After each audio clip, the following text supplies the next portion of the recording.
Thank you very much for being here. Please let's power tap and share the live. Okay.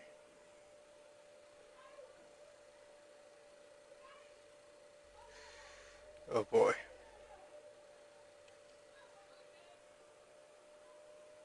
One second, guys. There's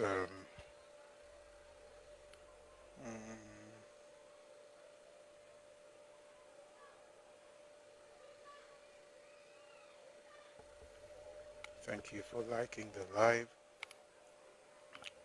Just trying to get our people on YouTube in.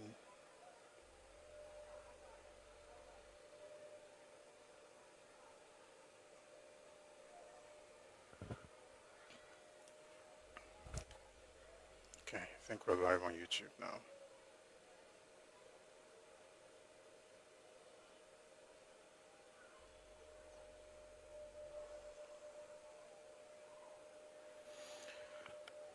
All right.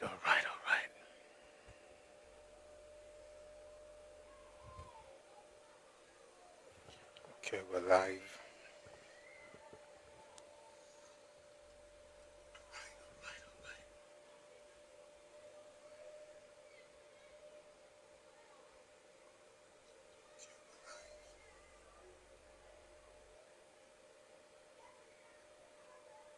All right, good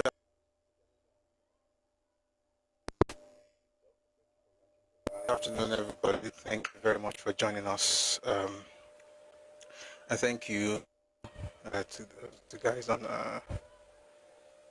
TikTok. Thank you for liking the live. And folks on YouTube are also liking it. Thank you so much for being here. Thank you for your support. We're on Facebook as well, so it's good to be here. We're going to have an interesting session today. Good afternoon, K Khan. Thank you for being here. And thank you, Jay, for liking the live, and HRH. I know a lot of people were doing it, but I see your names now. So thank you very much for your support. And please don't stop. All right, so we can make it even bigger and better. All right. Let's do some housekeeping before we get into the conversation today. If you're on TikTok, please click on the heart icon above my head here and join the team. If you're already a member of the team, please do the same and drop heart me's or whatever it is that you are able to at the moment. But please do that because it helps the algorithm, put us on the FYP. So we're able to have more eyeballs. So please, let's do that on TikTok. If you're on YouTube or Facebook, please share the live, share with your folks. Obina, the fashion weapon against Kojumo 2 jobs. The fashion weapon against somebody, or is it the weapon fashion? No, you are not a weapon fashion. You're a fashioned weapon. You're a fashion weapon. But I'm glad you're here. So everyone, let's do that. I'm trying to share myself.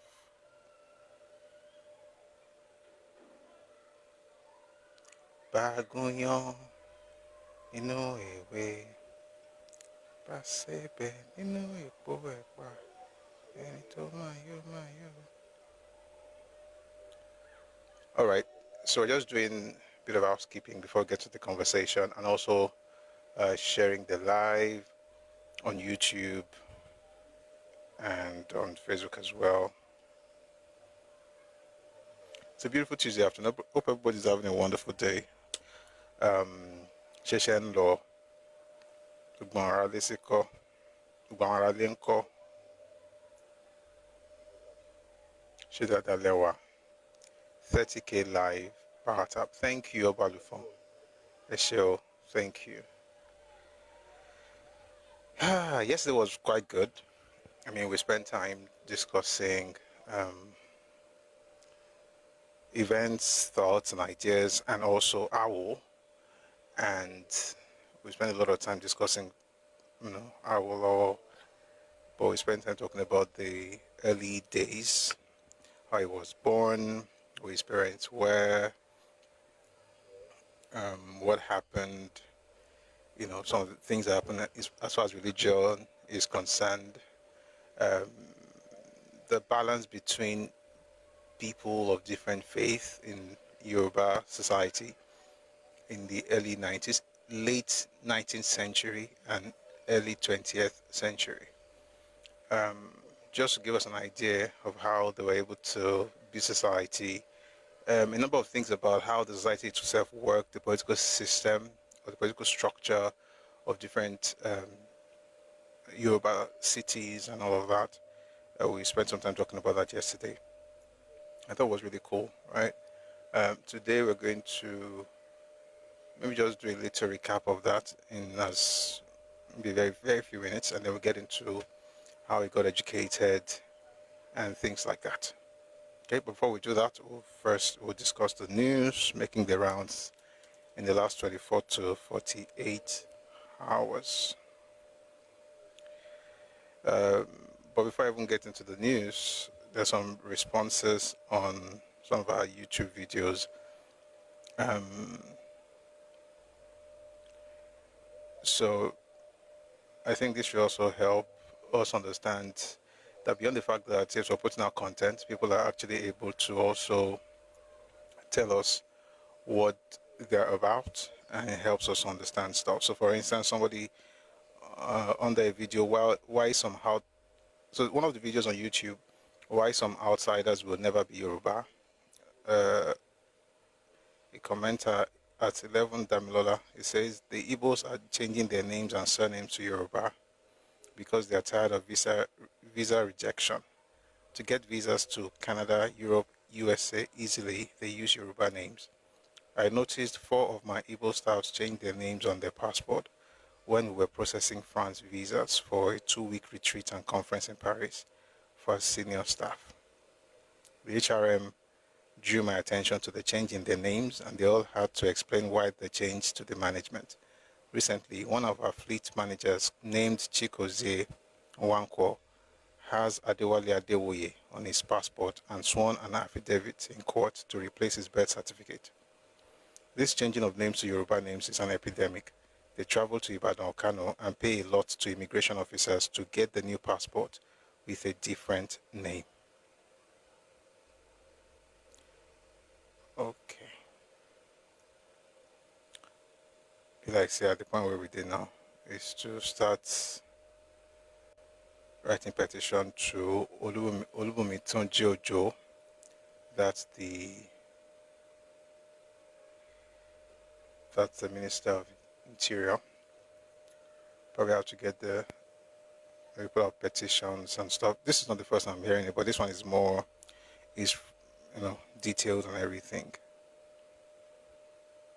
It's quite interesting, isn't it? So the goal is you can spoil your own home and then you latch onto someone else's space. There are a lot of stuff on the videos. That's just the only one I thought to read today because I found it very.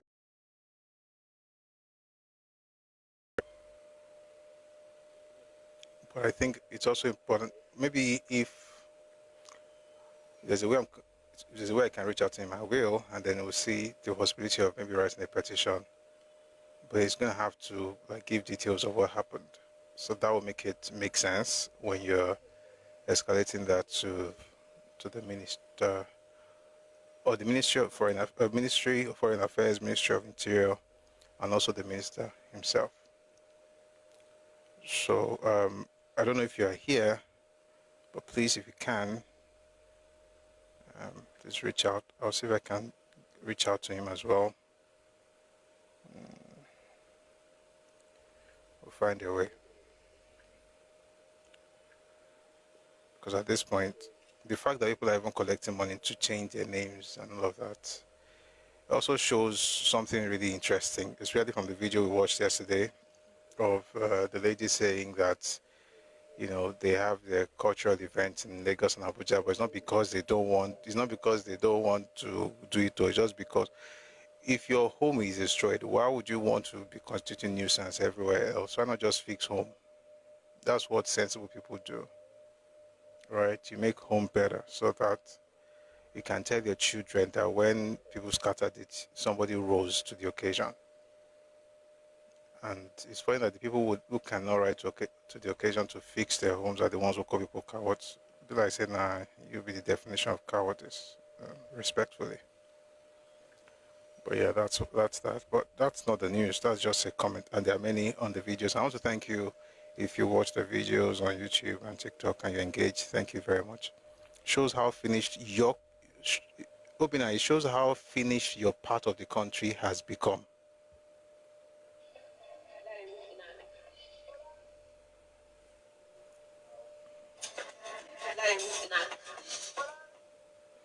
It shows how finished your part of the country has become.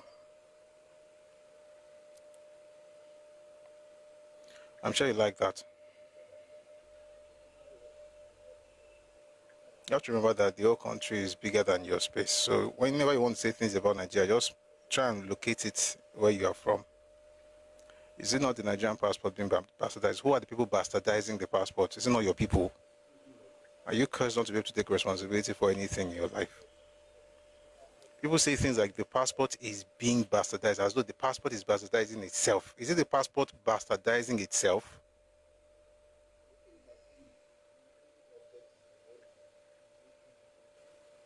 Make it look as if the inanimate object is the one making people hate it. No, it's the way people are using it. And when it comes to those who are using it, they're the same people trying to change other people's spaces. They're the same people, looking for indigenship everywhere. Even if it's my people, why are they being able? Can you think beyond hate for once? Can you think at all for once? Because there's absolutely nothing you have written since I've known you on this page that if you have written 100, let's say you've written 100 things, maybe 5 out of those things have made sense. So 95% of what you type here is absolute nonsense. So don't ask me about thinking beyond 8. You start thinking. Why are they able to do it? No, the federal government should have be allocated policemen to all your folks from your region to make sure that they don't misbehave when they go outside. I know you're going to misbehave eventually, and you've done it. So let me mute you for a while. I can't start with your stupidity today, I beg. Look at the way these guys talk. You will never, unless you find like the outliers, like people like maybe JD or Truth Matu once in a while. But these guys will never say anything wrong, no matter what the people do. Never. Can you imagine a person actually old enough to understand English saying that the passport is bastardized, as though the passport did it to itself?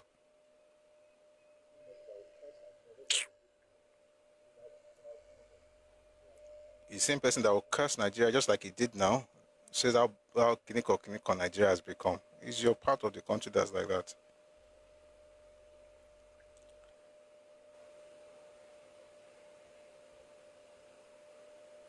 Oh God.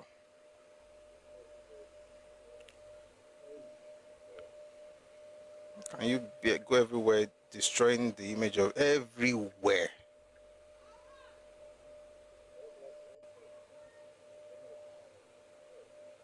All right, and can we talk about what maybe government officials are doing? Of course. Is that how to have conversations? Of course not.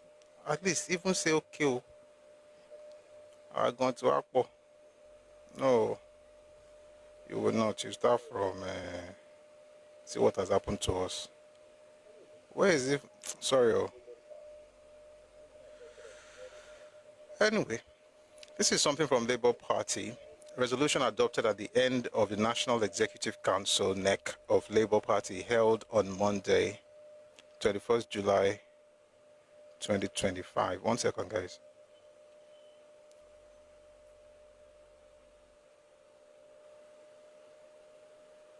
One second, I want to do something very quickly.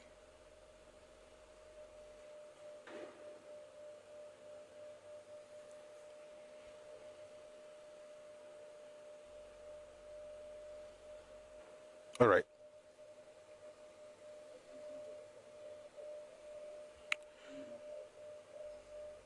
The NEC meeting was attended by members of the National Working Committee, national officers of the party, Senator Dati Baba Ahmed, vice presidential candidate of the 2023 general election, state chairman, and so on and so forth.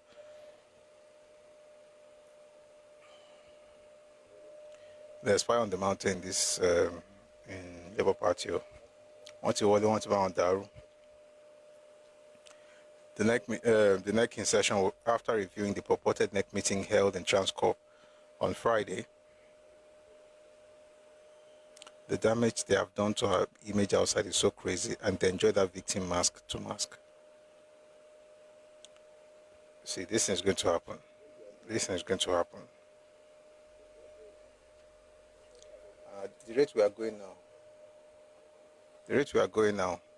It's that you have ethnicity attached to passports, just like it happens when you become citizens of some foreign nations, or you create that space for them. That's their own in ancestral space that will become their nation. So it should just be that area. They can have their nation there. There's no way all over the world everybody's complaining, but it's okay.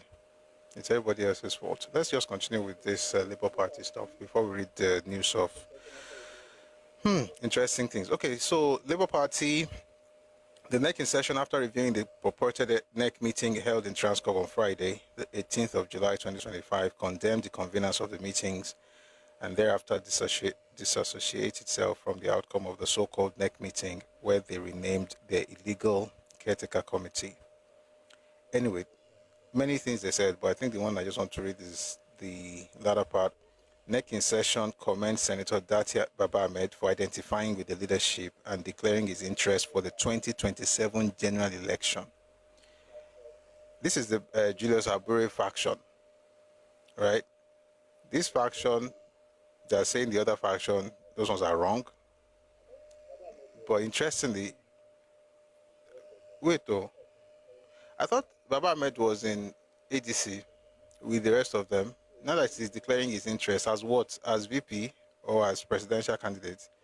So is he going to be the presidential candidate for the Labour Party, and then Peter B will be something in ADC? It is well. So okay, I'm going to come back to this. Some things that were reported in Nairametrics. This one, the headline is Tinubunomics. 1 second.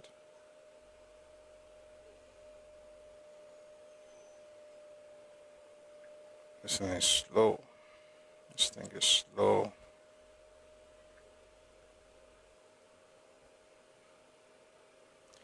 Tinubunomics.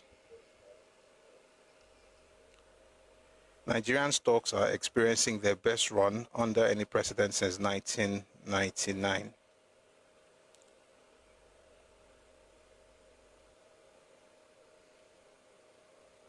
Wàhálà máa wá dé o, àfi bí ìgbà tí ẹ̀gbọ́n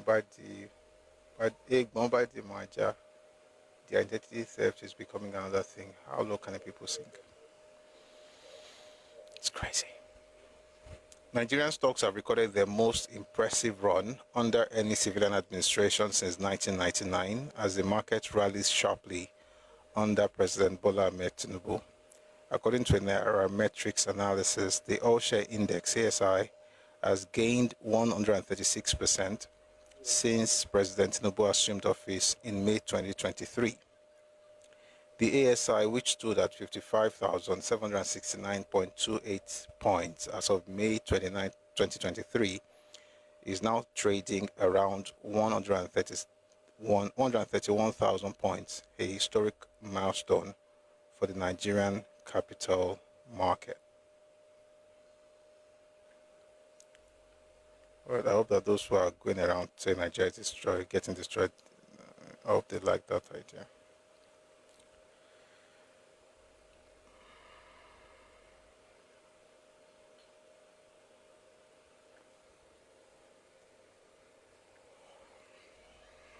Okay. There's something I don't want to read yet. Moving on to other things. The family of former President Buhari expresses gratitude to all who participated in Buhari's burial and prayers. All right. May God rest his soul.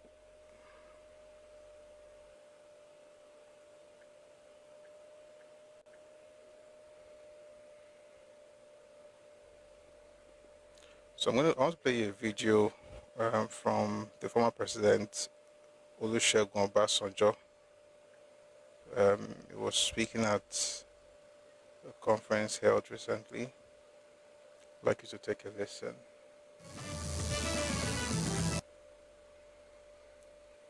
Oh.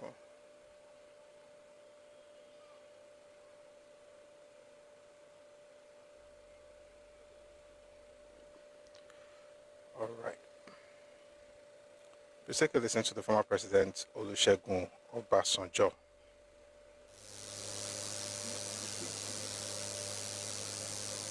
Very high up, very high up, very, very high up, and said, tell me, do you talk about Buhari not being Buhari? I said, do you believe this? He said, well, it's in the social media. I said, Buhari will die, and we will not know that Buhari has died. And they will bring out somebody from Sudan to be Buhari. It's ridiculous to extreme. But you have it in the social media, and you have people believing it. You have people believing it. Social media has become a good, but it can be abused and misused. We have to also train and teach our youth, our children, about the danger of the social media, the danger of the social media. Somebody came to me.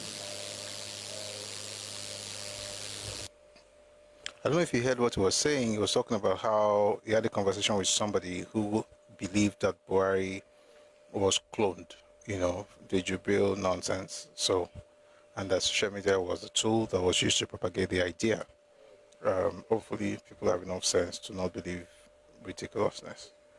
A few more things before we get into there are many other things we're going to get into, but let me just play something from the Deputy Governor of Lagos State, Femi Hamzat, speaking about police decentralization, so that we have state police instead of just having everything concentrated at the center. So please take a listen to the Deputy Governor of Lagos State. So I know about it. But if you take me to Akure, I don't know anywhere there. I don't understand.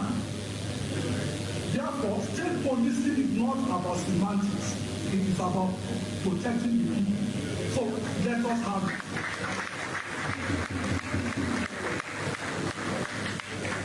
So these issues go beyond just constitutional concern. They strike at the heart of what it means to be Nigerian. They reflect our shared aspiration for a fairer, more equitable and thriving nation. I want to commend the House of Representatives. If you want to know the true measure. All right. I spoke about Labour Party earlier, but there's something from Edo State. 1 second, please. So there's a pastor who, not the pastor. Let's listen to the group who were buttressing the point made by the governor of Edo State about Peter Obi not being welcomed in the state. Okay, we'll listen to the group, and I'm going to read what the governor actually said, or even find this video for you guys. All right, so this is from Jarrett Tenebe, the APC chairman in Edo State. Take a listen.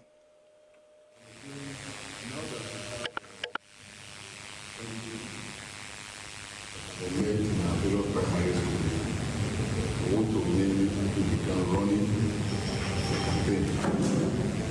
We are going to campaign as if we have never campaigned this day before, because of the way we are taking this election seriously. Because we want to affirm that we actually won the election, last governorship election overwhelmingly.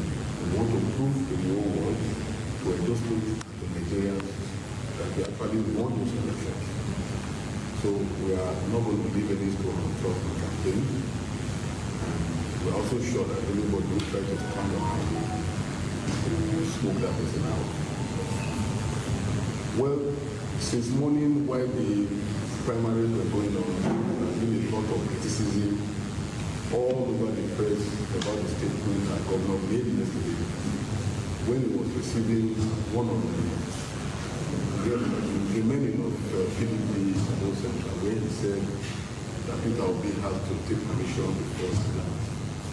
And I think the governor was right in saying that because we are also saying that the governor can say that because of the kind of hatred that people have for Peter Obi. All right, I see it's not clear enough. So maybe I just play what the governor himself said, so that way it becomes easier for us to understand what they're trying to get across. So this is the governor of Edo State, Governor Monday Okpebolo. Take a listen to him.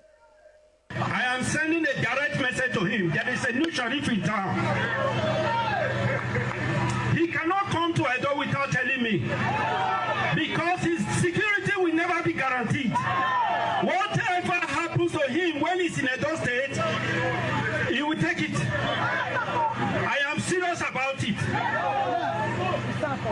He came the other day and donated 15 million. Somebody was saying, no, guys, she should get 15 million to donate to people. By the time he left, there was crisis. 3 people died in Benin. So for that reason, tell Obi he should not come to Edo without telling me.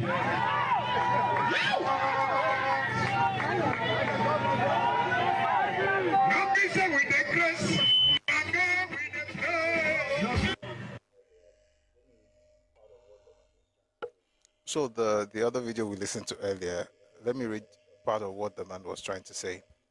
He said, Peter Obi cannot come to Edo without permission because of the kind of hatred that people have for him in Edo State, including me. Many of us have hatred for him. Anybody who tries to stand in our way, we will smoke that person out. That's Jarrett Tenebe, APC chairman. Let's listen to the Commissioner of Information for Edo State, Paul Ohombamo. It was on Channels TV and was asked what the governor meant by that statement. Take a listen to this. To be clear, Honorable Commissioner, are you saying the visit to the School of Nursing by Mr. Peter Obi caused a stampede that led to the death of, is it 3 people now? Yes. Intelligence reports brought it out. 2 died in the hospital. They rushed them, actually. Let me tell you, many of these things, we don't alarm the public with some of these things. And you know that anywhere Obi enters, there's this euphoria.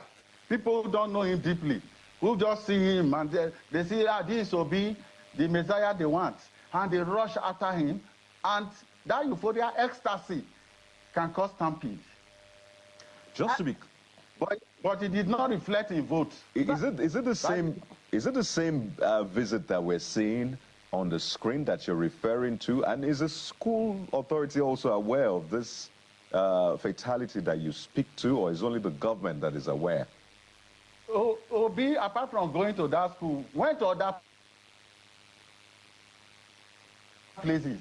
He cannot just go to that school and go like that.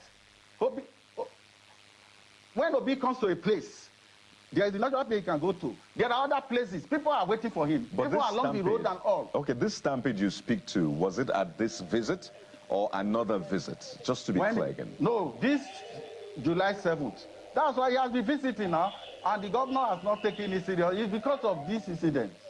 And he does not want casualties in the state. He's a man of peace, and he's giving to civility.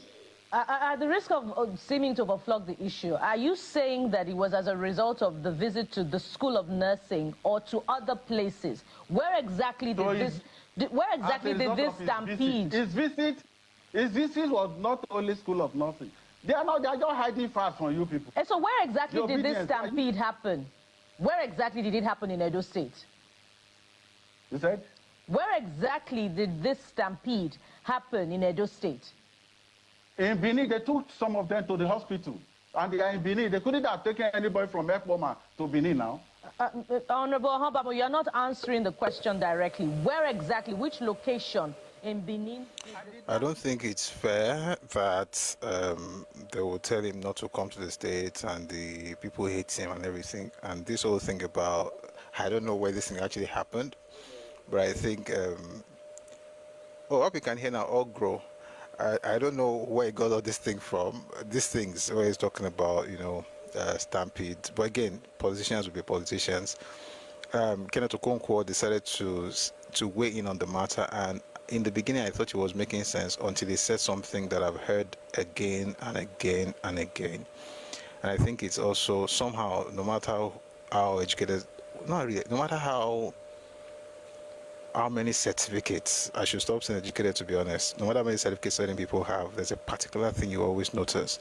I want you to listen to it and then you can notice it yourself. But this point about Peter Obi not being hurt is actually valid, I think, like regardless of whichever,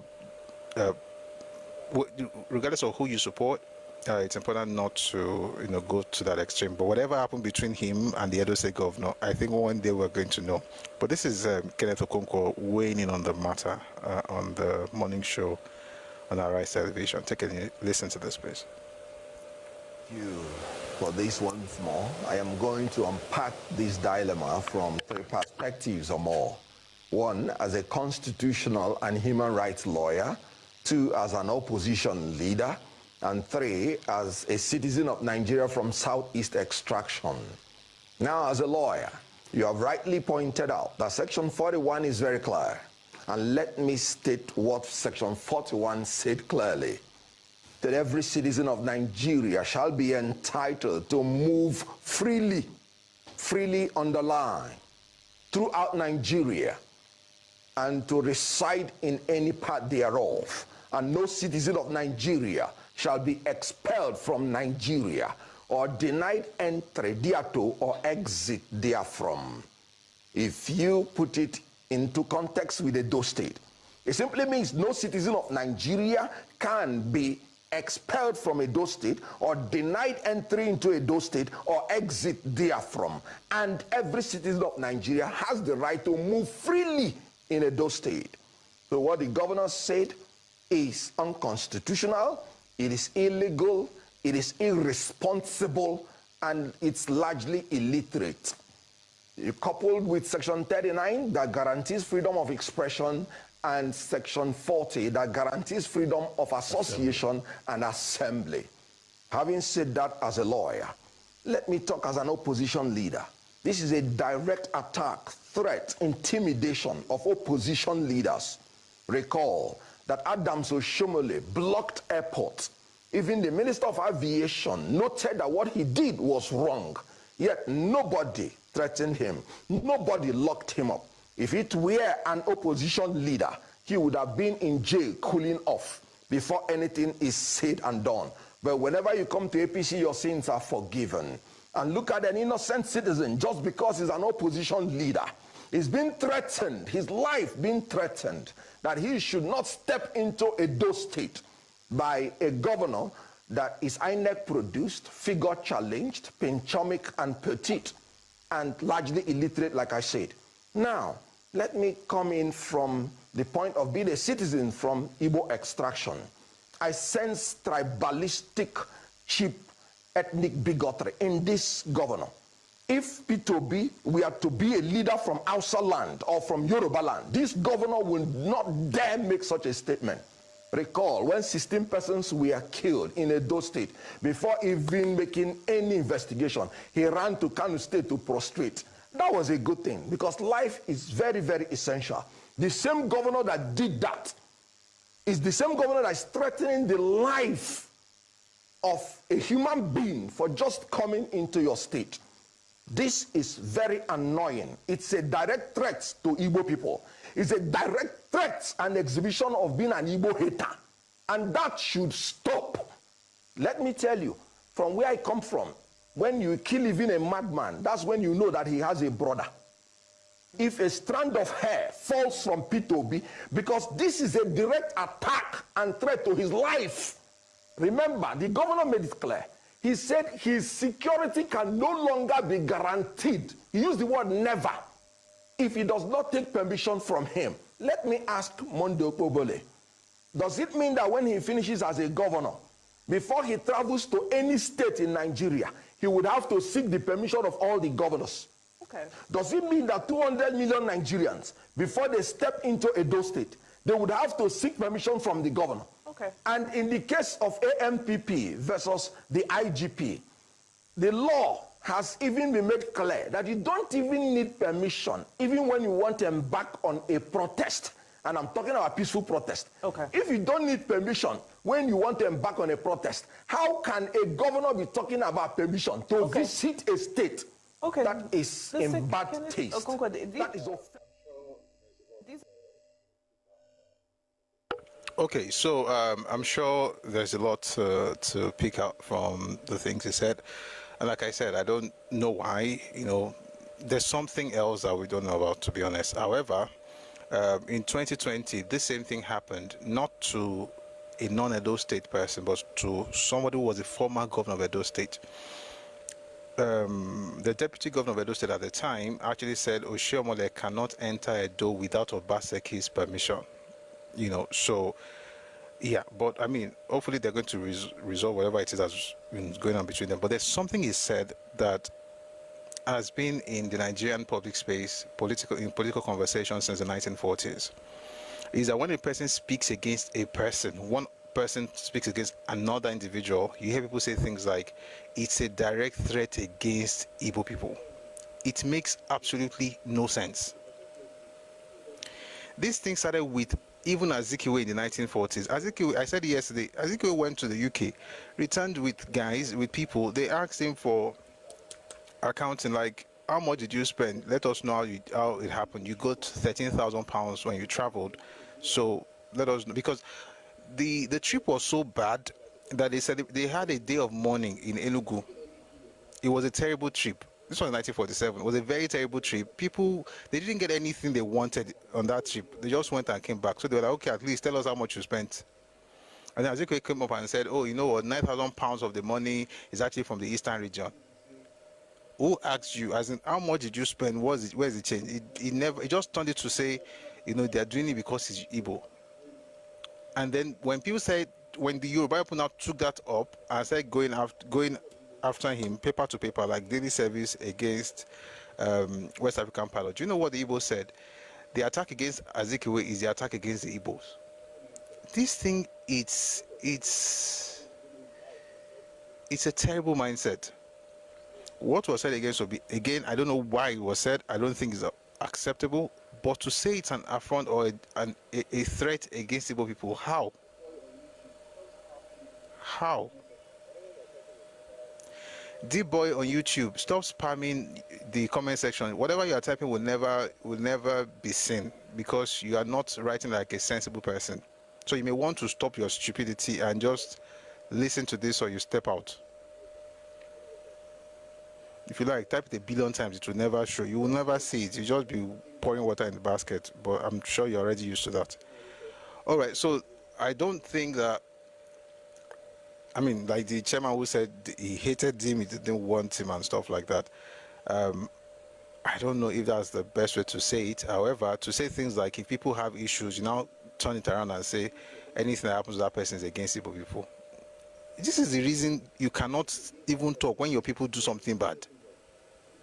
Even if they do something terrible, if you are speaking against that person who did something terrible, you hear things like, do you hate Igbo people?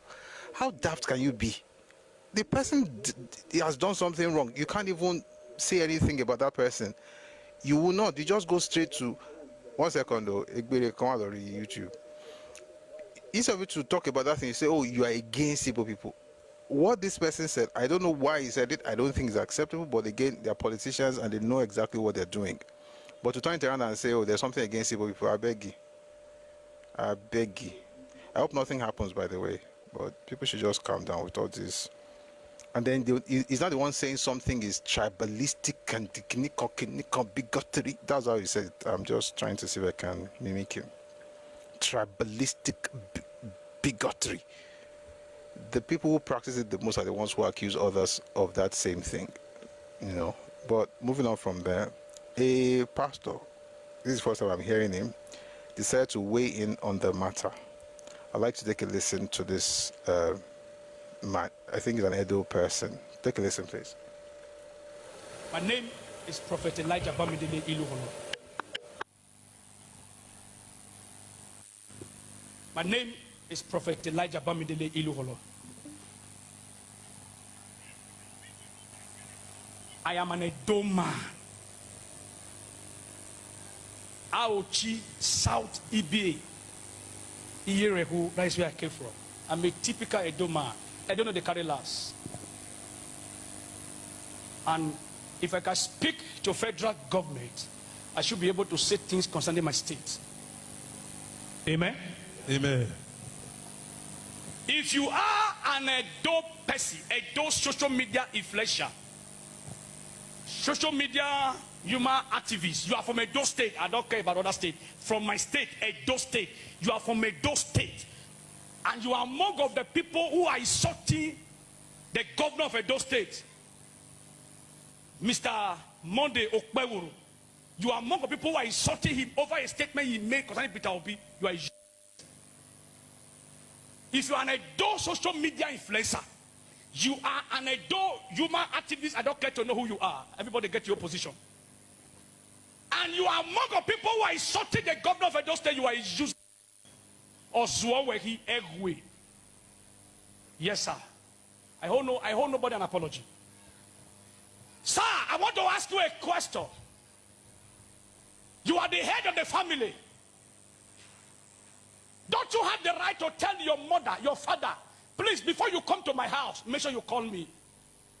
Before you leave the village and you are coming to Lagos to see me, call me on phone so I can prepare myself for you so that we can receive you well. Is it bad? No.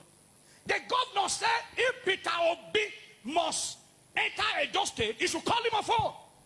He is the #1 citizen of Edo State. Call me to inform me that you are coming, then I can make adequate arrangement of your coming. Don't just walk into someone's state and because you are what? I have told you before, Peter Obi, 2027, we cannot rule Nigeria. Insult me, you are need. If he like, let him go. Peter Obi may go anywhere. If Peter Obi will rule Nigeria, not 2027. I said it 2022, 2023. You say I was a stupid man. If you like me, gather all the youth in the whole world. That Asorok. Now, Peter Obi cannot sit there. The governor simply said, don't come to my state. If you must come to my state, call me on phone. I am the chief security officer of my state. Call me so that I can make arrangement for you. Everybody is insulting the governor online. I'm so disappointed that this young woman they call Aisha Yusuf. I used to follow her very well. I don't know whether you are from Edo State or not, but I've heard in one of your videos, some of your videos, where you will say of Ovevekuve. Ovevekuve is my language statement. That you will sit down and you are analyzing your governor. We all know that the former late president of Nigeria, President Muhammadu Buhari, we all know his academic background. Yet he was the president of Nigeria for 8 years. What did they worry on now? Governor Paworo, Monday Paworo, no go school, no go university, no notebook. He is the governor. If they pay you, go hawk transformer. If they pay you, say the man a governor, go a hawk transformer. He will be there for 8 years. There's nothing anybody will do to remove him. The man only, as a family man, you have the right to say, don't come to my house. If you must enter my house, call me. What if you come to my house, I'm not around? And my gate man tell you, say, you're not around. Won't you feel embarrassed? Church, answer me now. Yes, sir. Won't you feel embarrassed? But if I am aware that you are coming, I can insult my security. Say, my mother is coming, my father is coming, my brother is coming, so please, when he comes, let them in. When you come, they will receive you, and Prophet Mama, and Super brother. My security is the house. We honor you, carry your back inside, but when you are not invited, you came into someone's house. uninvited. Anything you see, you take them. In this country, we are so full of hypocrisy. That is why Nigeria, you see this country, now so we would all of us would suffer. Now today I don't they shout. I started shouting since 2015. Now I don't they shout. I don't they shout. When Buhari they come, when they want to come out Jonathan, now they shout. Say when I don't come out Jonathan, this country will now say all of you say I was a fake prophet. How you been? All of us they suffer. Now let me they suffer. If you ever insult the governor of Edo State again, no go better for your generation. And you, Peter Obi, if you want to enter Edo State, call the governor. Let the governor give you access to the state. Don't just wake up and enter one state because you get people where they follow you, they clap and they follow you. I don't hate Peter Obi, or you know do anything. But things must be done the right way. Things what? Must be done the right way. Apart from saying I'm a prophet, I'm also in Nigeria. Full-blood Nigeria. Nobody should insult that man again. I pray that the God who created the heaven and the earth will continually protect the governor of Edo State. Amen. The God who created the heaven and the earth, the breeze, the air that me and you are breathing, will continue to protect the governor of Edo State. Amen. Governor Monday Okpewuru, the Lord will protect your government. Amen. No matter what they do, who created the heaven and the earth, the breeze, the air that me and you are breathing, we continue to protect the governor of Edo State. Amen. Governor Monday Okpewuru, the Lord will protect your government. Amen. No matter what they do, no devil can bring you down. Amen. You know this country, once you are connected to APC, you'll be enemy. Now everybody with the APC, now bad. If now Labour Party governor, now did that place, now we make this statement, Aisha Yosu will come and they criticize her. As you know fall for on her side now. Every other person an enemy. I'm not a politician. I can never be a politician. I will be here. Speak to whoever God wants me to speak to. You talk anyhow, they will worry you. You hear people. God will protect my governor and God will protect my state. Amen. The state, Edo State, who is the heartbeat of the nation, God will continue to bless all the good Edo people. Amen. My state will be one of the best states in the regime of Governor Monday Okpewuru. Amen. If you shout amen, it will happen in your life. Amen. I don't know him. Okpewuru does not know me. I don't have his number. I don't know anything about him. I know during the election, some of his people were calling me that time, Prophet Pray. I just told them, whoever God has anointed to win, to rule the state, let the person win. So I don't have, me and him, we're not talking. I'm not talking because I make governor give her money. No. May God bless you that is going to watch this video and share it. Amen. And those of you that will see insult me, I'm used to the insult. So long you are in social media, get ready for insult. Insult my papa, insult me, no challenge. But I have passed my message to those who understand my message. God bless Nigeria. Amen. Thank you. Muson, now my people, my person, but at least you say everybody will share, I'm going to bless them. So I don't collect blessing like that. Just like be like so. So we bless God for his blessings. Nothing else to add. Moving on. The First Lady of the President, the First Lady of the Nation, Senator Remi Tinubu, was at Katsina, and she was hosted by the Emir. And this is what the Emir said. Shema le go by saying, so take a listen to what the Emir said.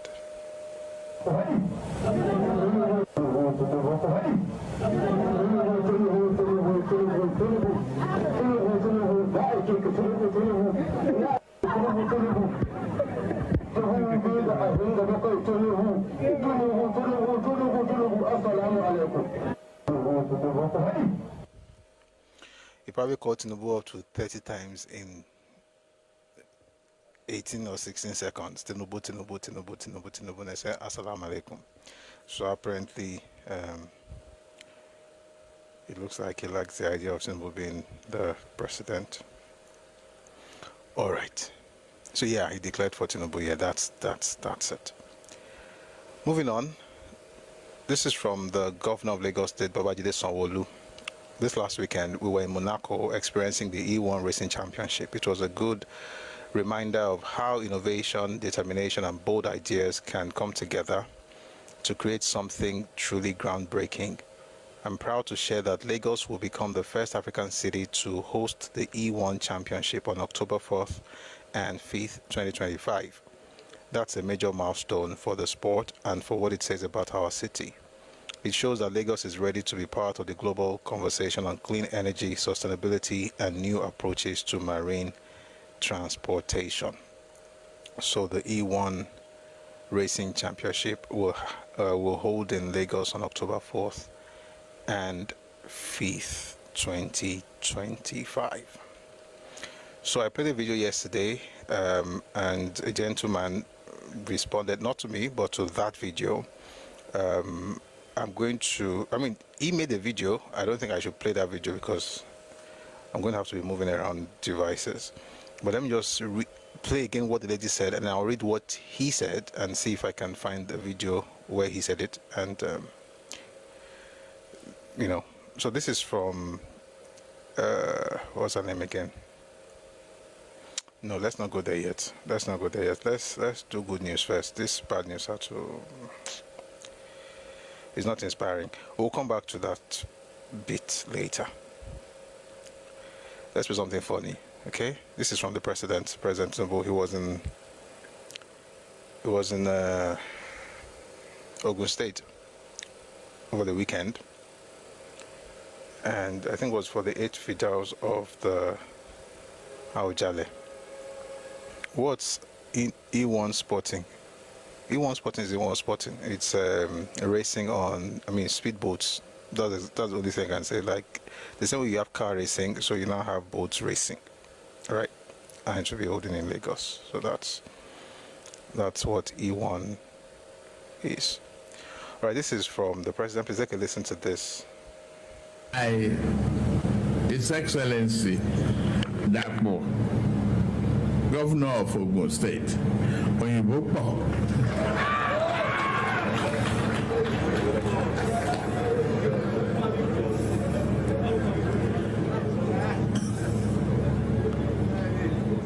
Well, I won't bring out its other title.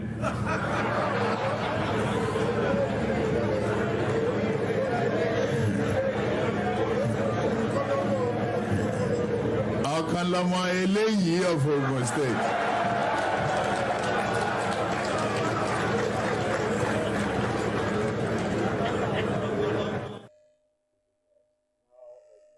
All right, just wanted to play that to calm people's nerves. Now let's go back on the train. This is from Peter Obi. No student should suffer for leadership failures. He said this after, of course, helping the dentistry department of University of Nigeria with 15 million naira, I think. They're looking for 38 or 40 million naira, thereabout. So he says no student should suffer for leadership failures, talking about education in Nigeria.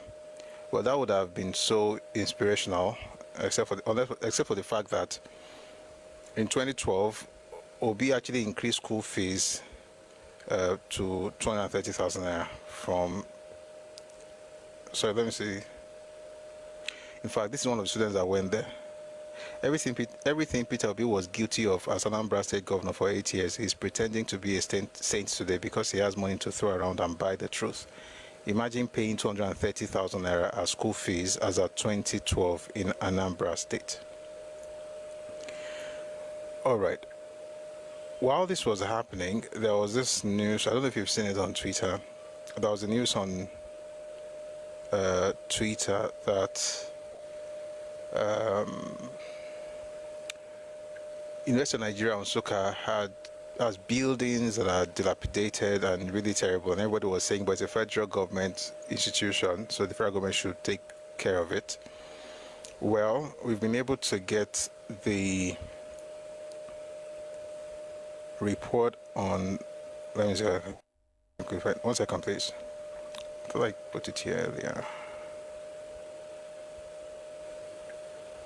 Yes, the budget for the federal universities in Nigeria. And it's amazing. I mean, I say it all the time.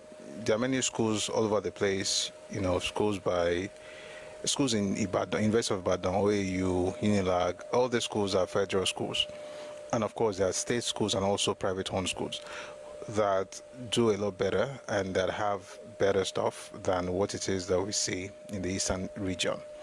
But you see, when you see that, what are you told? Oh, the federal government is not doing enough for the eastern region. Well, it turns out that in the 2025 budget of federal universities, the school that got the most was that same school, University of Nigeria, Nsukka, got 44.4 billion naira.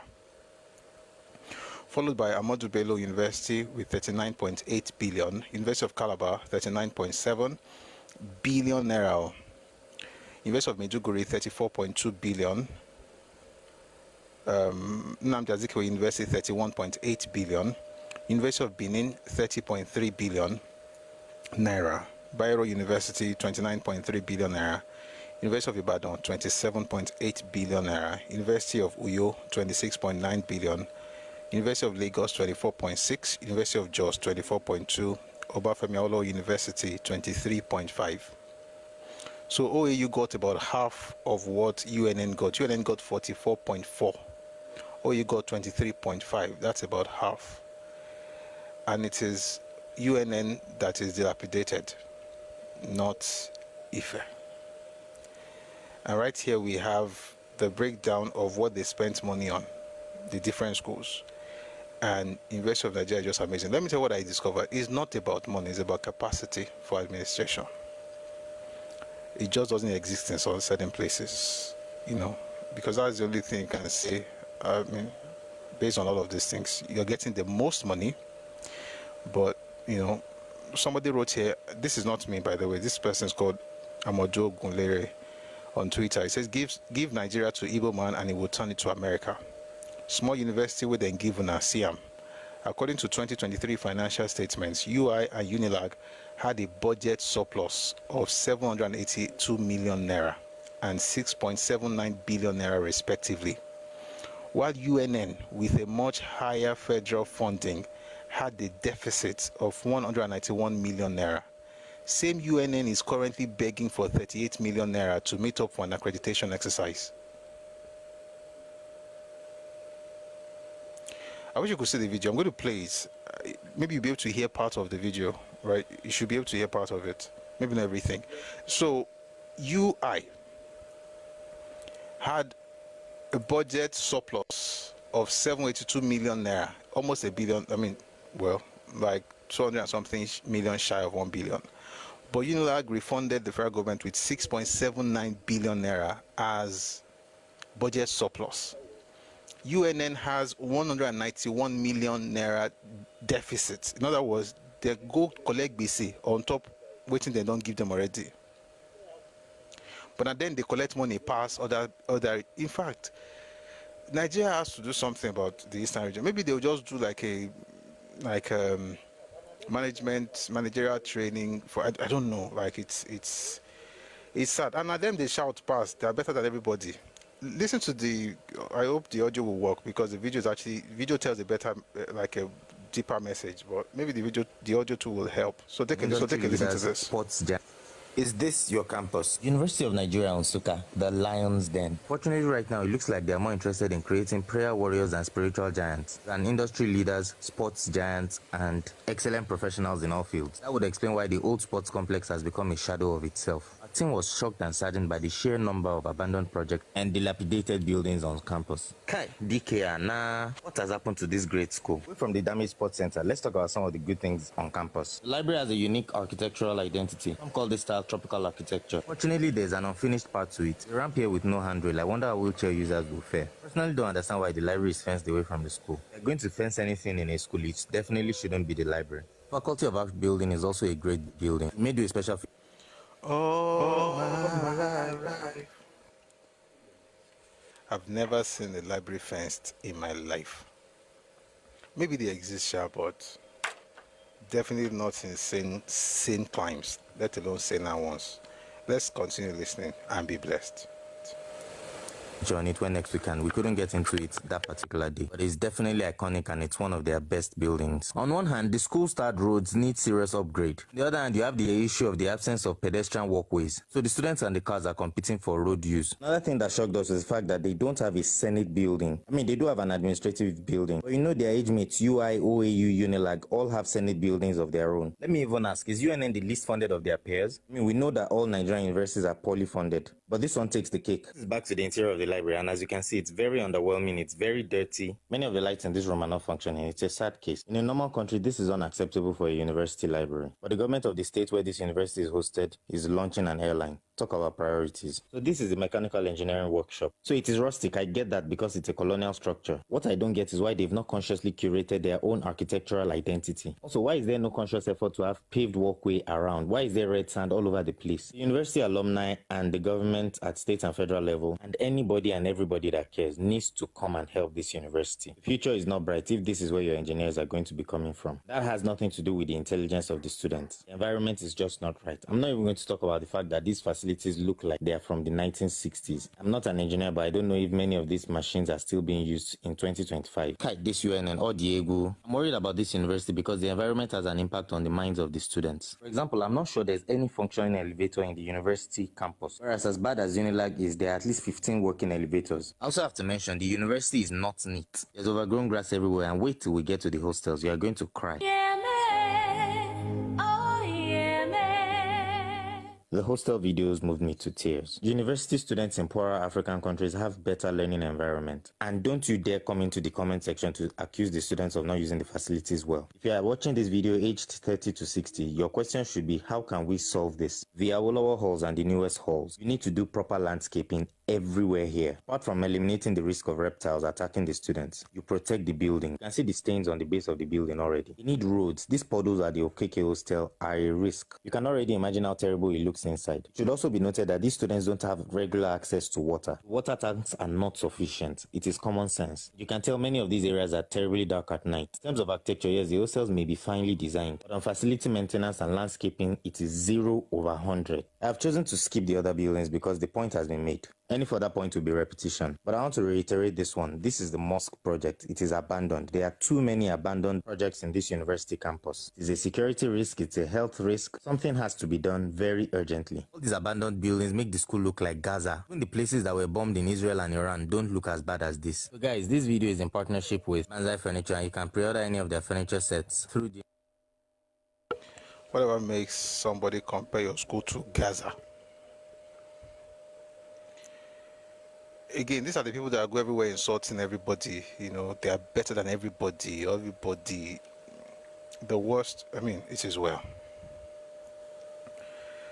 Let's listen to some good news, because it is well.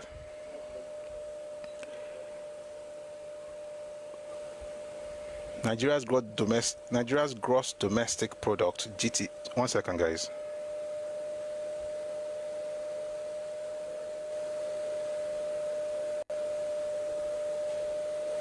Nigeria's gross domestic product (GDP) grew by 3.13% year-on-year in real terms in the first quarter of 2025. This is according to the latest report by the National Bureau of Statistics on Monday. According to the Bureau, this represented an improvement over the 2.27% growth recorded in the corresponding period of 2024. The NBS, in its Q1 2025 GDP report, said the economic performance in the quarter was driven mainly by the services and industry sectors. Excuse me. The report read, quote, gross domestic product (GDP) grew by 3.13% year-on-year in real terms in the first quarter of 2025. This growth rate is higher than 2.27% recorded in the first quarter of 2024. Meanwhile, the country's GDP as of 2019 has been rebased to 205 trillion naira. This was according to the Statistician General of the Federation, Adeyemi Adeniran. The figure, according to him, showed an increase of 41.7% compared to the figures obtained during the 2014 GDP rebasing exercise.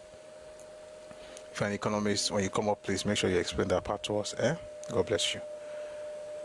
Developing news. This is happening right now in Abuja. Natasha Akpoti locked out of National Assembly as Senate plenary begins. Take a listen to this. Distinguished colleagues, Federal Colleges, Federal University of Science and Technology, Cameroon and Mother, Establishment Bill 2025, SB 894, first reading taken. Leader of the Senate. Mr. President. So the plenary is on at the National Assembly. Senate is holding the plenary session, and Natasha was telling everybody that she was going to enter anyhow. She's locked out. All right.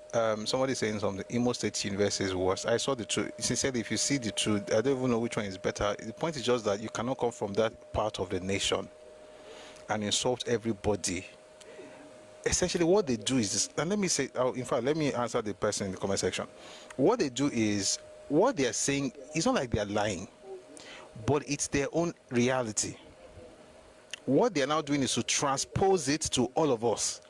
Like, if you are not taken care of at home, doesn't mean that everybody is suffering from the same thing. Like, so your issue, you can literally dwell on your issue and, find a way to fix it. You're talking about a school that has budget deficit despite being the best funded of all federal universities in Nigeria. Now, if the federal government was not funding the school properly, you'd be like, oh, now federal government not they put money. But you're getting money more than IFE, more than UI, more than UNILAG, more than ABU, more than every other university in Nigeria. And are you the Ogbisi pass? And I know they develop. So what are you spending money on that led to you having budget deficit? That's the real issue. 1 second though.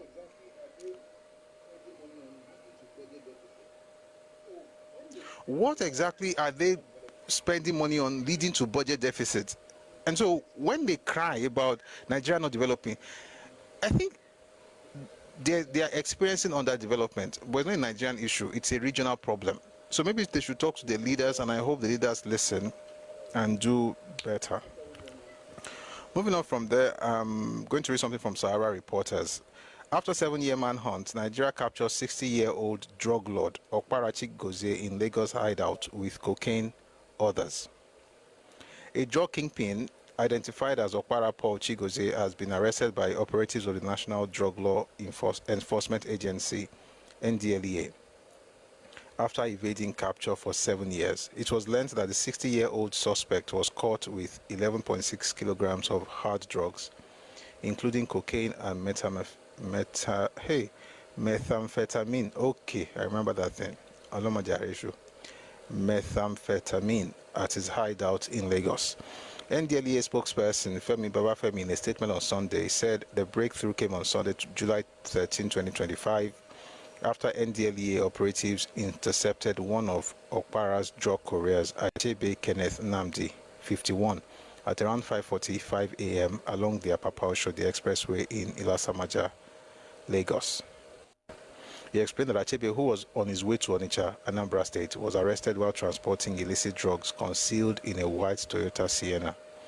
He added that sniffer dogs deployed during the search uncovered 7.6 kg of cocaine and 900 grams of methamphetamine expertly hidden in the vehicle's body compartments.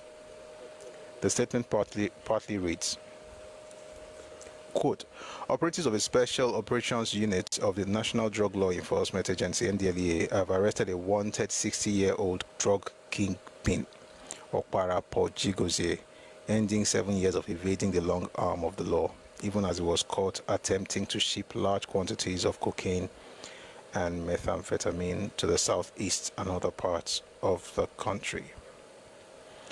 Okpara, who has been on the wanted list of the NDLEA since 2019, was eventually nabbed at his hideout at 72 Michael Ojo Street, Isheri, in the Ojo area of Lagos, when they were developing. Now where development they happen with that.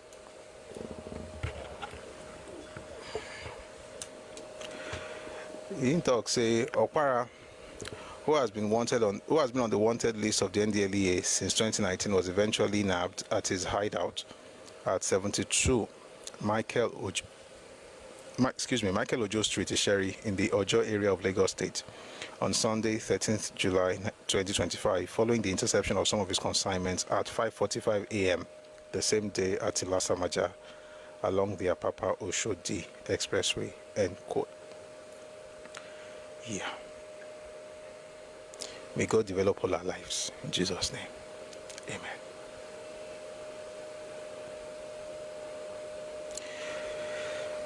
Let's listen to the Minister of Interior. That's Dr. Olubunmi Tunji-Ojo. Take a listen to this.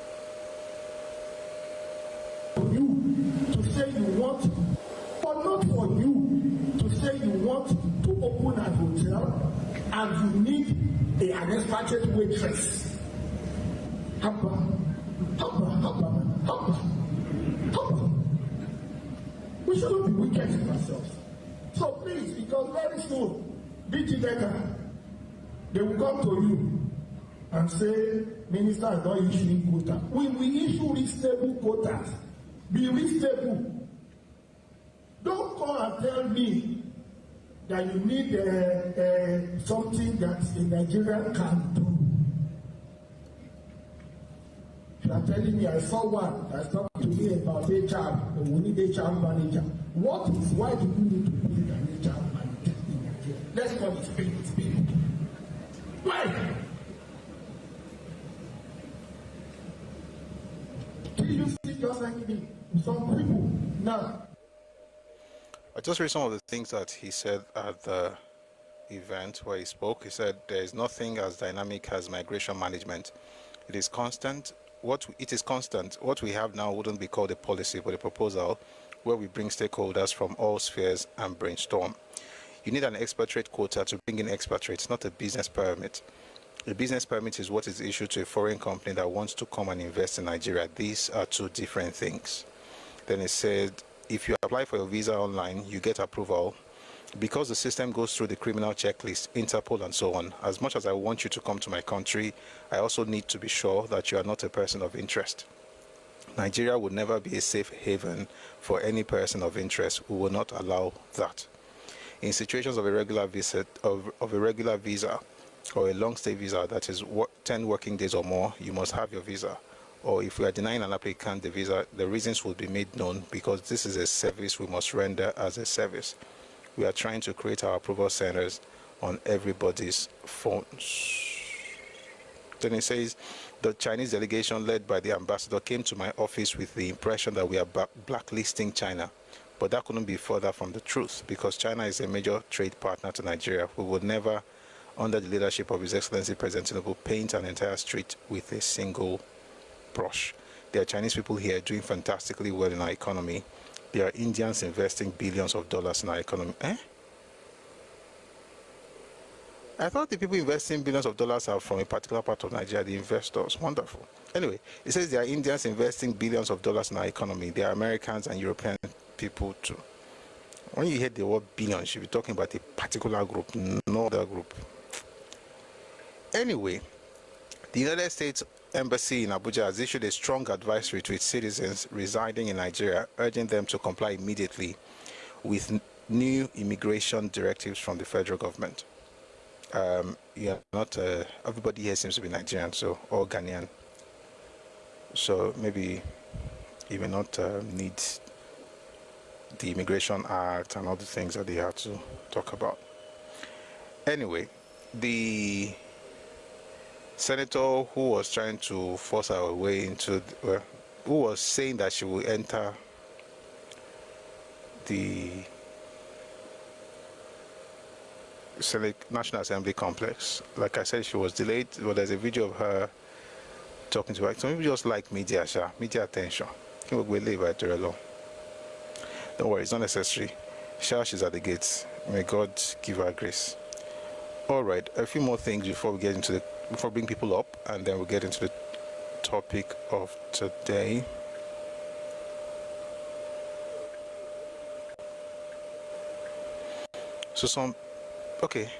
Let me read some good part before the video that was sent to me.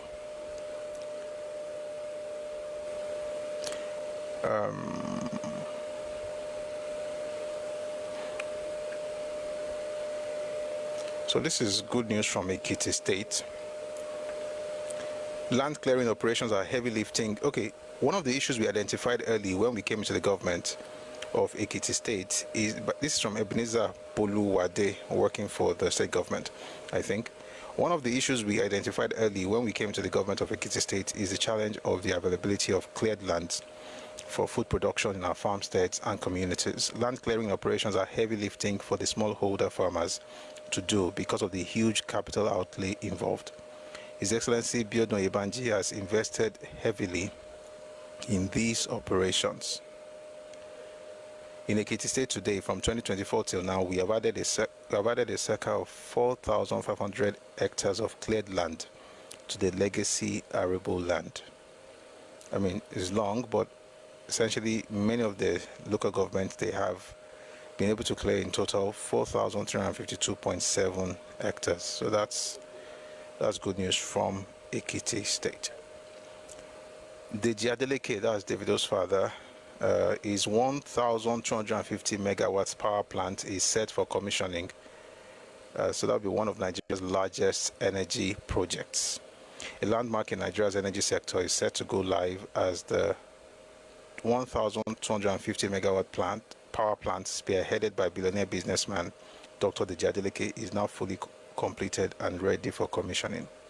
According to sources close to the project, the only step remaining is its connection to the national gas grid.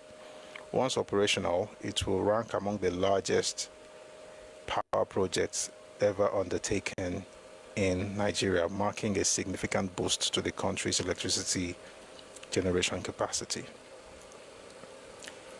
That's good. That is good news. All right, I think I've done enough good stuff. Let's drive home, gentlemen.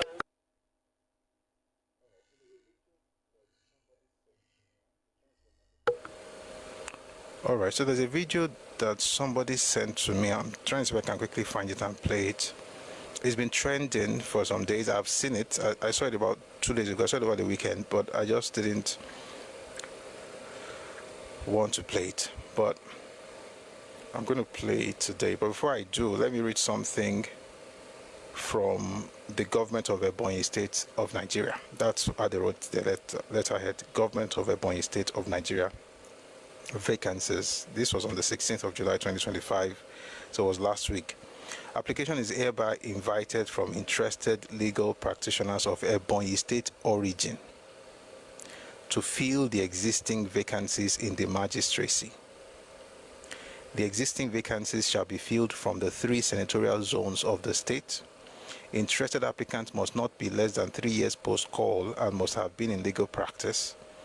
Legal practitioners who are on pensionable employment are not eligible to apply.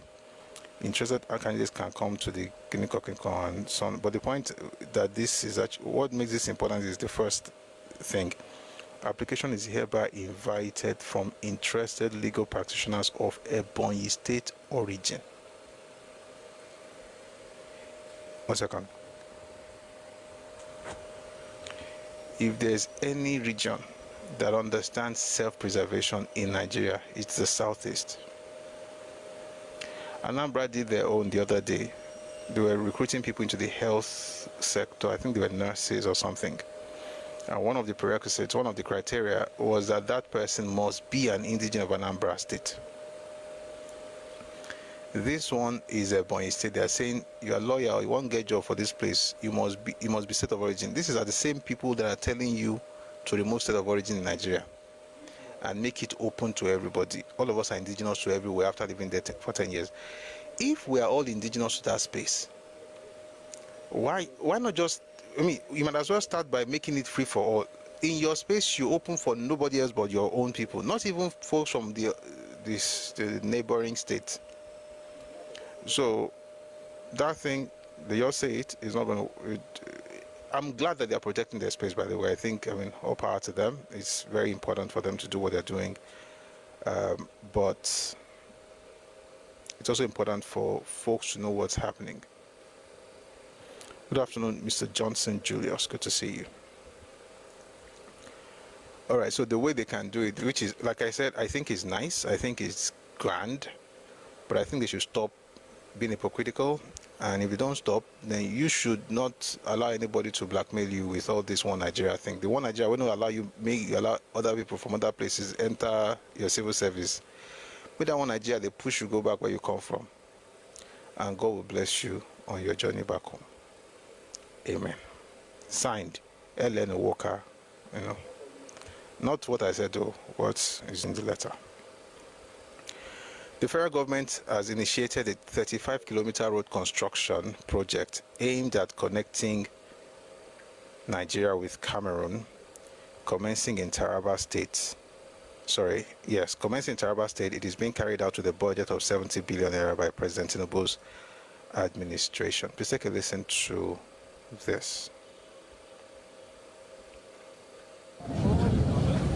The road construction spanning 35 kilometers from Gembu, the headquarters of Sardauna local government area of Taraba State, to Lip Village, a border community between Nigeria and the Republic of Cameroon, is sponsored by the federal government to enhance bilateral relationship between the two countries.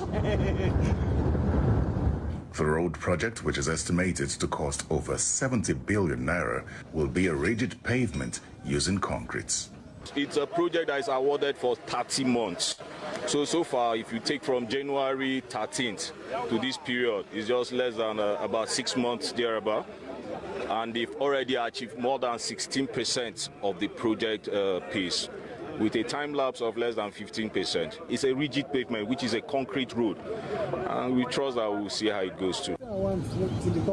Yes, now. Governor Agbo Kefas is leading a delegation from the state government to inspect the ongoing construction work.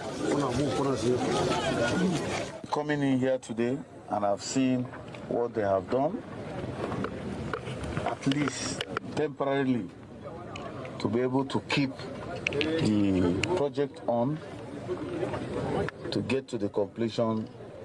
I have every confidence that they will give the best.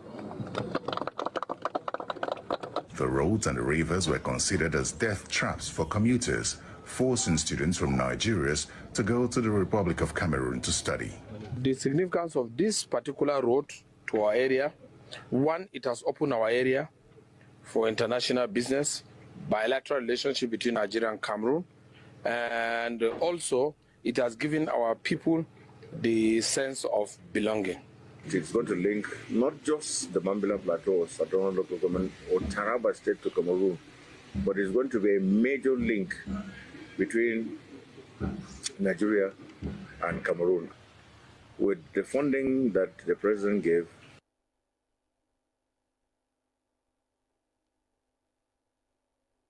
this country that has experienced, the president gave, we were so happy that this is one road in this country that has experienced one of the fastest construction. In terms of economic benefits, even now, most of our business here will link with Cameroon. So immediately this road is open, we will have access to all the international business with Cameroon. The governor is urging the construction firm to construct schools in the area as its corporate social responsibility to discourage Nigerian children from attending schools in Cameroon.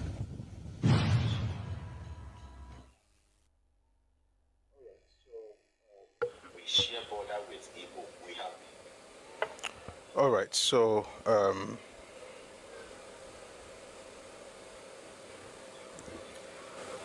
that is that's from Taraba State.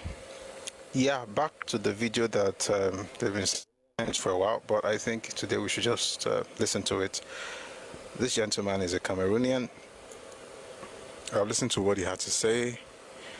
And I'll say this before we even get started, that historically he is accurate.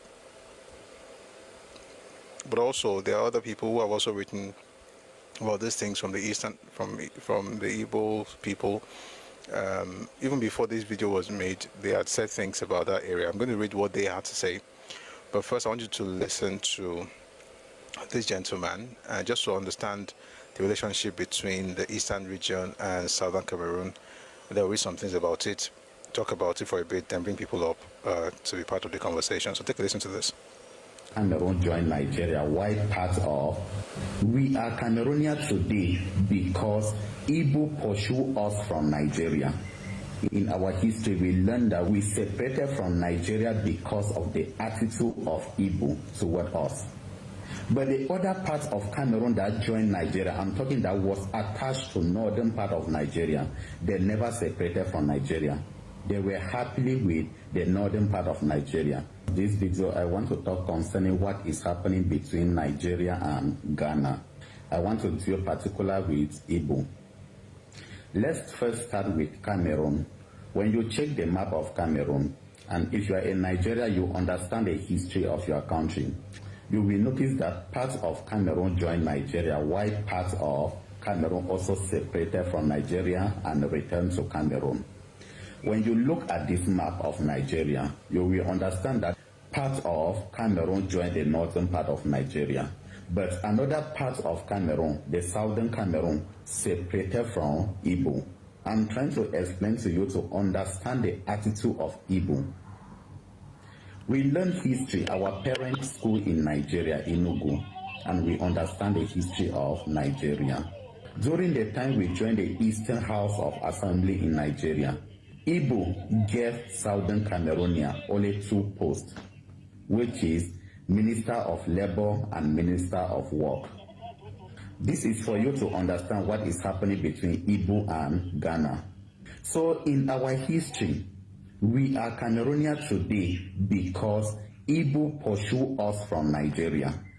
In our history, we learned that we separated from Nigeria because of the attitude of Ibo toward us. But the other part of Cameroon that joined Nigeria, I'm talking that was attached to northern part of Nigeria, they never separated from Nigeria. They were... The northern part he's talking about is the Adamawa area. So part of old Gongola used to be not necessarily part of Cameroon, but they had to decide where they wanted to go, and they chose to be part of Nigeria. That was after Germany was dealt with. Okay, so that's why I said many of the things he's saying, as far as history is concerned, I mean, the things he's saying are actually correct. So let's continue listening. Happily with the northern part of Nigeria because those people were welcoming. But when you come to the south, Igbo man want to treat you like animal. Igbo is like a cancer that if not handled carefully, it is going to destroy you. The same problem that this tiny country I always talk about in Middle East have is the same thing that Igbo have. Igbo man will want to dominate and control you, but they will not want to listen to you. If you sit with an Igbo man for 30 seconds, he will explain everything concerning Bafra to you, but he will not want to listen to you. He will say anything that will make you to like Igbo culture, but he will not want to listen to your culture. So what Ghanaians are fighting for, we Cameroonians know what they are fighting for because we share border with Igbo. We have been with Igbo. We have been in their House of Assembly, the Enugu House of Assembly before 19... It's raining. It's raining, so you might hear a bit of noise. So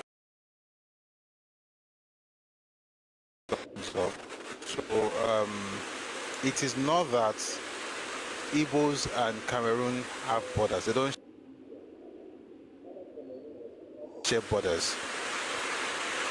What I think he meant to say is this: the eastern region, southern Cameroon, was majorly Igbo. So the influence that the Igbos had on southern Cameroon was not because they shared borders. They didn't even share borders.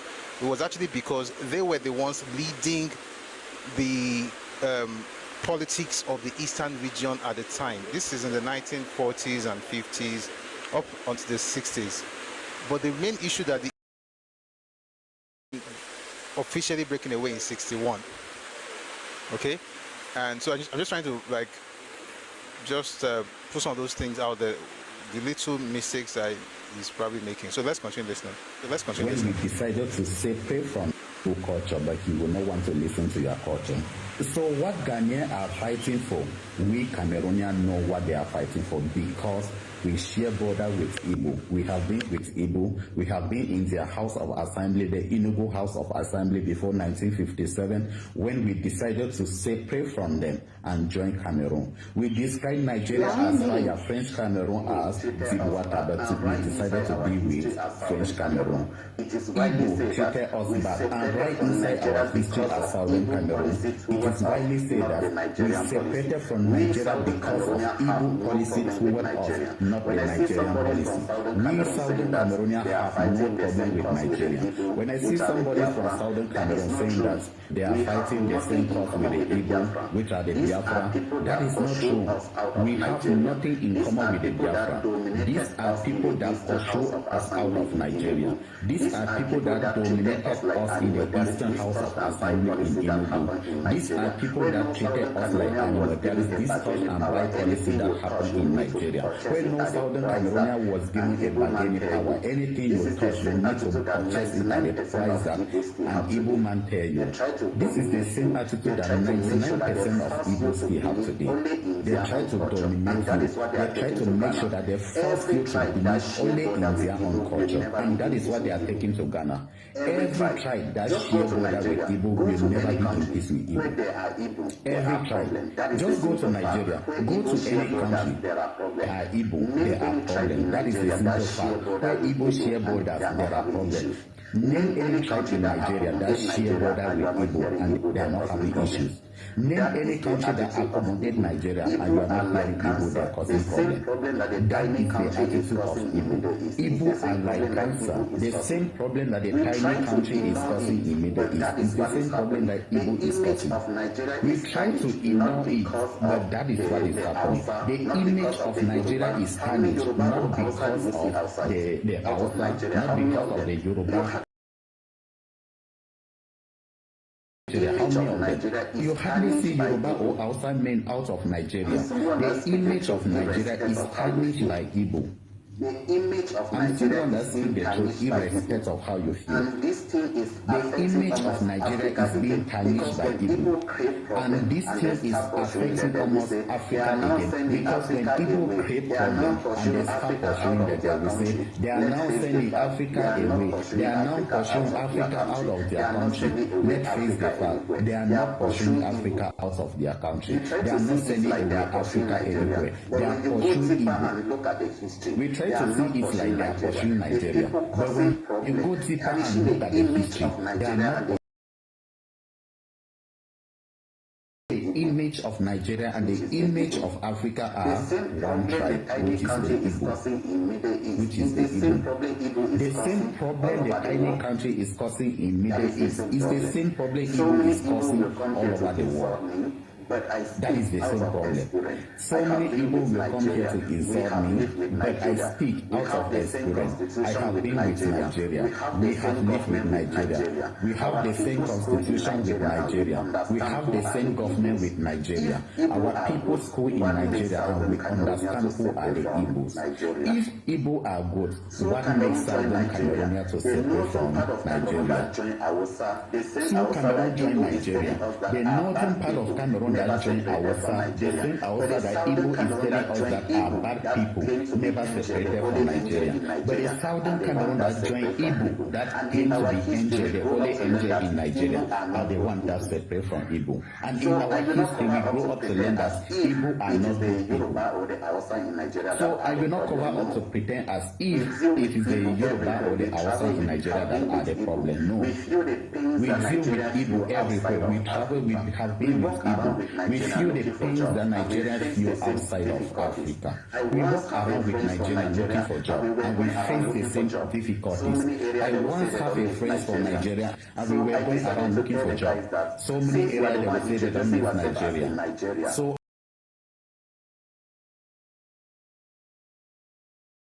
job, they will send us away that they don't need Nigeria. But as I started introducing myself as a Cameroonian, the story changed. If you are arguing, please, look around you if you are an African. Look around you. How many people from Yoruba, from Hausa do you see out of Nigeria? I hardly see Yoruba or Hausa out of Nigeria. Those people who are leaving Nigeria. The image of Nigeria is being damaged. It is being damaged by those people who are leaving Nigeria. Which are the Ibos? So that is the problem. The same problem we faced from Ibo is the same problem Ghana is facing now. And if care is not taken, the cancer will eat them. The same cancer that is eating Nigeria, the same cancer that is eating South Africa, the same cancer that has been eating the world will eat Ghana very soon if care is not taken. So many of them came insulting me that Cameroonians don't know business. They are there to develop Cameroon. My dear, have you developed Nigeria? My dear, have you developed Igbo lands? You want to develop everywhere. You want to develop Ghana, you want to develop South Africa, you want to develop Nigeria even, but you have failed to develop Igbo lands. You come to my comment section to tell me that you want to develop Cameroon. Cameroonians don't know business. We don't know business. You are there to make money and go back to Nigeria. You are not here because you are building. What are you developing in Cameroon? What are you building there? You are there to make your money. You are out of Nigeria to make your money. And if you fail to develop Igbo land, don't come to Cameroon to say that you are there to develop Cameroon. You cannot. You are there to make money. The worst aspect of this guy is when you welcome them, they will start telling you that my country is richer than your country, if not because of our government now there. If your country is richer than that country that hosts you, please go back to your country. No need insulting the country that my country is richer than this country, if not of my government now. If not of your government now, what could happen? Go and fight the government and make the country great. Stop insulting people when they welcome you. You need to submit yourself when you are welcome. You need to submit yourself. Stop believing that you are ahead of everyone once they welcome you. That is not good. Stop trying to dominate everyone. Remember to like the video and follow the page if you like. Bye-bye. All right. Let me just quickly read from a couple of books. In the eastern region, the earliest and most powerful separatist agitation was from the leaders of the Southern Cameroons. I'll take that again. In the eastern region, the earliest and most powerful separatist agitation was from the leaders of the Southern Cameroons, a United Nations Trust territory. Their demands were granted in 1954. This probably awakened in other non-Igbo leaders of the region the movement for the creation of new states in their own areas. Thus, the Calabar-Ogoja River State movement emerged. So, and what is Dr. Ndeli? What they did with Dr. Ndeli, well, he was able to get what he wanted in 53 election, and the COR were denied for many years up until 1967. They were denied by Azikiwe, denied by the NCNC, and denied by the Ibos. All right, but before we even get they call this Igbo Journal Review. Igbo. Please give me some good news of the Igbo people. I already did. I already gave good news. The guy who decided to take responsibility for his neighborhood in Enugu and how he got the Waste Management Authority to clean up that area. That was it. I mean, we talked about that. We talked about the airport, the airlines. If I find anything good, I will share it. But if... All right, so in the Igbo Journal Review, there's a professor. His name is Arochuku, and he says it is hatred for Igbo made Southern Cameroon to secede from Nigeria in 1961. He's saying it is hatred. Now, whenever you hear anybody say things like it is hate, it is jealousy, it is envy, that person, for the most part, doesn't think. I don't care if they are professors. For the most part, they don't think. They just look for something to push you, to make you feel like you are the one who is at fault, right? So if, for instance, you like somebody on TikTok and on YouTube, someone put a message out there that it's echoing. Imagine me saying that, check your phone. Instead of checking the devices around me, maybe it's something. And interestingly, just one thing that I had to fix, and then everything was good. But instead of saying, oh, let me quickly sort it. If I now work on the monitors here and it's not working, and maybe I'm done. I can now ask you, can you hear it? If it's not working, then maybe it's from your end. But thank you, by the way, Mr. Adedayo and oh, Mama, thank you. They said, oh, there's echo. And then someone says on Facebook as well, YouTube, there's echo. I felt, okay, maybe it's the monitor. So I had to do something to that. And then they told me it's better. But no, these guys will never fix it. They will tell the person on YouTube, check your phone. It must be your phone. Are you using earpiece? Are you putting on speaker? Is it on Bluetooth? It's your phone. Even though the real issue is just one tiny thing you can fix here. So people are talking, and this thing is deep. And I said we're going to discuss it in Willings Commission report, but we push that forward for a bit. We'll find a way around this, sir. But we'll talk about it, okay? 1 second though. I will be ready today. Paul Electronics, go and sell your electronics in peace now. Eh? God bless you. Where was I? Let me read the article in the journal to you, and then you see how smart it is. And then I'll now read something else from another journal. It says it is hatred for Ibo made southern Cameroon to, in fact, even the headlines, the heads itself now Ibo. But the point is that it's saying that it is hatred for them to say Mombo. Once you guys pass the Sahara Desert and you land in some part of Europe, I think they take your brains away before they give you asylum, because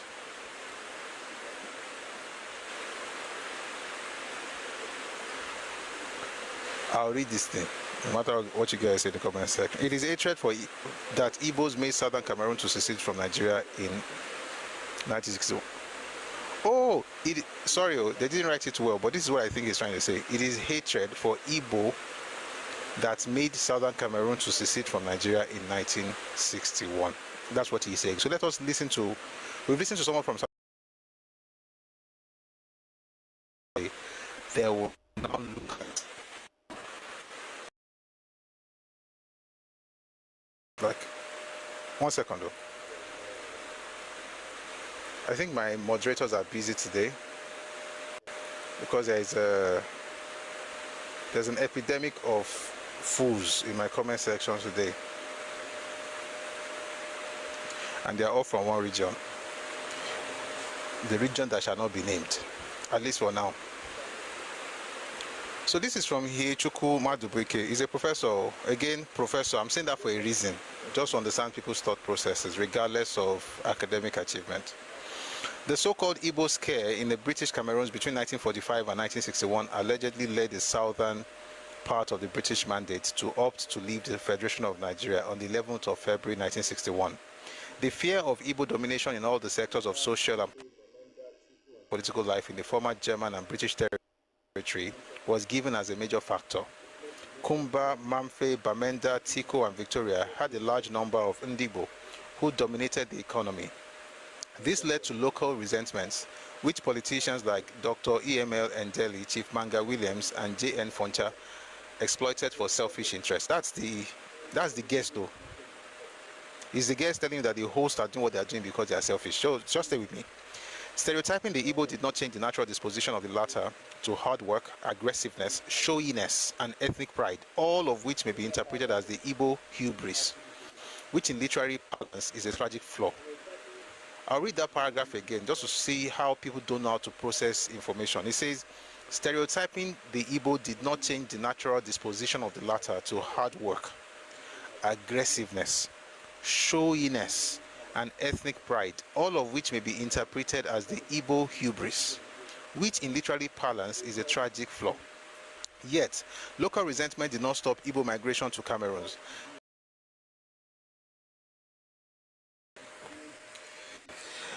Bob the Builder, it is well.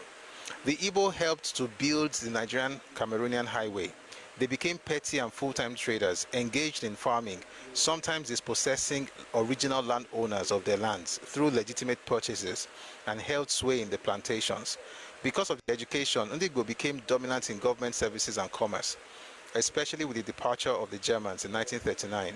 Menial jobs were the reserve of the less educated Cameroonians. There were monopolies like the United African Company and John Holt, and all owned by the British, yet the Ibo, not the British, were accused of marginalizing the Cameroonians. The Ibo, they cried out, controlled the local administration and made it impossible for locals to occupy high government posts. They had a point, but the Ibo did not, listen to this line, they had a point, but the Ibo did not ask them to be laid back and not to go to school. This is a professor. He said the Cameroonians had a point, but the Ibos did not ask them to be laid back and not to go to school. A British resident administrative officer in Cameroon also accused the Ibo of injustice, and in his own words, as behaving as if they were a law unto themselves and not wanting to recognize local authority. Such reports did not reduce tension. Rather, the emerging Cameroonian business and political elite fueled it to advance their political agitations and encourage many other unproven allegations against the Ibo. Unsubstantiated Ibo misdemeanor, too numerous to bother the reader with here, occupied the social and political space in the late 1940s southern Cameroons. The Bo Native Authority demanded the expulsion of the Ibo in 1948, accusing them... Sorry, guys.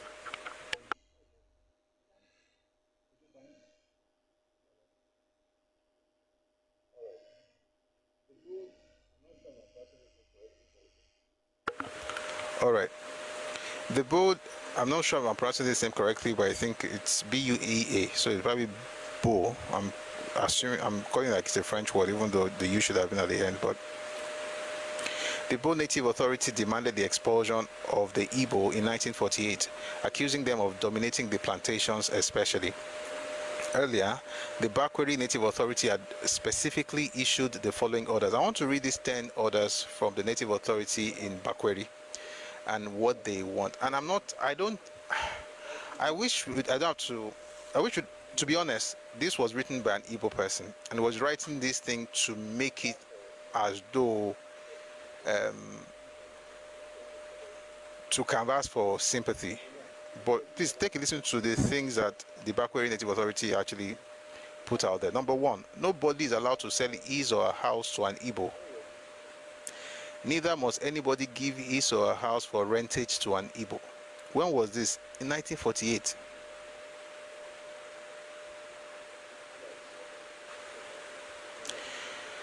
I'll take it again. By the way, I checked different journals to be sure that this is correct, and guess what? It is correct. They did. And then I will now tell you from those journals what made them do this. And then you now judge for yourself if those people were right or wrong. I'm not even going to tell you they were right or wrong, at least for now. So it says, these were the orders specifically given by the Bakweri Native Authority. Number one, nobody is allowed to sell his or her house to an Igbo. Neither must anybody give his or her house for rentage to an Igbo. No farmland must be sold to an Igbo or rented to an Igbo. Number two is no farmland should be sold to an Igbo or rented to an Igbo. To enter any native farm or forest for finding sticks, for building, or for any other purpose. Number four, house or farm already sold to any Igbo man shall be purchased by the native authority, who will afterwards resell same to some suitable person. Number five, nobody shall trade with Igbos for anything of value or not. Number six, all landlords must ask their Igbo tenants to quit before 15 March 1948. Number seven, no Cameroon woman is allowed to communicate with the Igbos in any form. Number eight, anybody disobeying those rules shall be liable to a fine of £5 or 5 months imprisonment. Number nine, any Igbo native disobeying rule number 3, which is that nobody should allow an Igbo to enter any native farm. Any Igbo native disobeying rule number 3 above will be liable to prosecuting in the native court. Number 10, all Igbo government officials are exempted from rule 5, which is that you have to trade with them. These were the 10 rules that they gave. We'll come back to those rules later. So the Igbo professor continues. It is believed that Chief Manga Williams and Dr. Ndeli, two parliamentarians in the Eastern House of Assembly, were behind these anti-Ibo laws.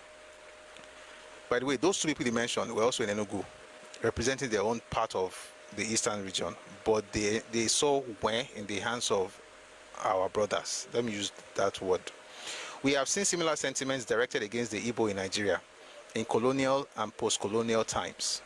Since Igbo began their endless adventure outside Igbo hearth and heartland, it is also to say that quit notices against Idimbayi did not start today. Hate speech and hate literature did not start with Nigerians.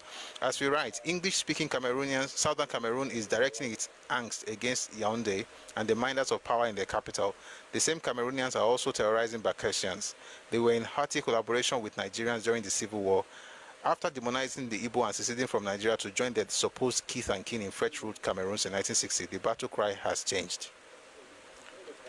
Then he goes on to say, contextually, it is all about the quest. I'm jumping some paragraphs just in case you have the journal. I'm jumping some paragraphs because of time. Contextually, it is all about the quest for self-apprehension. I am, however, interested as a social historian. This is a historian. Historian is Sono. In what our people can learn from our sublime encounters with history, whose outcome need not be quixotic or Sisyphean. A laundry list of anti-Ibo prescriptions such as the above should provoke deep reflection, especially in the context of our recent experiences from our countrymen in the northern and western parts of the country, which reveal a deep-rooted resentment against Ndibayi. In other words, he's saying that everything that's happening, this list that you are reading, it should provoke you.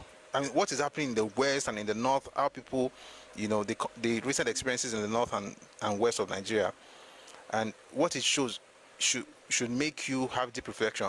But what are you supposed to get from the deep reflection? One thing, it reveals a deep-rooted resentment against Igbo. All of these things is not my fault, though. They just hate me. They have resentment towards me. Why? Because I'm blessed. If you think that's the reason, you're not really blessed. You're the opposite, but I won't say it.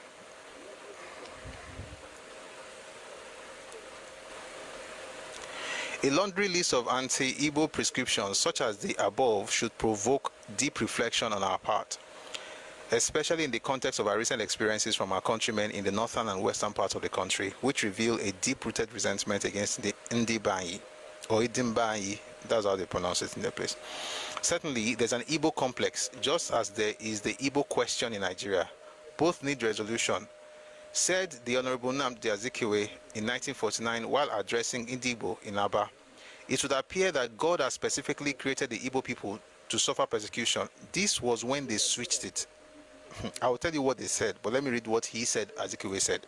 It would appear that God has specifically created the Igbo people to suffer persecution and bear victimization because of their resolve to live. Since suffering is the label of our tribe, we can afford to be sacrificed for the ultimate redemption of the children of Africa. That's not what was said. Let me tell you something. There's something to read though. 1949, Zik made a statement. After making that statement in Aba, in September, he then published that statement in his own newspaper. That newspaper was then copied by people and responded to and reacted to for many years. Some Igbo so-called intelligentsia, I don't know what to call them, they then decided to change what Zik said. I'll tell you what Zik said, then I'll tell you what, in fact, let me tell you what he says Zik said, because if you go online to look for Zik's speech in 1949, I can assure you this is what you're going to find there. But if there's any way you can find any book that quoted what Zik said, or find the original September 9, I think it's September 9 or September 8, 1949 West African pilot, you will see exactly what he said. I'm going to read what he says Zik said, which is a lie, then I'll now tell you what Zik actually said. It would appear that God has specifically created the Igbo people to suffer persecution and bear victimization because of their resolve to live. Since suffering is the label of our tribe, we can afford to be sacrificed for the ultimate redemption of the children of Africa.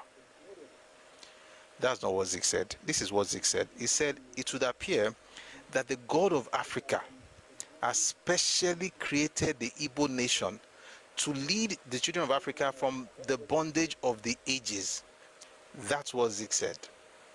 If you check online right now, what I just said, he said, you will not find it. You know, somebody was arguing with me on Twitter one day, and the person mistakenly asked Grok. Grok then recreated the one from West African Pilot. And the reason I didn't tell the person the source is that if I tell you the source, you say, I don't believe. You find it in Awo, his own autobiography. That was published in 1960, and Zik was very much alive. Zik did not die until 36 years later. So Zik was around when they published that thing. It's also inside the Anthony now Addis Ababa.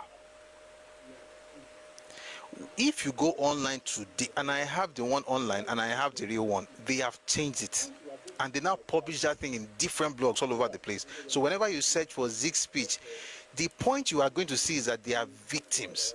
God has created them specifically to be victims. Therefore, they don't mind becoming to be sacrificed for the ultimate redemption of the children of Africa. In other words, they are the Messiah, they are the saved, they are the child that need to be sacrificed for all of us to be saved. But that's not what Zik said.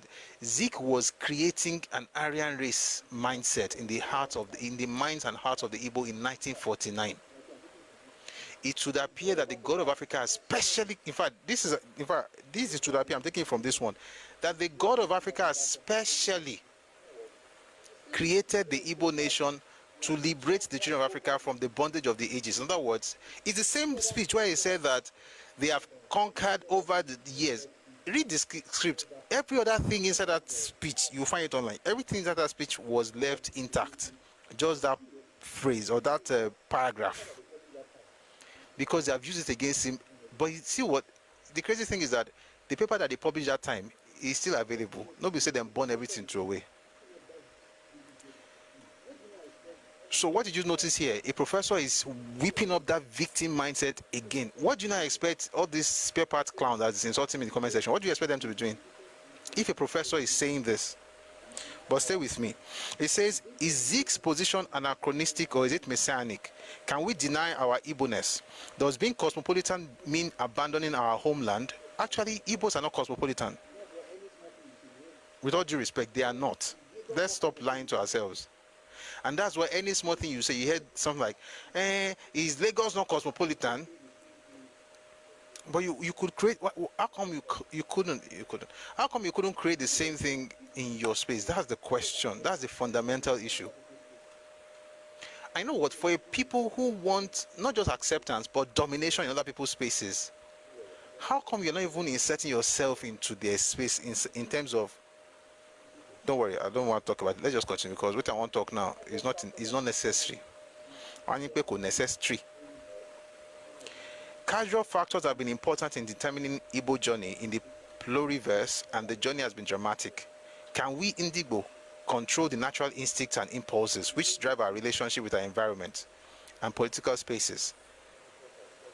Should there be a change in our foundational approaches and rethink strategies in our efforts as self-group fulfillment, a rethink of our approaches to constitutive freedoms? I am calling for a consequential reasoning and re-examination, or even how can you call welcome. How can you be calling for them to change their minds when you already told them that everybody who spoke against them hated them, or that everybody they're just having petty jealousy? Now you're telling them to re-examine something. There's nothing to re-examine now. You already told them exactly what it is. Now let me go to, what document is that? 1 second. You had what I've said it before. If there's any achievement that Zik was able to make that I find absolutely mind-boggling, if not just outrightly brilliant, it would be his ability to instill in the mind of people. 1 second though.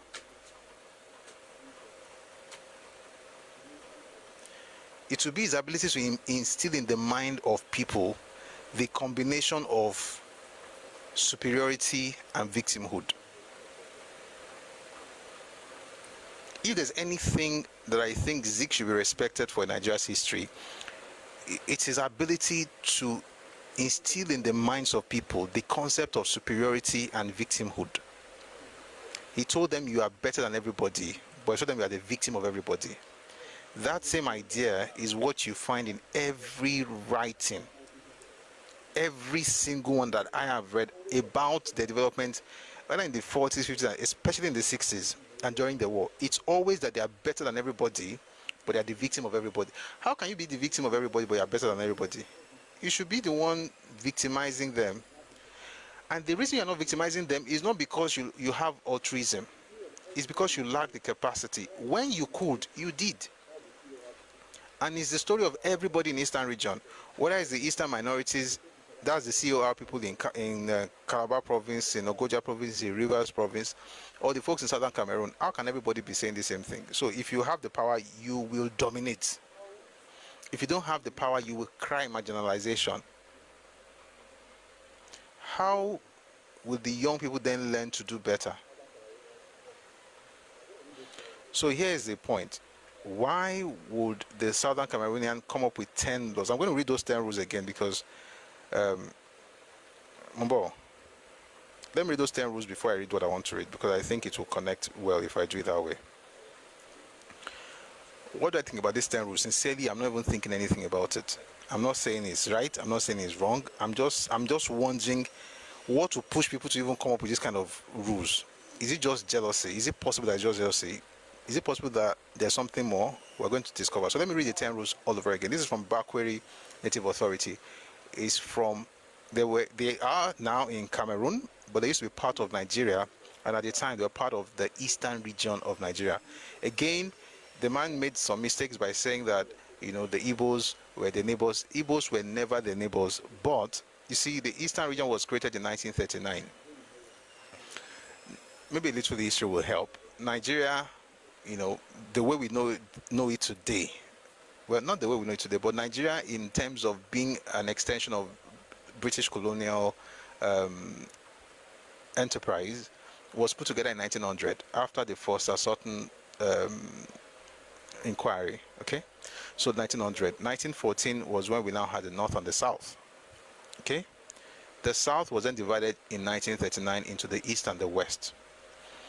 Now, in the East, the majority group there was the Ibo. In the West, it was Yoruba. In the North, it was the Hausa, and of course, with the Fulani, who were the leaders at the time. 1 second, please.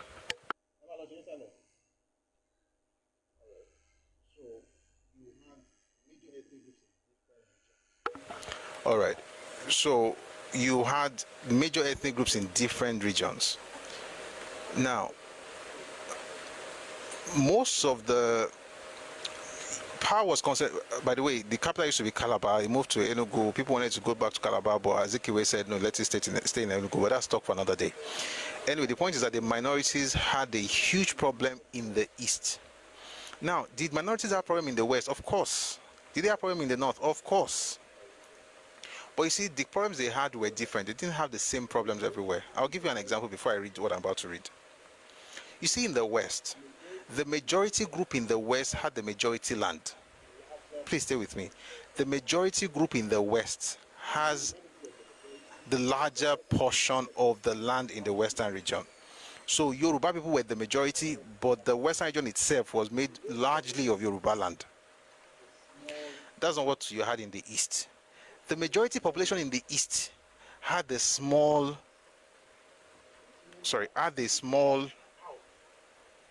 landmass, which meant that they poured out of that space. And as they poured out, they helped themselves move ahead. The point is not whether it's good or bad. They helped themselves move ahead, helped themselves occupy spaces. And the idea of nepotism was not seen as anything bad. That movement was one of the major reasons, and then to not make matters worse, apart from the fact that they had small land, they also had very little resources. The only thing they had, which is, and respectfully, is still the major thing they have today. I'm not going to say the only thing they have today, but the major thing they have today was numbers. So you had numbers. You had less resources, you had less land. Therefore, you moved out into every part of the region because you could. This morning I was reading a document on, they were trying to see, people were, sorry, somebody's describing his dad in the comment section. Let me mute you before you go and curse your dad. What you said right now, you're talking about your dad, by the way, but let me just mute you. You know what, guys, if I don't get to the topic of today, I no go mind. I'm going to do something now. Okay, I'll read this thing, then I'm going to do something. Let's do like this. Let me help this clown. I'm going to send you a message to your dad because you were not well brought up. Oh, Leko. I'm going to read something from The Listener. It was an article written by Marjorie Parham in 1960. Because sometimes I think maybe because you are no, I don't want to say what I want to say. Ọ̀rẹ́ mi dá lórúkọ Jésù. Torí àwọn ọ̀rọ̀ kan láti ẹgbẹ́ tí wọ́n bá sọ, ẹni tí wọ́n bá sọ̀rọ̀ yẹn, ó lè lọ pokùnso. So má yẹ kí n sọ̀rọ̀ tí ó dá. Mo ń bọ̀ o, jẹ́ kí n ka story daddy ẹ̀ fún wọn tí ọ.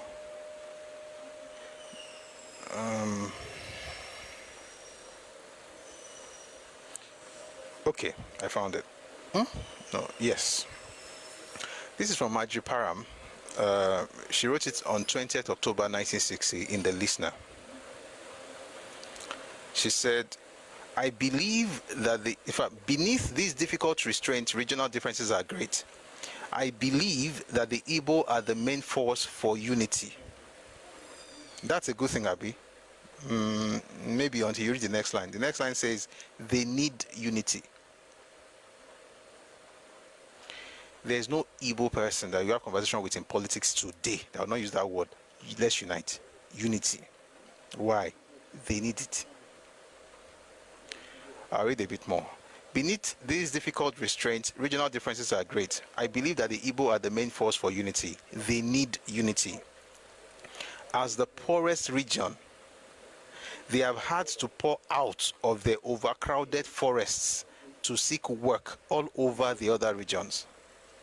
Again, having no great history, no impressive chiefs or cities, they need to find their pride, their fulfillment in Nigeria itself. Able, individualistic, hardworking, democratic, they could be the unifying leaven, and Dr. Azikiwe could probably express as Governor General not only the independence but also the unity for which he has worked for so long. The idea of unity is not for your good, it's for his good. When you hear the governor of Imo State and the deputy speaker of House of Representatives today telling you that they need indigenship in people's places after living there for 10 years, it's not because of the people, it's because of themselves. And I can assure you, they know that their place is not as attractive. And again, no jabs, it's just the fact. Are there Yoruba people in Igbo land? Of course. Are there Hausa people in Igbo land? Of course. Can you compare it with the numbers of Igbo land in Hausa land or Yoruba land? Of course not. When it tells you let us unite, it doesn't care about you that, okay, we are going to unite and make the country great. That's not the point. We are going to unite so that I can have what I want. What does he want? I'll read something to you from another book. I wasn't going to go into all of this, but because of that clown, I think it's about to be responding to you clowns because, silence sometimes, you think that people don't know what they're doing. And again, I'm doing this because if I don't read books, I'm going to insult your parents and I'm going to insult your entire ethnic group.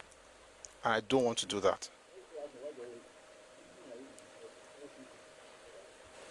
So and when people ask me why do I always read, the reason I read is because it helps me to contain what I really want to say. Because if I say it the way I'm feeling, the fool will just go and boss odo. I'm going to read from Antonio Nauro's speech in 1968. It says, of the three most populous ethnic groups of Nigeria, the Hausa Fulanis, Ibos, sorry guys, This one that doesn't have Kini, you will not see the nonsense that your people are writing. Once someone start reading now, you start crying like a baby. Some fish any. Obina, she will look boy over. Some fish any. Of the three most populous ethnic groups of Nigeria, the Hausa Fulanis, Ibos, Yorubas, only the Ibos never had an organized state, an imperial past, or a golden age. They had not centralized political administration or loyalties and never had an era of kings, dukes, or conquerors. Which is why they're always looking for kings everywhere. I'm going somewhere.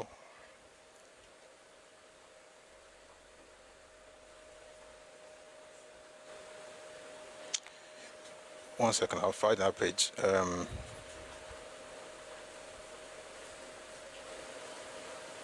We're going somewhere with this.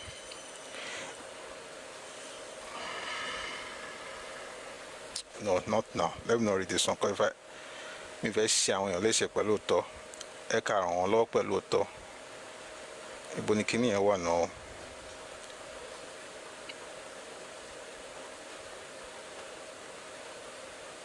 One second, I'm coming, I'm almost there. Well, I'm going to be there in a minute. Okay. It says here, in the former eastern region of Nigeria, the Ibos numbered about 7 million and the Efiks, Ibibos, Ekois and Ijos about 5 million. Listen to the point I'm trying to make. Half of the land area of the region belonged to these 5 million so-called minorities. The minority areas produce about 16 million pounds out of 25 million pounds of annual agricultural exports from the east before the outbreak of hostilities. In other words, the Ekois, the Efiks, the Ibibos, the Ijos, all those people, the Calabaris, all of them, the Ogoni, those people, they were 5.4 million actually. 5.4 million before the war started, 5.4. But the land of East that we call Eastern region, they owned half of it. The Ibos were 7 million, they owned the other half. And they have gone serve. Most of it wasn't arable. Even back then, most of it was not fertile.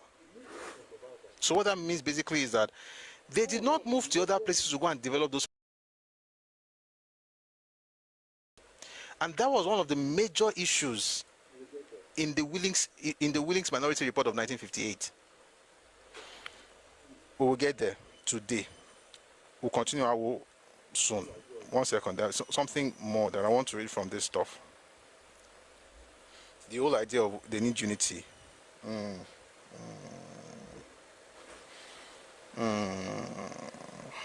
One second, I'll find it in a bit. I found it. Captured documents now confirm that the intention of the former Eastern authorities was to conquer the former Midwestern and Western regions. This was about the war, and then in a later phase subdue the former Northern region. In other words, just quickly explain, Ojukwu never really intended to rule the Eastern region. The plan was to conquer the entire country. That was why he appointed an Igbo as the governor of what he called the Republic of Benin in the Midwest. That was why he told Victor Banjo what he told him in his letter of 22nd August 1967, where he talked about the fact that they, the Ibos, the Biafran forces, would occupy Yoruba land for as long as they deem it fit. Okay, as they deem fit. And they will be the one to appoint our governors in the Western region and in Lagos, and then they will combine those two, but it will be the ones in charge. And then, of course, the plan was also to take north. But why are we doing all of these things? The second part, it says, this was not surprising. Ibos need to work and trade over the whole of Nigeria, which they have always known in this century as their country. What does this mean? It means that the pouring out, I've not even read this, I'm already explaining it. The pouring out that you see is coming from somewhere. It's not coming because of altruism, like I said earlier. It's coming because of need. And you see the word was used in two of the books. That's the reason I'm reading those two books. The one by Maji Param and the one by Anthony Naro. The word need. There's no group that needs Nigeria more than folks from the Southeast. Is it a problem? No. The problem is when you who needs the country now talk to the country as though the country needs you. And you're so derisive of the country, you always demean the place, call it a zoo, insult everybody, you are better than everybody, but you need us to survive.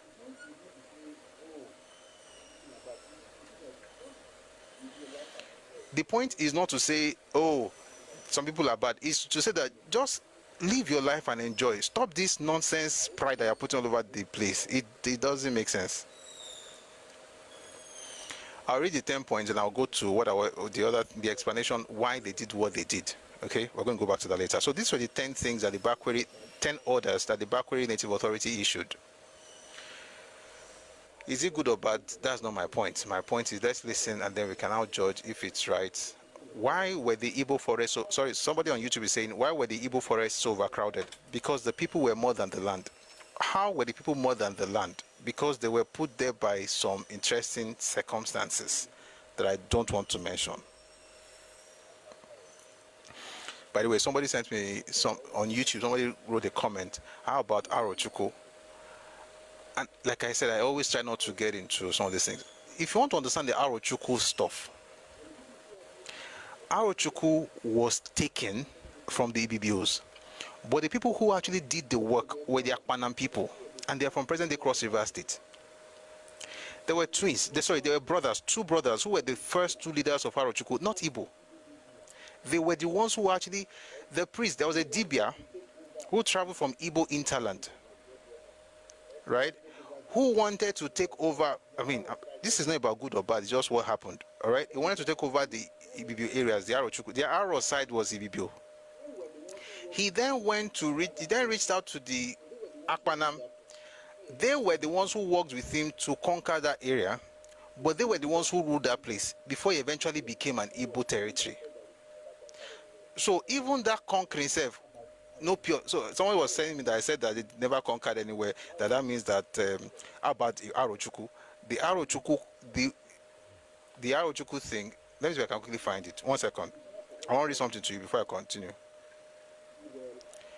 Again, it's important for all of us to just do well, and God will bless the work of your hand. And but what you should not be doing is all this, I'm better than everybody. It doesn't make sense. Like there's no. Sorry, Mumbo. Just say Akpanam. I mean Akuma. Sorry.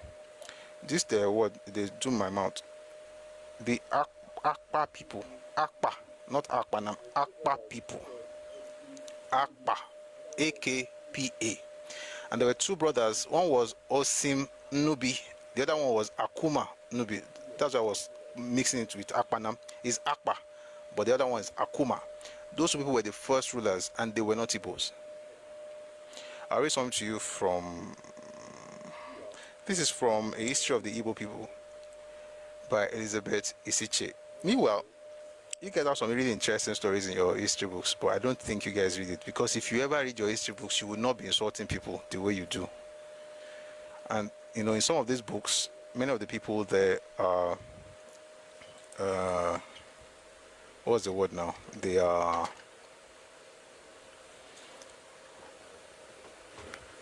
honest. The Akuma or Akpa and Ibibio locals, there's a name I'm looking for. I want to see if I can quickly find that name. It's the name of the Dibia who invited the Akpa people. Of course, it's Igbo land now. Whatever, it's Igbo. I'm not fighting. It's not my land. I don't care for it. It's Igbo land,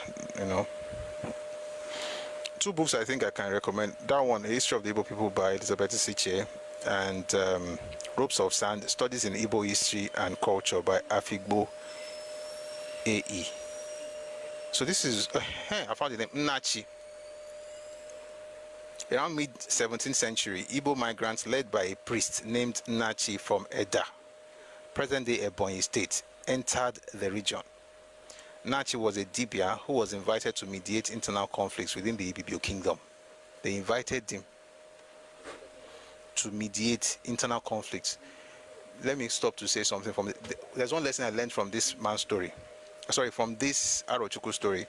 If you and your brother are fighting, don't bring in an outsider to help you settle it. I'm going back to the other book. If you and your brother have issues, settle it. Don't bring in an outsider. The Ibibios were having internal wranglings, internal issues. They then invited an Igbo priest to settle the issue. The Igbo priests then went to contract people to take over the space. That's what happened in Arochuku. Am I the one saying this? No. That's why I told you the books to read. How did he do it? Nachi's spiritual and diplomatic skills gained him followers and influence, but the conflict later escalated into open warfare. And then he sought military assistance from the Akpa people who lived east of the Cross River. The Akpa brothers, Osim Nubi and Akuma Nubi, led a powerful force to aid Nachi. Together, the Igbo, Akpa, and local allies defeated the Ibibio and established control of the area. After the war, Akuma Nubi was installed as the first Ezearo. By the way, this was in the 17th century. And then after he died, Nachi's descendants took over the rulership, continuing the dynastic lineage of Aro kings. So the Akpa person who helped, the two brothers led their own warriors to come and help the Dibia, Nachi, to take over Arochuku, right? And when it was done, he became the head, or the Eze. After his death, the Dibia. How is this different from what happened in Ilorin? Think about that for a second. I said small, but telling people some of these things, because when I spoke last week and somebody said, why are you comparing us with Ilorin? Why are you comparing us with Ilorin? How did Alimi get to Ilorin? Was it not as a priest?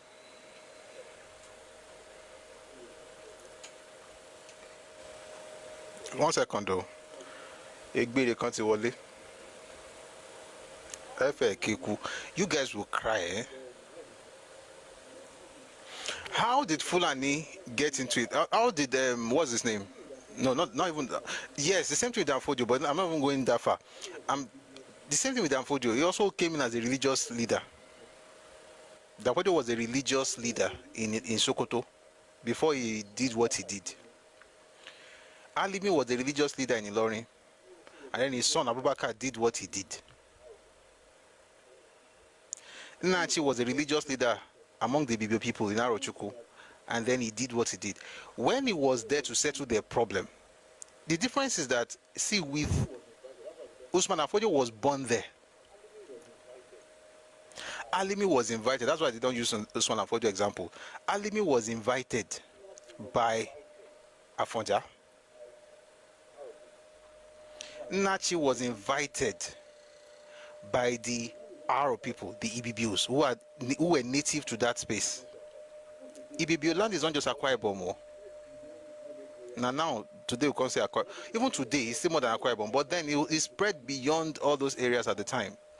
They had issues amongst themselves. They then invited somebody to come into their space, to come and, what's the word? Is it educate on the matter or help them settle the dispute? The person became popular amongst the people, very popular amongst them, right? And then eventually got people to be on his side. You know, one of the factions on his side, then invited other folks from Ebonyi. He was from Ebonyi. I'm here every day, yes, so. C14, I'm here every day. How does that affect you? You guys don't know your history. I'm even helping you, although that's not today's topic. But it'd be like, say, people need to understand why you guys act the way you do. Because everybody's complaining about you. Maybe they don't understand it. He then put together people in Arochuku, brought in his folks from Ebonyi, where he was originally from, then invited the Akpa people from Cross River. Those ones then came, worked together, and then defeated the other side of the people. So part of the land supported him, part of the land did not support him, conquered them, took over the place. He was an outsider. There's something I want to say now, I won't even say it. Took over the place and then allowed the guy who won to be the first president, before Easy. As soon as that one left, himself stopped becoming a religious leader, just like in Ilorin. Stopped becoming a religious leader and became a political leader, and then his children have become political leaders. Is it good or bad? Whatever you call it is what it is. It's history.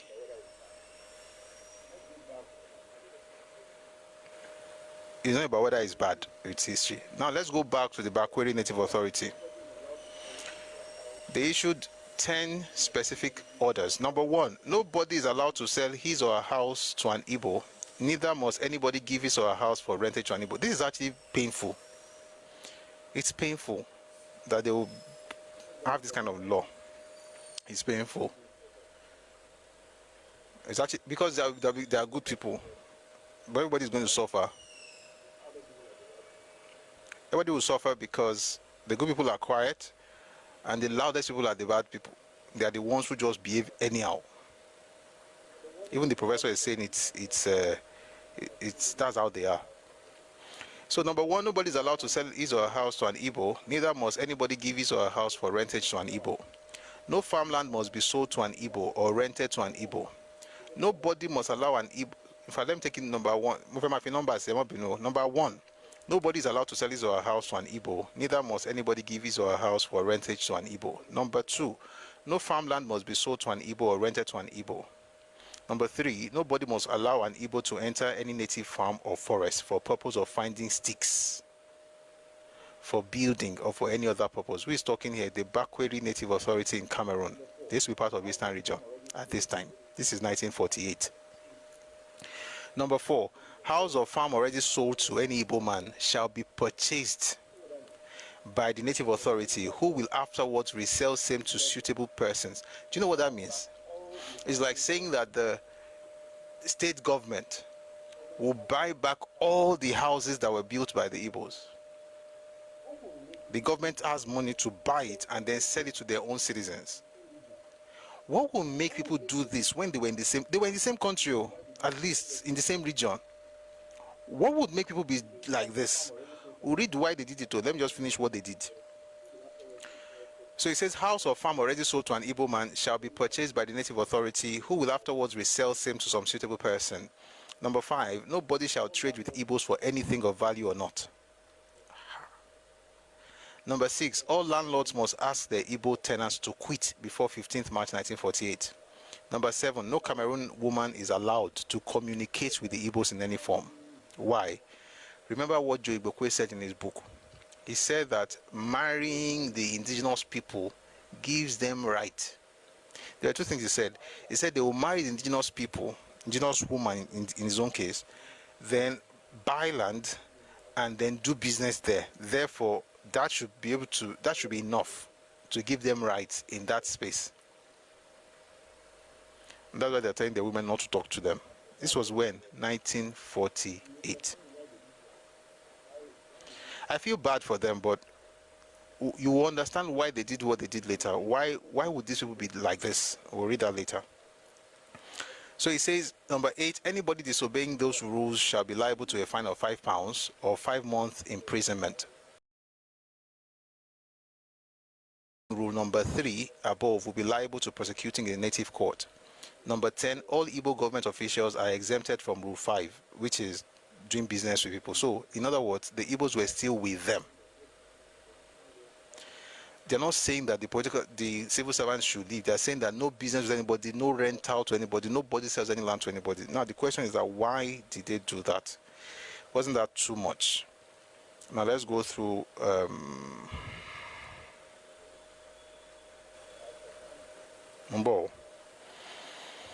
Let me open... So I itemized it, but let me tell you where you will find some of these things. There's a paper called Igbo Migration, Entrepreneurship and the Creation of the Igbo Scare in British Cameroon, 1900 to 1975. Okay?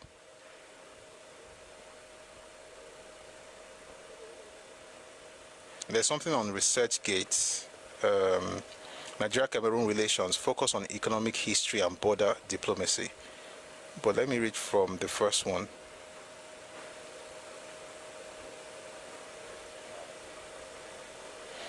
Oh my God. Ogao.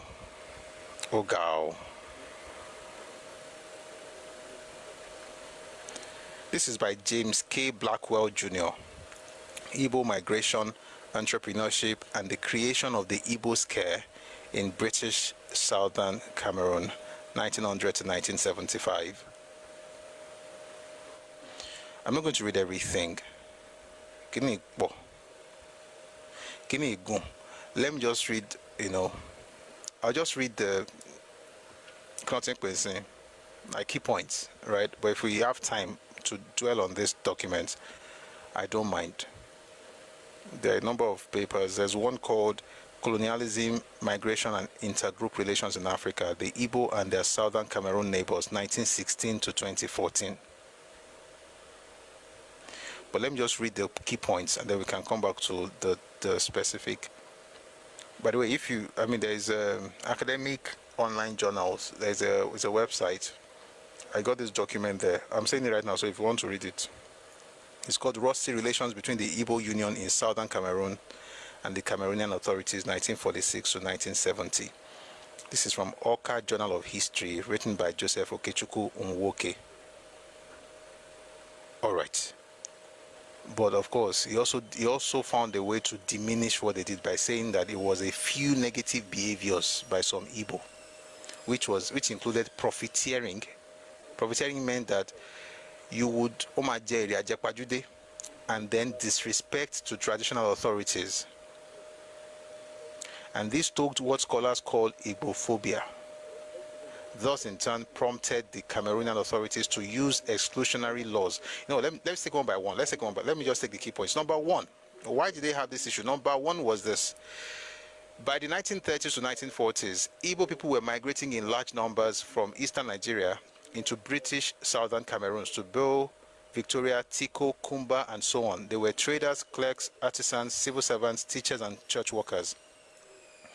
This migration was encouraged by colonial infrastructure, missionary schools, and the growing cash economy. But the result, the Ibos quickly outpaced locals in commerce, education, and civil service positions. Okay? So that's the first thing. The first thing is that the sheer numbers. So if you look at what the UAE does, that's the reason they do what they do. The Emiratis are a tiny fraction of the residents in Dubai, for instance. Tiny. They don't reach 10%. But you know what? If you stay there for donkey years, you cannot become a citizen of UAE. There's a reason they did that. Numbers should not change what the locals, the owners of the place, have chosen to be their culture. In other words, no matter how many you are, you have to adapt. You see, historically, for the most part, especially in Eastern region, folks from the East did not adapt. One second. I'll come back to this document, but as we take one point, we go read some things to understand that point. Why are we doing this? So that you understand that when people act the way they do, maybe they're not just demons. So they're just bad people, they just hate them. It's Igbophobia. You are saying that, and I get the point, and I would think the same. For instance, why would you say people should not sell them stuff? Like that's bad. I'm trying to think of the book I want to read. Oh yes, two books. One is the Willing Commission Minority Report. The other one is Sunset in Biafra. Where is that one? Naturally, if you have Itara, you'll be like, this is bad. And if you think that way, let me tell you something, you are right. And that's the natural way to think. But that's when you're dealing with natural issues. This one is not a natural issue. It's not supernatural. Let me put it this way. It's supposed to be normal issue. That's how you treat normal issues. But this is not a normal issue. It's an abnormal scenario. I'm coming. Let me read something to you from Sunset in Biafra first, and I'll now go to Willing's Commission report. What am I looking for?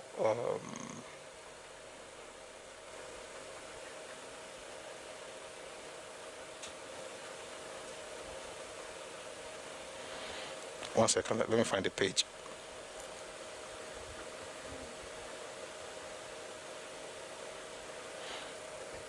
Why do they move? Pro, it's not bad. That is what we want our leaders should do to them. Those 10 things, you want your leaders to, you want me to send you the PDF? When do you think people will start using real doors instead of these fake ones? Okay, when your dad eventually decides to make you his son because you are illegitimate.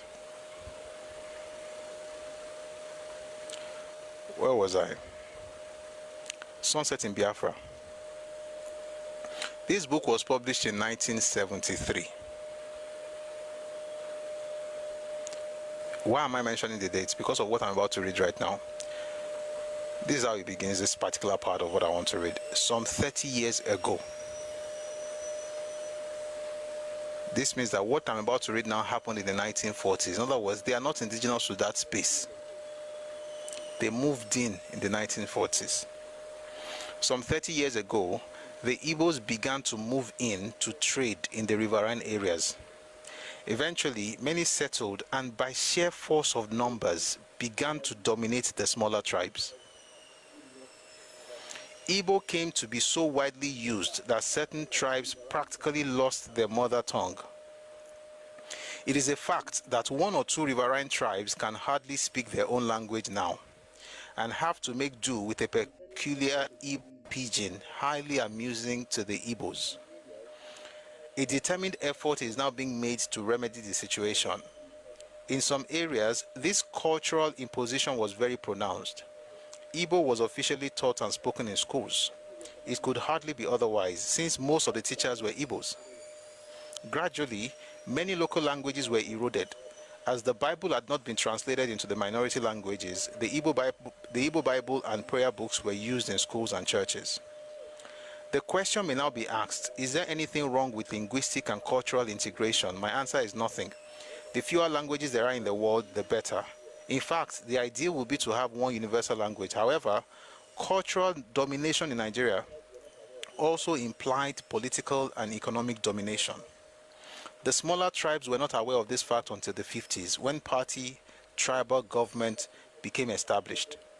Jobs, contracts, scholarships, and other privileges were awarded on a tribal basis. The bigger minority tribes like the Efiks, Ibos, and Thieves reacted by fighting to get a few of their men into key positions. These men took care of the rest as best they could. The people of Western Cameroons broke away under intertribal pressure to join their relations on the other side of the border. For the smaller tribes, it was a nightmare. To get a good job, one had to pretend that one belonged to the big tribe, having of course learnt the language as thoroughly as one could. In other words, you are in your land though. Let me tell you how terrible this thing is. You are in your land, but you have to learn the language of the people that moved into your space in order to get jobs in the government of the region.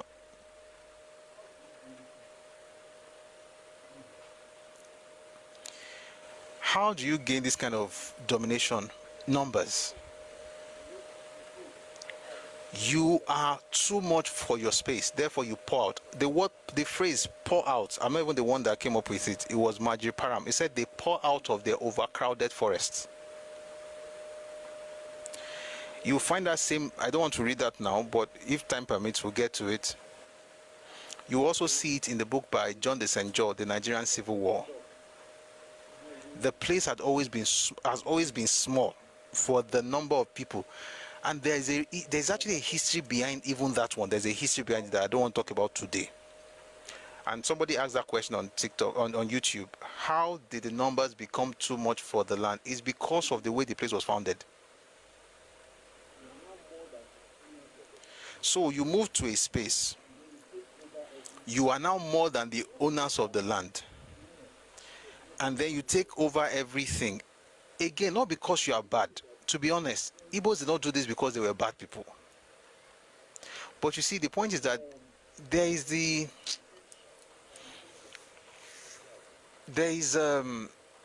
a protection that indigenous people deserve. So that regardless of the scarcity you have back at home, you don't threaten them in their own home and call them lazy. You can't, and like the professor said in the other books, we're not the one that said they should not go to school. That's not the point. The point is that they should have been protected. Maybe not by Igbos, first by the British colonial government, then after independence by the government of the region, which of course happens to be the Ibos as well. So he's saying here that jobs, contracts, scholarships, you have to learn the language. You have to learn. Let me explain it in plain terms. So you are, by the way, this man is Ikwere. You are Ikwere. There's a history about the relationship with Ibos. I'm not talking about it now. So let's say you are Ikwere, or you are Kalabari, or you are Ogoni. Ibos are all over the place. They are teaching, they are in school. To make matters worse, when you go to church, you have to read in Igbo language. Not because Igbo people published the Bible, but because, you see, when the missionaries got into spaces, they would look for the most economically viable way of spreading, or of distributing Bibles. It will make no sense to now interpret Bible in every language. So you pick one language that's like the dominant language of the area, okay, and then you write the Bible in that language, or you translate the Bible into that language. So that becomes the language that everybody learns. So you have to know that language to be able to read the Bible in your quote-unquote local language, so in local tongue. So the Bible, the prayer books, the hymns were translated into that language, and that language became the language of that area. That's one of the reasons you see the folks in the south behave the way they do. I'm talking about rivers now. I'll go to Calabar and Ogoja after this. They became so many that they became more than the owners of the land. And they're in doing, and again, they're not the first. I mean, this is not the first time this is happening in history. Like I said, it's happening in UAE today. Expatriates are more than locals in Dubai, but the locals are protected. That's what Nigeria did not have for the Eastern minorities at the time. And contrary to what you've heard, the Western minorities did not have this problem. They had problems of their own. Western region was not perfect. But you see, if you really think about it, their problem was first world problem. If you're on TikTok, please power tap. This thing is showing inactivity, and I have to hold on for a bit. So please, let's power tap.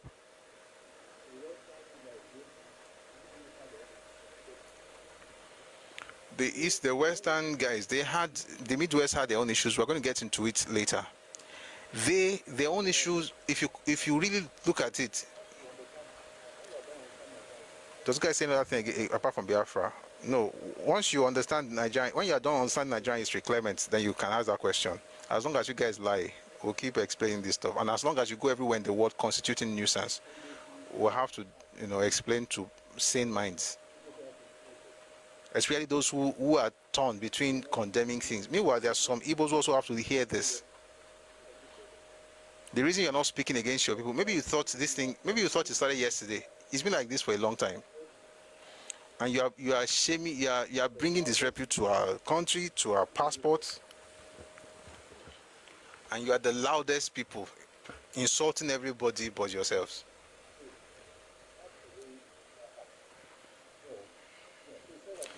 So that's the way that happened.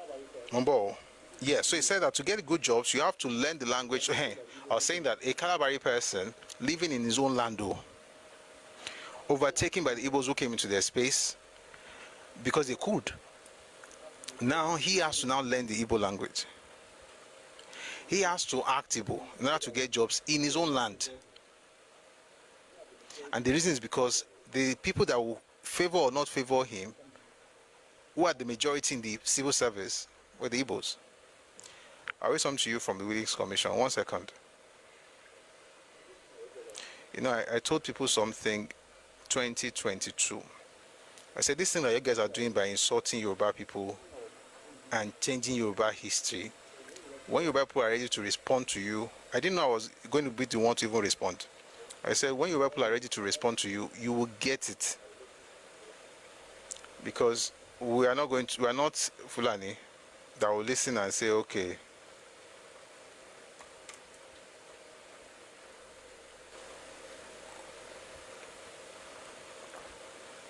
it's funny how life works. I'll read something to you from this. This thing is big. The book is big, so I'll just read portions of it. We'll have full sessions on this later. More than 98% of people who inhabit the Igbo plateau of the eastern region are Igbo, and they speak one language, though of course with certain differences of dialects. There are nearly 5 million of them, and there are too many. When was this? 1958. 1958.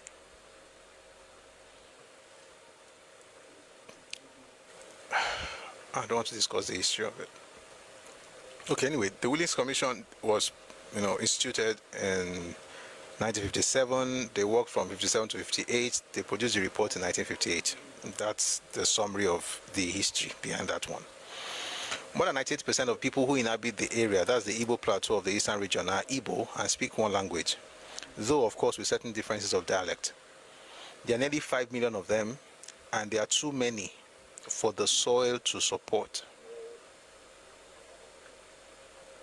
There are too many for the soil to support. That's the reason for pouring out.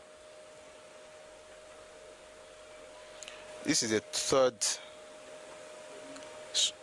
source. I can give you more. Read ethnic. Somebody is asking me a question in the comment section. Read Ethnic Politics in Nigeria by Professor Nolly. Read Ibos 25 years after the war by Joe Igbokwe. Read all these things. It's the same thing. And I don't mind you living in my land. I think it's fantastic. I mean, you're not hurting me until you hurt me. Okay? You're not hurting me until you begin to hurt me. So if you come to my space, do well, succeed, thrive, make progress, take care of your family, all the good things in life you want to do, may you do it. As long as you don't cross your boundary. There are nearly 5 million of them, and there are too many for the soil to support. I'm reading the Williams Commission report of 1958. They are vigorous and intelligent and have pushed outward in every direction. They are vigorous and intelligent, and they are pushed outward in every direction, seeking a livelihood by trade or in service in the surrounding areas of the eastern region, in the western region, in the north and outside Nigeria. They are no more popular with their neighbors than is usual in the case of an energetic and expanding people whose neighbors have a more leisurely outlook on life. Though there has been no great kingdom or indigenous culture in the eastern region, the coastal chiefs grew. I'm going to read this as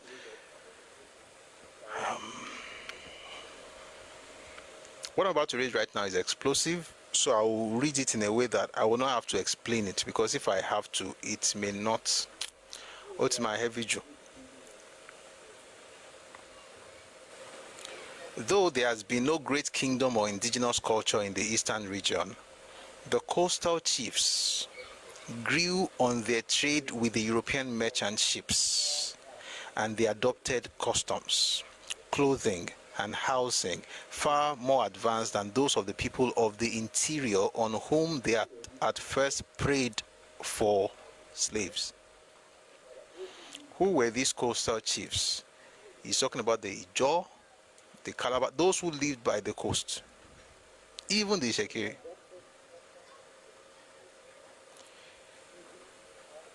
But they adopted customs from the Europeans, and clothing and housing, the way they do things, they've adopted it, and they are more advanced.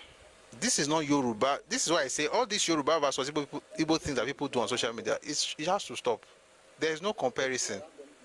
They are comparing them with people around them, not with Yoruba people. And even those people around them who did not have great empires, even those ones were far more advanced than the people in the interior, of whom they had at first preyed on as slaves. They came during the 19th century to regard the people of the interior as backward and ignorant, and it was therefore a blow to their pride as well as to their pockets when the Ibos began to push outwards into the surrounding fringe of the country, and particularly into the Calabar area, to take up land, to grow rich, to own houses and lorries, and occupy posts in public services and in the services of large trading firms. It was among the Ibos, formerly despised by the people of Calabar as source of slaves, and as a backward people of the interior, now feared and disliked as energetic and educated, that the first political party formed.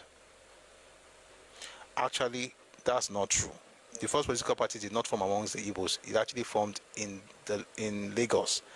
But one Igbo man was one of the major, was one of the leaders of the party, was the secretary. That was Nnamdi Azikiwe. He did not form the party. But, you know, people say these things. But that was not, the party was not formed by Ibos. But you get the point. The point is that those folks in Kaaba, they used to prey on certain people as for slaves.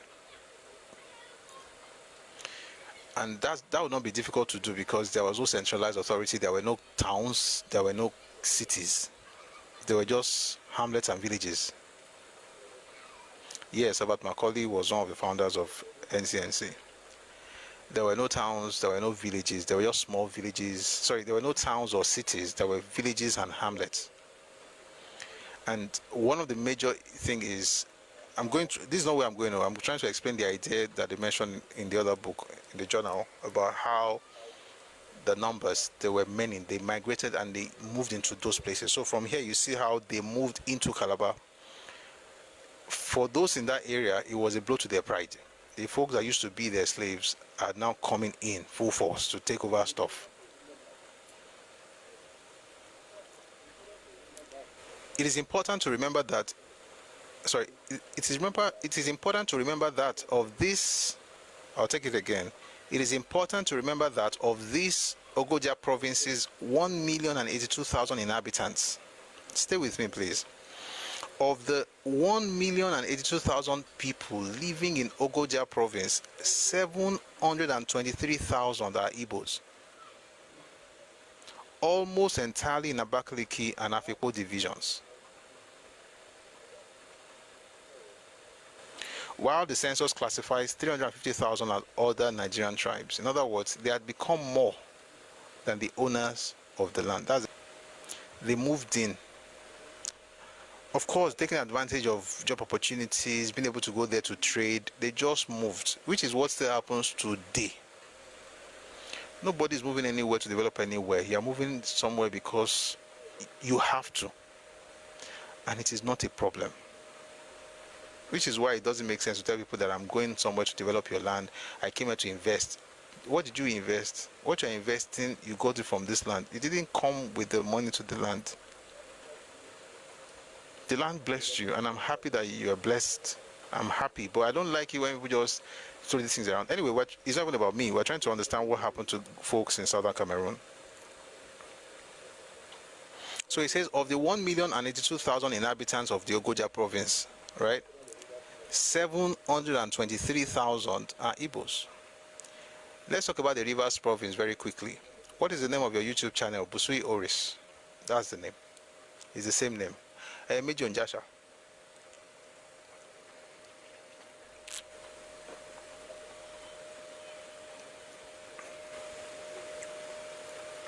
We have things on YouTube I didn't see earlier. So it happened to the Nupe when two prince brothers, Jimada and Majia, were fighting and invited the Fulani Malam Dendo. Yes, I know Malam Dendo. To settle their dispute. It happened to the Yoruba in Ilorin. Yes. Thanks for the gift of Obolowo.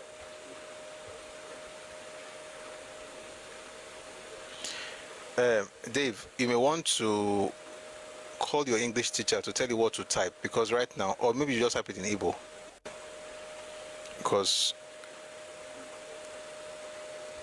I don't understand what you're typing now. English no bitter like this. You type English, you can't make them bitter. What you can learn is sour. Make it sweet. Somebody says, well done, my brother, for this great work. We Yorubas are not Swegbe like Fulanis or South people that this Yamiris. I don't like calling them that. But I get your point. Thank you. Where were we? Rivers Province. We're going to have a full session on this. This is not full session, no. This is not even today's topic. Okay. But it's important to respond to it. The Rivers Province includes two divisions of Braz and Degema, both overwhelmingly Ijo and the Ogoni division. The former Rivers division also includes over 300,000 Ibos, and 250,000 of them are in Ahoada division, 45,000 in Port Harcourt.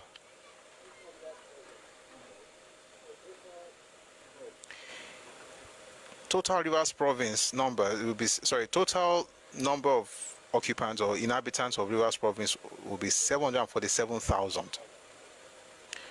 Of the 747,000 in Rivers Province, 305,000 are Ibos, 240,000 Ijos, 156,000 Ogonis. So when you read from Sunset in Biafra by Lechi Amadi that they moved in the 1940s, and the phrase you used said by their sheer numbers, like there were so many just occupied everywhere and dominated the place. That became a problem in southern Cameroon. Back to the southern Cameroon, where is that book? Which one was I reading? Okay.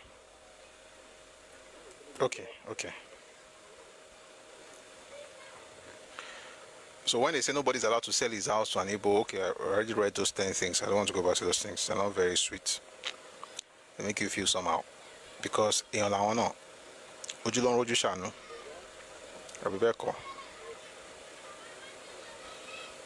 so number one is the fact that there was massive Igbo migration into their areas. And because of their numbers, they were taking over their spaces. Number two was land and property tensions. The Ibos began to buy land in urban centers, rent houses at higher rates, dominate trading posts and markets. So dominating trading posts and markets is something that they should have done. It's something that each region has to do. If you like, you can be a billion in this space, but there are certain things you will not trade in. Why? Because you have to protect the indigenous people of that space. If you think that is bad, it's because you're not thinking like an owner. You are thinking like a nomad. Think like it's your house. Then you'll understand this. Think like an owner. Then you'll get this. But they didn't do this in southern Cameroon, so they dominated trading posts and markets. Buying land in urban centers, I cannot blame Ibos for doing that. But you know what? In most cultures, even Yoruba culture, we don't mind selling land to people. So you can blame us for that. But in actual fact, at the end of the day, it's not even our fault. I'll tell you why. Because if you sell land to different groups, you sell land to Hausa, to Orobo, to Isoko, to Efik, to Ibibio, you sell land to all kinds of people. But only one group tells you that because I bought that plot, I own this space. Then at the end of the day, it's not your fault. It's that person's fault. Because if you are from developed cultures, you know that buying land does not mean that you now own the space. So I think one of the major issues is that when people buy land, just buy land and live. Just buy land and do well. Just buy land and enjoy yourself. Just do well. Why are you buying land to tell them that you own their space? Even if you have, let's say the entire place is 100 plots and you bought 90, it is still not your land. That's difficult for difficult for people from underdeveloped cultures to understand. But it's simple. You can buy 70%, 90% of the land, but it's still not your land. That's the reason you see how, although the First Nations in Canada, they're not so many, but there's a way they are treated even by the Canadian government, even though they're very tiny in terms of numbers. And the land they occupy is not as much as the one that every other person has taken over. In truth, selling land should not be a problem. But having seen what I have seen and studied what I have studied sincerely, there are certain groups that land should not be sold to. Land should be leased to them. And it's not because you hate, it's because of what they do or what they think purchase of land means. That's the problem. So to you, selling land means that I'm trying to get people to come help me to live with me, to be with me, or to even help me raise funds. Maybe you are trying to send your children to school, so you sell your land, you made the money, and even like they say they sell the land and use it for party. Even if you want to use it for party, that's your business. You sold the land, use it for party, that's okay. Well, not okay if you think of assets and the idea that you're wasting money. But the point is, it's your money. But that's not even the issue. The issue is that in your mind, you have sold the land and you have a neighbor. You have sold the land and you now live together happily. But in his mind, he has bought that piece of land and he now has a right as an indigene.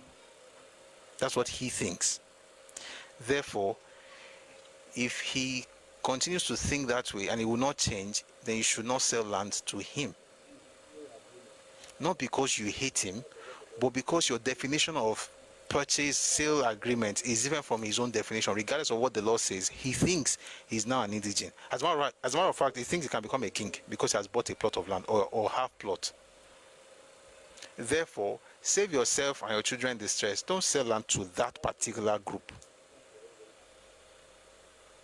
but lease land to them, because that way leasing is easier for everybody to understand.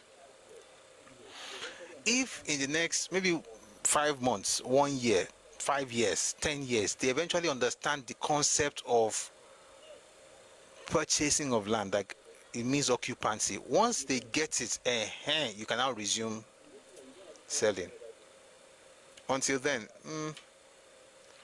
and you notice that you don't have this problem with any other group in Nigeria. The Fulani have bought many lands, houses have bought land. Where do you get the money to buy the land? They rob Yoruba, use Abu money to... I can't say that because I have no proof. I can't say that because I have no proof. I can't just... I mean, if I ask you now, what you just wrote now, do you have proof of it? You can say it because, of course, nobody can see you, but I can't say it because my name is written here. So if I can't prove it, I won't say it. If I can prove it, I will say it. Say it's easier if they ask me, where do you get what you're saying from? All I will do is just see this and that. Somebody says we are one Nigeria and we have the right to buy a land anywhere in Nigeria.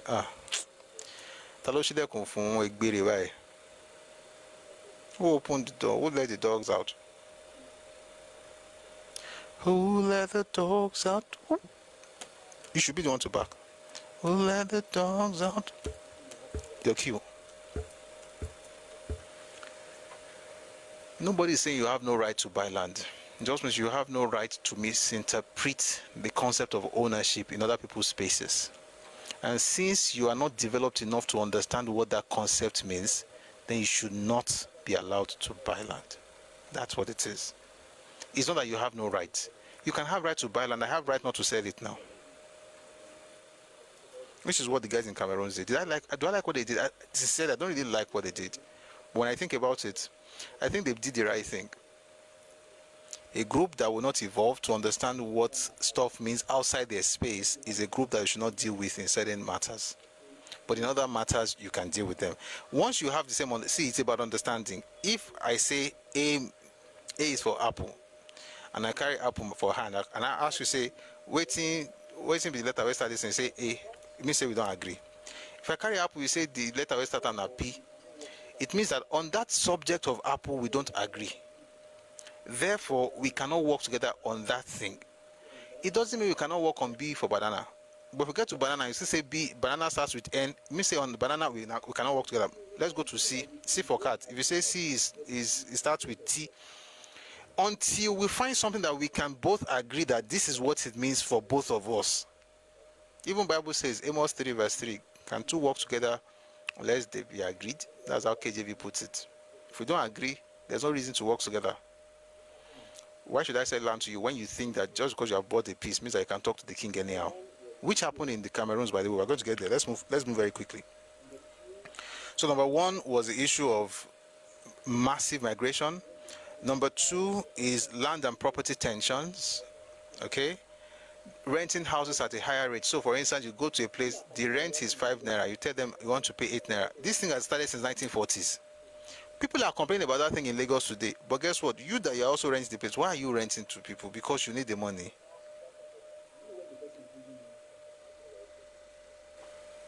Your house is 500 naira. You don't know where the person is bringing money from, or just say that he's going to pay you 700. You're like, me really real. Master, I'll even pay 2 years. Take the key. Be good there.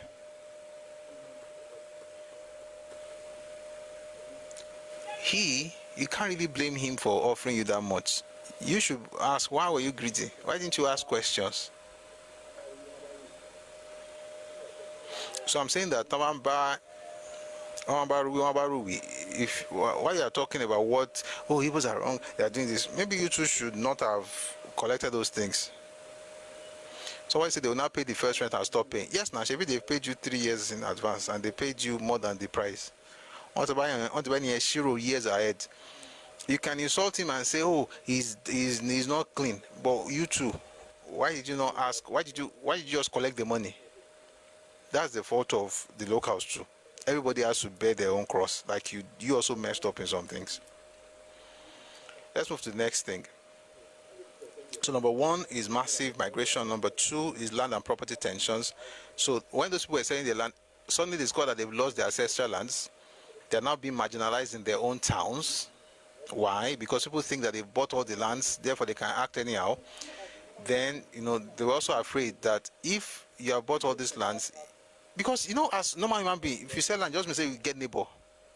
If you move to another part, this is how Yoruba people think. In fact, even the the Gwari people also do the same thing in Abuja. If you know anything about Abuja land, that's how Gwari will sell this land to you and go into one other space far away. It doesn't, like, we're just neighbors.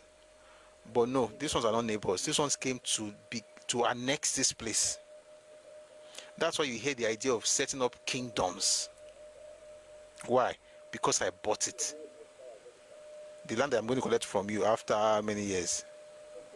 C of O expires every time. Oh, I don't know why people don't know these things. But let's continue.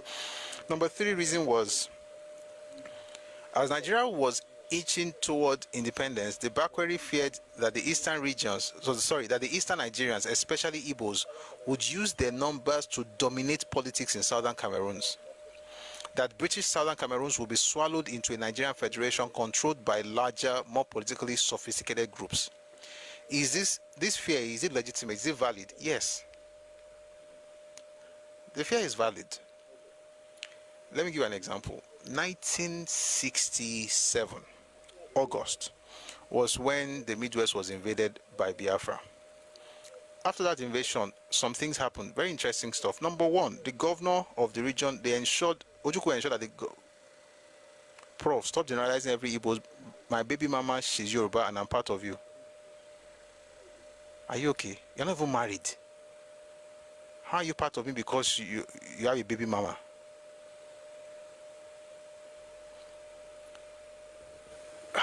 God, how do you guys think when you are from? Jesus is Lord.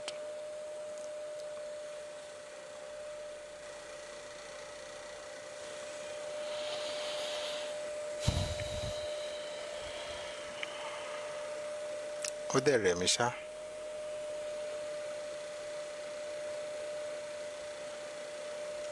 I mean, I can't even read. I just okay, me. So if you sleep with any woman, it means that you're now. So if you have 10 baby mamas now,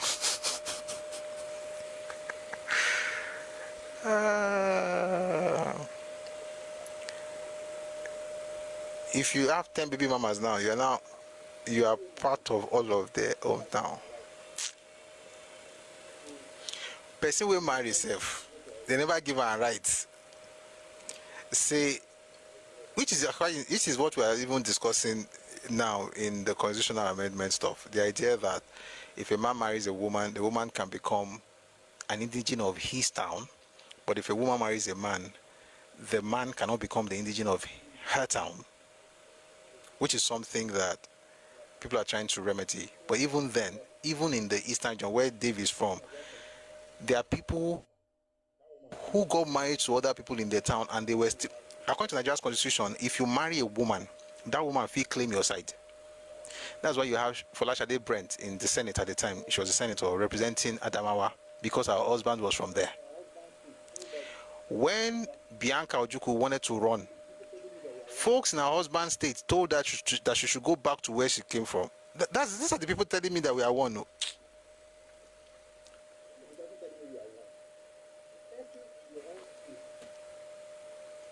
This is the person telling me we are one. The person in your own space who is from your ethnic group, who married into your space. You told her that she should go back. Wonderful. But just to be clear, we're not one like that. Okay? Just because you put your penis into a woman does not mean that you're not from our place.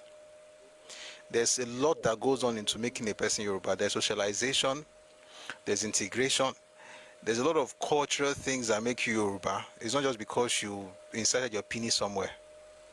Stop being childish. God bless you. Where was I? I was going to say something. As you just saw that, I can't tire.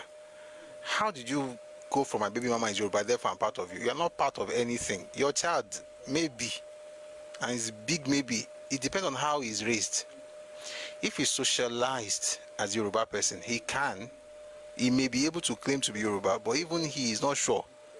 Because generally speaking, folks from the East hate the idea of their kids being socialized into, I mean, it's a normal thing. I mean, it's what we all know, unless we're deceiving ourselves. That's when you discover that in Yoruba land, just because you have Yoruba mother doesn't, even if you have Yoruba father, you know, let me tell you, in fact, let me pause and tell you something. Yoruba land, Yoruba culture is very, very interesting. A man whose father and mother are Yoruba can be called illegitimate. His father is Yoruba, his mother is Yoruba, and he can still be discarded by Yoruba people. Why? Because of character. Legitimacy is not conferred on you just by ancestry. It's also conferred on you based on character. So you can be shouting, my father is Kiniko, my mother is Kiniko. If your character is off, you'll be shunned by the society. Those are the people that they even have the same blood, though. Let alone you that you are talking about a penis. You are a joker. Where was I? Let's go back to this stuff. The idea, okay. Said the Eastern Nigerians, especially Ibos, would use their numbers to dominate politics in southern Cameroons. I was explaining that this fear is very valid, and I'll explain why it's valid. You see, in 1967, when the Eastern region, when Biafra invaded the Midwest, the person who led the charge had an idea that he discussed with Arochuku, saying that let's make sure that the person who is going to lead the Midwest, that we're now calling the Republic of Benin, let's make sure that the person is from any other ethnic group but Ibo. So he suggested three names. Number one, he gave the name David Ejo, who is Urobo, who was, by the way, at the time was the military governor of that space. So he says, let's use David Ejo, is Urobo. That's number one option. Number two, we have Ogbemudia, who is Benin. Number three, we have Chimnel, who is the Shekiri. Arochuku looked at all these numbers. He saw nothing good about any of them. He had to go and pick Albert Okonkwo, who is Igbo, to replace his original idea, Conrad Nwanwo, who is also Igbo. So he made sure it was an Igbo man. Number two, he then moved civil servants, senior civil servants from Enugu to work in Benin as senior civil servants. They became expatriates, and they were forced on the people from the Midwest. There was nothing they could do. Number three, he then said to the corporations in the Midwest that a certain percentage of the revenue must be remitted to Enugu. All this while, the Ibos are the minority in the Midwest. So when somebody from Southern Cameroon is telling you that these ones are becoming majority, they're going to take over my politics, don't say they are tribalistic. Maybe you should try and understand what is happening. Because if in a place, by the way, that was not the first time it happened in 67, it happened in 63 as well. In 63, Dennis Osadebe, who was from a minority group, was made the premier of the region because he was Igbo and he was connected and he was in NCNC, therefore connected to the Eastern region.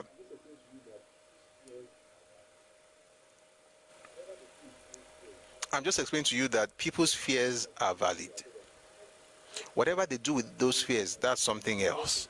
But when they tell you that this is what they're afraid of, stop dismissing it and say things like, we are just one. After all, we are one. That's just a very dumb way of trying to placate people. You're not even placating anybody. You're just trying to wish the fears.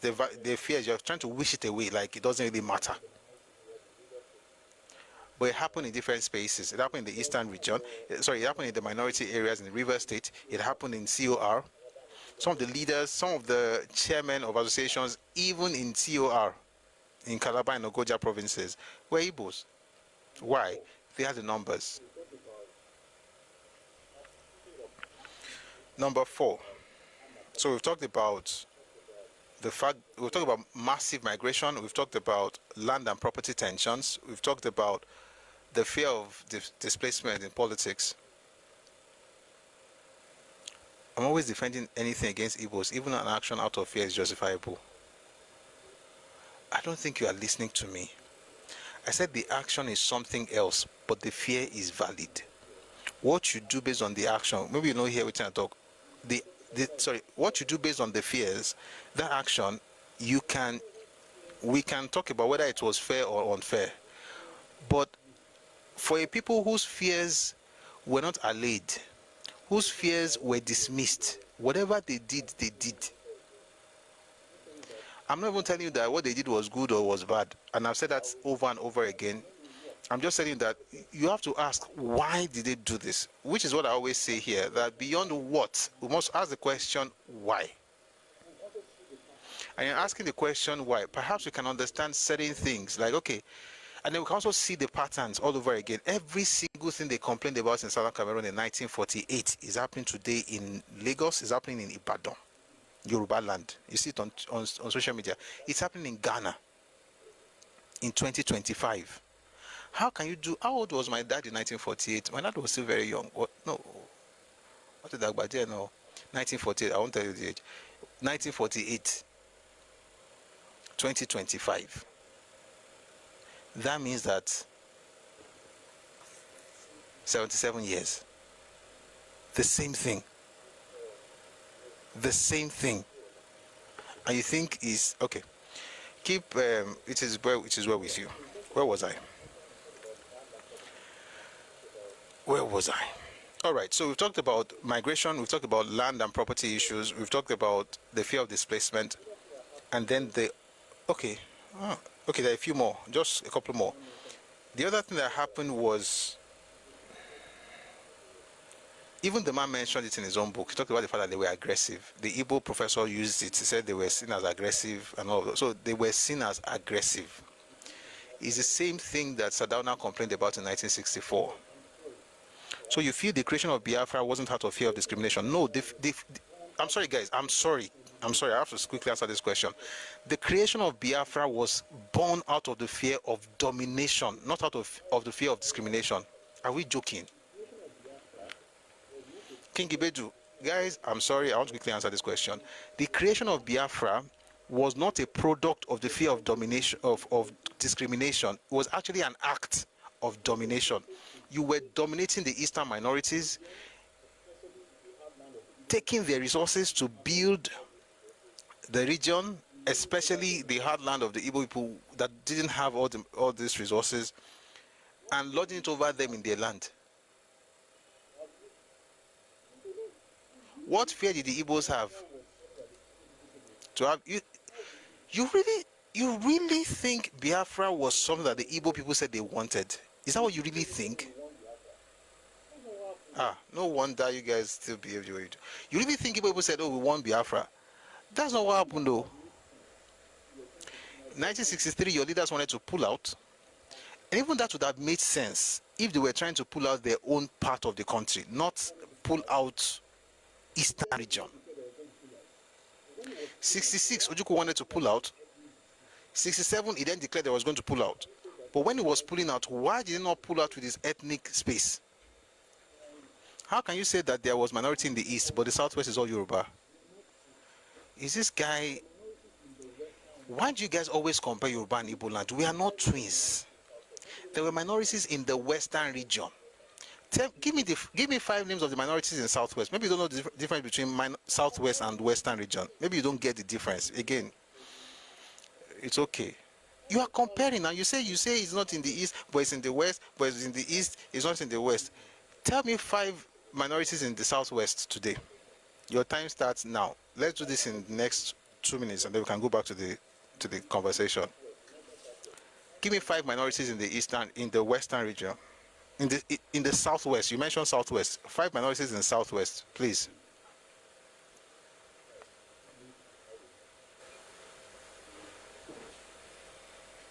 Guys, you will not be able to provide the names because they don't exist.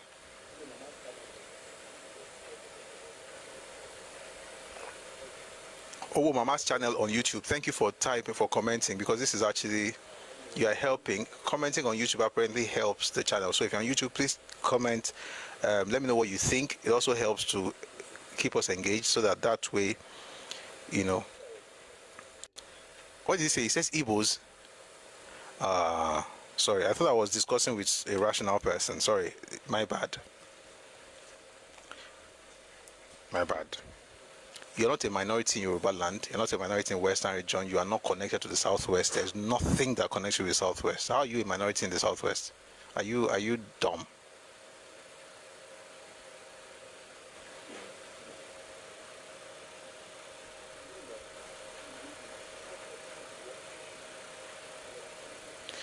You don't understand. King Ibedu, Southwest is different from Western region. There were minorities in the Western region, not in Southwest. If you don't understand English, more break them down small. Maybe you were not here. Maybe you just came in here. There were minorities in the Western region. Those minorities banded together and formed what was called the Midwest in 1963. There are no minorities in Southwest.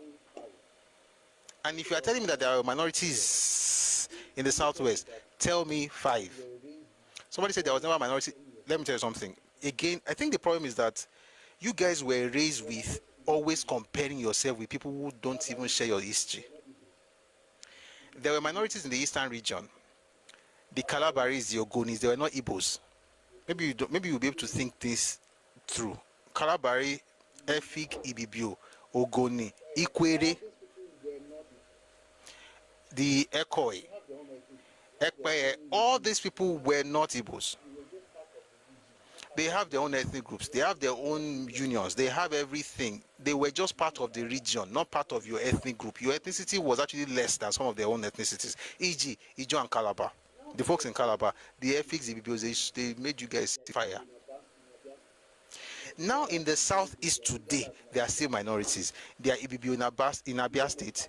There are Igalas in Enugu. There are Igalas in Anambra. Maybe you don't understand what we're even saying. Maybe I'm even wasting my time explaining to you, to be honest. Your dad, you're talking to your father. I think you have overstayed your welcome. Where was I? You guys said Igbos are minorities. You guys don't know your history. You're very daft. For you to say that you have minorities in the Southwest. Do you know, that's a problem. You guys just go to school to learn to read and write, not to understand. You are not educated, you are just literate. You can carry pen, biro, write, that's all. You can't think things through. How is the Southwest the same thing as the Western region? When was the Southwest created? When was the Western region created? You think it's the same thing? Even the Western region was not the Western region that we came to know eventually. They were part of the Western region. They eventually excised and became part of North Central. He's saying Ikwere is Igbo. You should go and tell Ikwere people. By the time they slap your face, you can settle it with them. I'm not Ikwere. Whatever they say they are is who they are. If you are Yoruba group now and tell them that you are not Yoruba, okay. Okay. Eastern region had minorities. Southeast have minorities. Sorry, Southeast has minorities. And both Eastern region and Southeast are not the same thing. Eastern region was Southeast. You know, Eastern region was broken into 3 in 1967. There was East Central State, which is the 5 Southeastern state. Now that's Abia, Anambra, Ebonyi, Enugu, and Imo. Those were the east that's where the East Central states came out of. Then there was Southeastern state. That was Akwa Ibom and Cross River. Present day Akwa Ibom and Cross River. Then there's Rivers State, which is present day Rivers and parts of Bayelsa State. Rivers, Bayelsa, Akwa Ibom, Cross River. That's not Igbo territory. And that's why even today, when you hear people talk about Igbo communities in, they will never tell you that they're going to Igbo land in. They will tell you they're going to Igbo communities in. Kiniko. They know they're not indigenous to those places. So in the eastern region at the time of that time, it was not Igbo land. And the region was not created by God. And it was not created by Ibos. It was created by the British in 1939. Stop being funny. Same for the Western region. We did not create Western region. Now we both create them. And in the Western region, there were Afemai, there were Edo, there were Urobo, Isoko, all kinds of groups in the Western region. And a lot of them formed the Midwest in 63. And now we have the Southwest. And again, Southwest is not the same thing as... As a matter of fact, Southwest has not been the same thing with Western region since 1963. Western region has had about 3 iterations. The first one, the other one, and then after the breakaway of Midwest, it became Western region before it was then broken into 2 in 1967. In 67, it became Lagos State and Western State.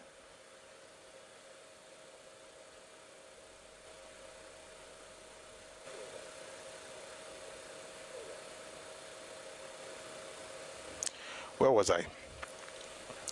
All right.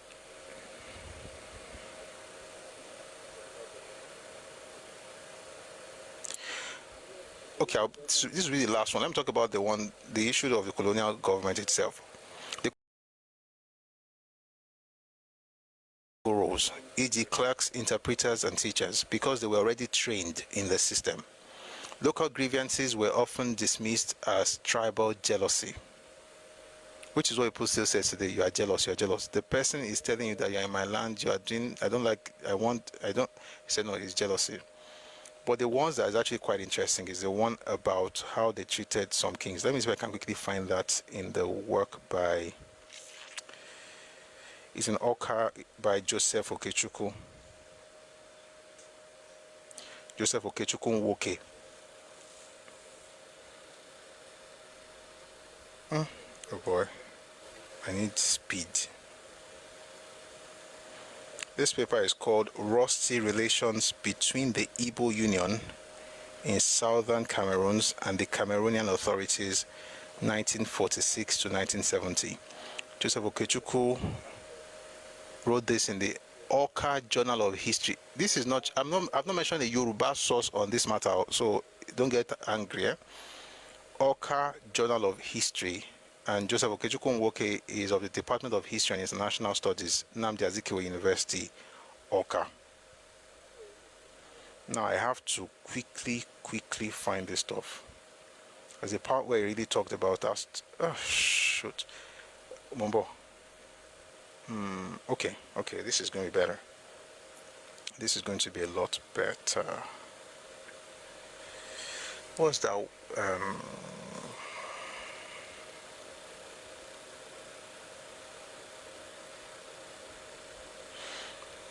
One second, guys. There's a statement he made. Authority.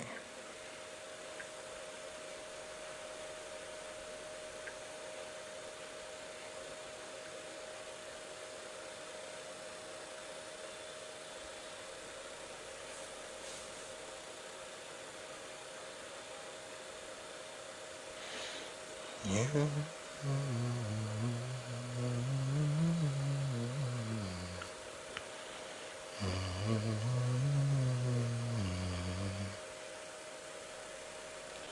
Are you guys still fighting on Ikwere and Ibo thing? Ikwere existed even before the Ibo. You know what? two things will make me talk about that thing. When you guys, if the people don't talk about it themselves, maybe they are here, they're not talking, or if I have the time to do so.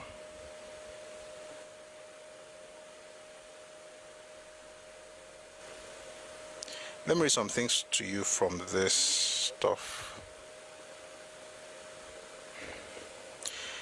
Again, I'm reading from Rusty Relations between the Ibo Union in Southern Cameroons. This was from 1946. So this is happening in 1948. I don't want to scroll back to the beginning. The ISU, Edo State Union, sent delegates to Southern Cameroons following discriminatory laws that were passed against the Ibo in 1948. The Ibo in Southern Cameroons went spiritual in order to douse the tension. It was rumored that the driving force behind these laws was to chase the Ibo from Southern Cameroons, and this was secretly sanctioned by a British administrator. A British resident administrative officer in Southern Cameroons had blamed the Ibo of injustice and carried themselves as if, quote, they were a law unto themselves and not want to recognize local authority, end quote, unquote. The planned expulsion was as a result of the following charges leveled against the Ibo of Victoria Division, accompanied with anti-Ibo laws. It is the view of this study that these laws were imposed as a result of some bad eggs. The person writing this thing is Arochuku, and he works with the Department of History. He is not a Yoruba man.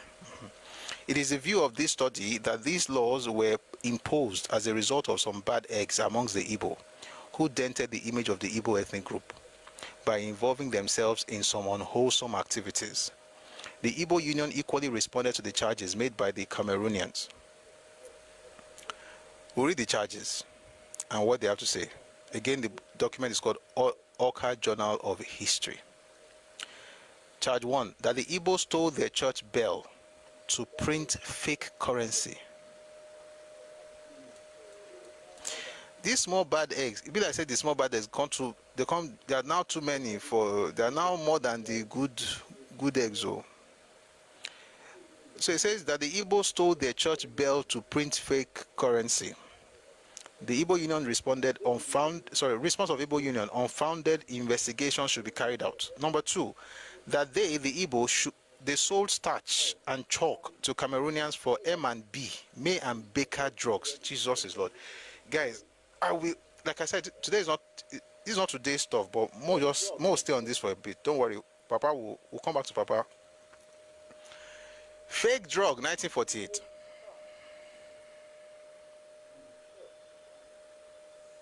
They sold starch and chalk to Cameroonians for M&B, May and Baker drugs, hot tea for Sloan ointment,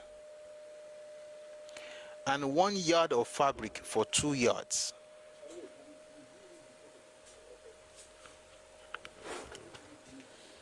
By the way, I'm doing this because of the video that was sent to me. Ẹkáàbọ. They sent this video to me since Saturday. I didn't talk about it, but someone sent it again today, so I was like, okay, let's consider it. So we're doing this because of that video. Okay, it's not even my topic. I'm not even prepared for this. You know, not just hayaba. We bought all your things. We bought all your money. Number 1, they said they stole their church bell to print fake. I will tell you what the Ibo Union responded to all these things. But let me first tell you the charges. Number 1, that they stole their church bell to print fake currency. Number 2, that they sold starch and chalk to Cameroonians for M&B. That's May and Baker drugs. Then they sold hot tea for Sloan ointment. 1 yard of fabric for 2 yards. I'll repeat everything when I'm telling you what the Ibo Union responded, and you understand the response and stuff. Number 3, that in the Public Works Department, PWD, where the Ibo were overseers, they charged £5 as bribe before a Cameroonian was employed and would later be relieved of the position. Audio quite risky at this point. Mumbo, I need to change the audio source.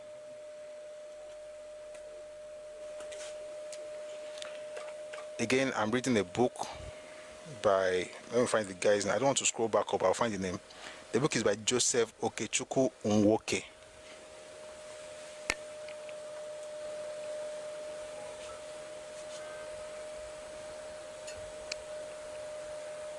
One second, please. Let me change the audio source, please.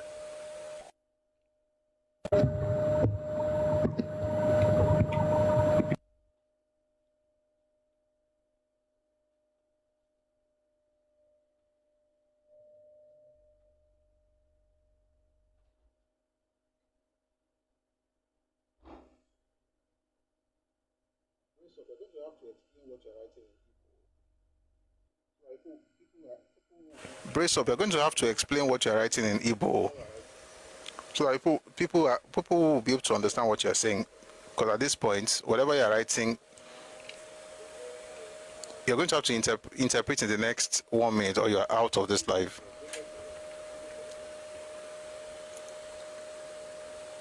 Delay is dangerous. Dangerous for what? Dangerous for who?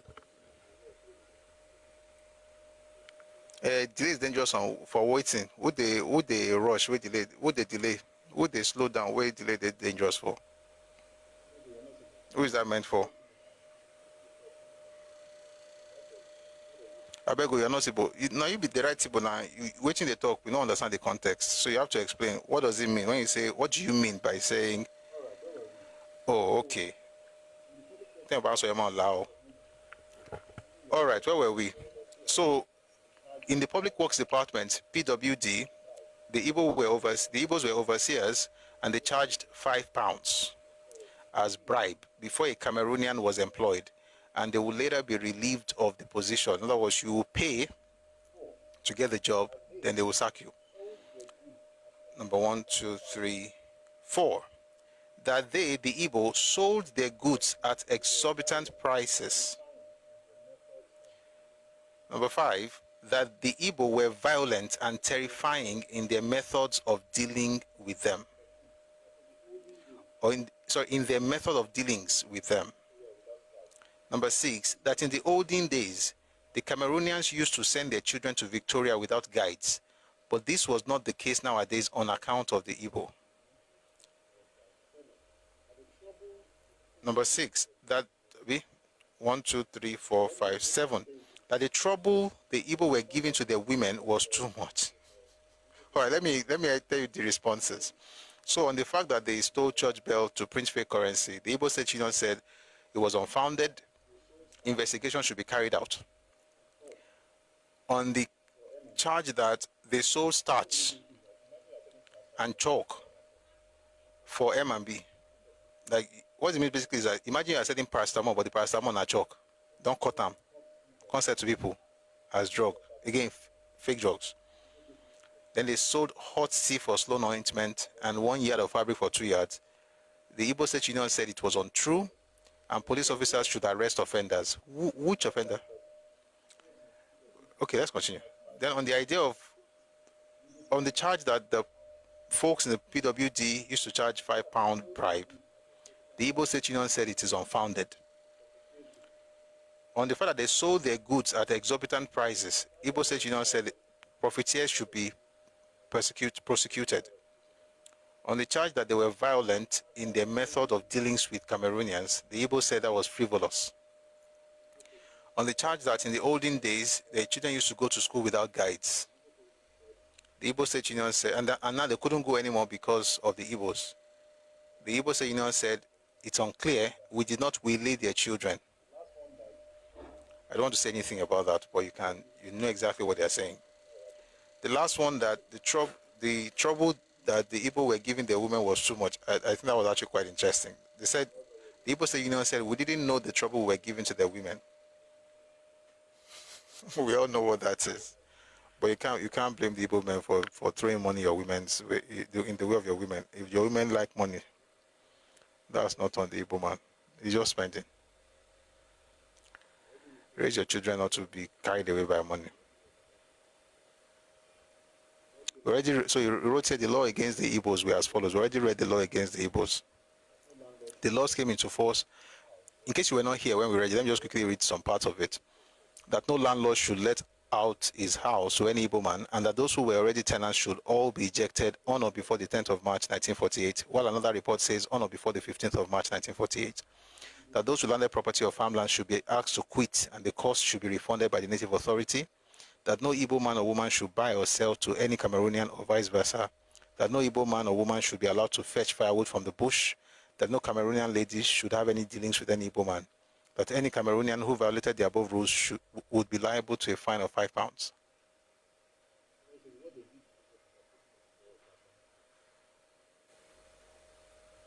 Somebody says, what they did in Lagos as well, putting a lubo in paracetamol. Yes. Anything to make this money. By the way, this man says they are bad eggs. Where were we? The laws came into force on 25th February 1948. Another report modified number 4 under the Anti-Ibo laws by stating that it was not only to obtain firewood but could be for any other purpose. Anyway, I'm coming home. Chief Manga Williams, one of the two representatives, himself and Dr. Endeli. Dr. Endeli. So this is Chief Manga Williams said, who is one of the two, I'll take that again. Chief Manga Williams, one of the two representatives of Cameroon's province in the Eastern House of Assembly, before the introduction of McPherson Constitution, had expressed anti-Ibo feelings in his farewell address. Quote, I am only sorry that I shall not go with a very good memory of the treatment I have received from the African Brotherhood of this institution.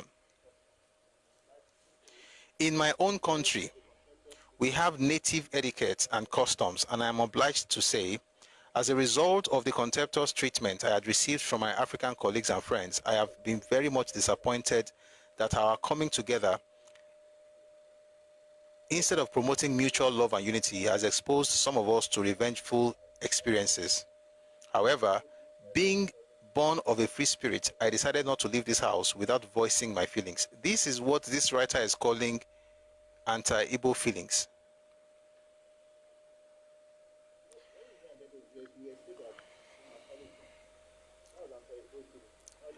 You know, when you hear anti-Ibo, you expect that, oh my solid gone.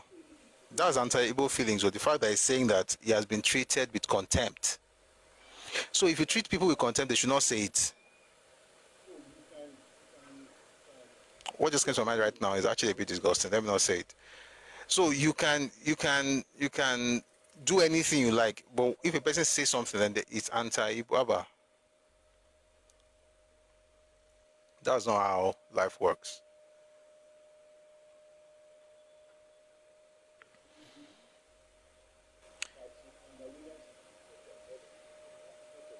It is believed that Chief Manga Williams, including Dr. Endeli, was the architect of the anti-Ibo laws. In 1954, Endeli supported the move for southern Cameroons to cease from being part of eastern Nigeria.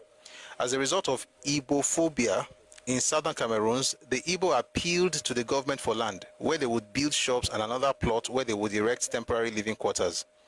These appeals were turned down. Also, the Ibo Union in Bamenda province, in a petition, had complained that an Igbo trader overheard the fun of Bafoot hatch a plot on expelling the Igbo from his domain because they introduced harlotry and crime. This is the exact same thing that Dr. Hassan is saying in Ghana in 2025. How come it's so similar to what they were saying in the 1950s? Meanwhile, there are videos of people, by the way, this is actually true. There are videos of people moving harlots, prostitutes into Ghana, and they're from a particular region of Nigeria. And many of them are from a particular state. And I'm not mentioning either, but research, you'll find it. Harlotry and crime. Why? My point is just, what the man said in Cameroon, they're saying it in Ghana, they're saying it in different parts of Nigeria, they're saying it in... Is it that all these people are terrible people, or folks need to look inwards? I thought about it when I was listening to that guy earlier. Is this persecution? It's not. If it were, I would be speaking against the persecutor, not the persecuted. In actual fact, the person who is speaking out that you think is persecuting the other group, he's the one being persecuted. He's the one being marginalized. He's just speaking out because he's tired.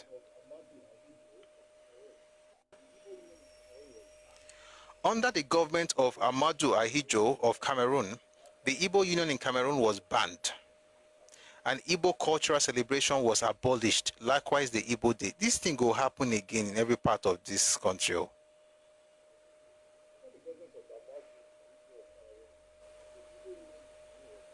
I'll take it again. Under the government of Ahmadou of Cameroon, the Ibo Union in Cameroon was banned, and the Ibo cultural celebration was abolished. Likewise, the Ibo Day. The Union Hall in Kumba was brought down by the Kumba Council in about 1961 or 1962.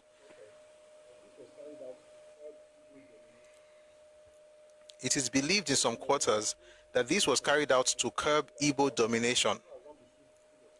The Igbo in Cameroon were closely monitored during the Nigeria-Biafra War so as not to sow the seed of secession into southern Cameroonians. On 16th July 1967, the Biafrans in Kumba, who were mainly Igbo, complained to the district officer D.O. that the Nigerian Council secretly met non-Igbo Nigerians and discussed to attack the Igbo in Kumba with machetes.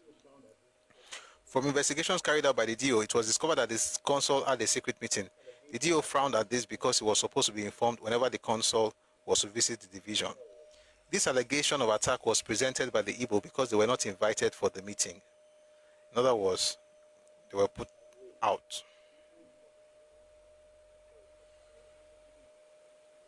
By the way, Ibos from the from Cameroon, Ibos living in what now became Southern Cameroon, also donated to the Biafran government during the war. Believe it or not, their names are in this journal. There are 40 of them. I don't have to read it. Different places all over the place. Living in Bamenda, in Kumba, in Marumba, in Bwapokundu. These people were sending money home for Biafra. Is it different from how people are sending money to Ekpa? The same thing. If you are Igbo, don't you think I'm even helping you right now? Don't you think that I'm your friend?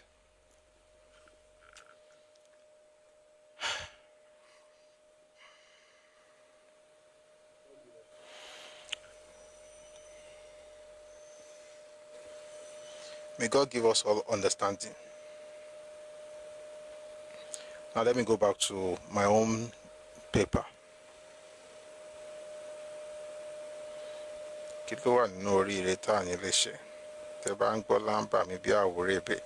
hear this thing a lot on TikTok. I think I've seen the video about 3 times this week. Since Monday, since Sunday, I've seen like 5 times. All right, where was I with that thing?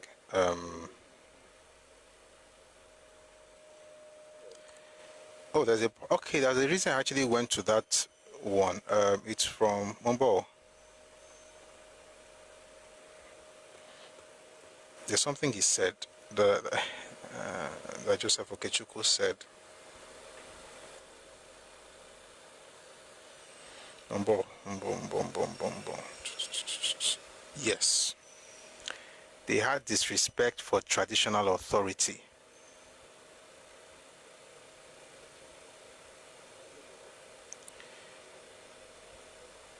Those were the reasons those people did it. Now, let me just ask a question. We've read a bit. Let me engage us now. Based on everything we have read, those 10 rules by the Bakure,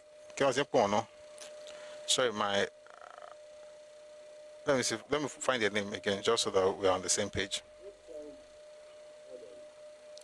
Bakweri Native Authority. Those 10 orders, are they fair? From Bakweri Native Authority, those 10 orders, knowing what you know now, based on what was done.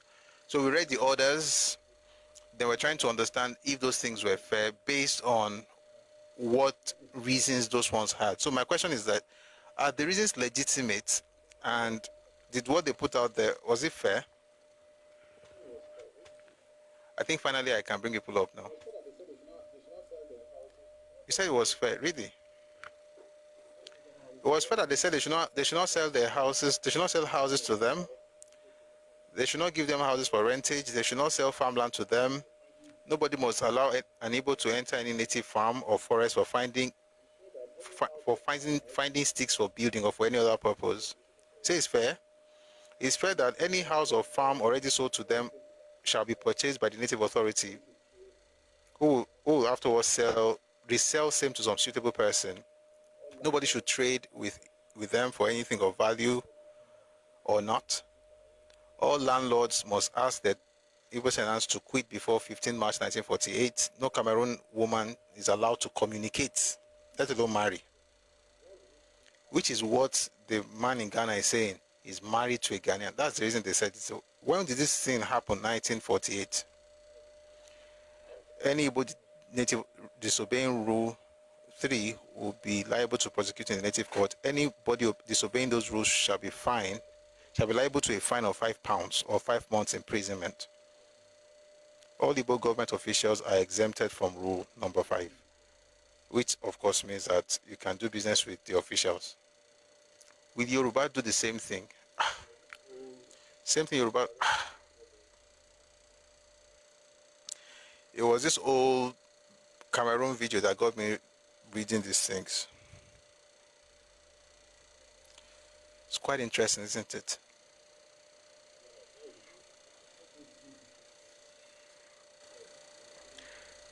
To be honest, what we should just go straight to state creation. Sorry, to Willings Commission.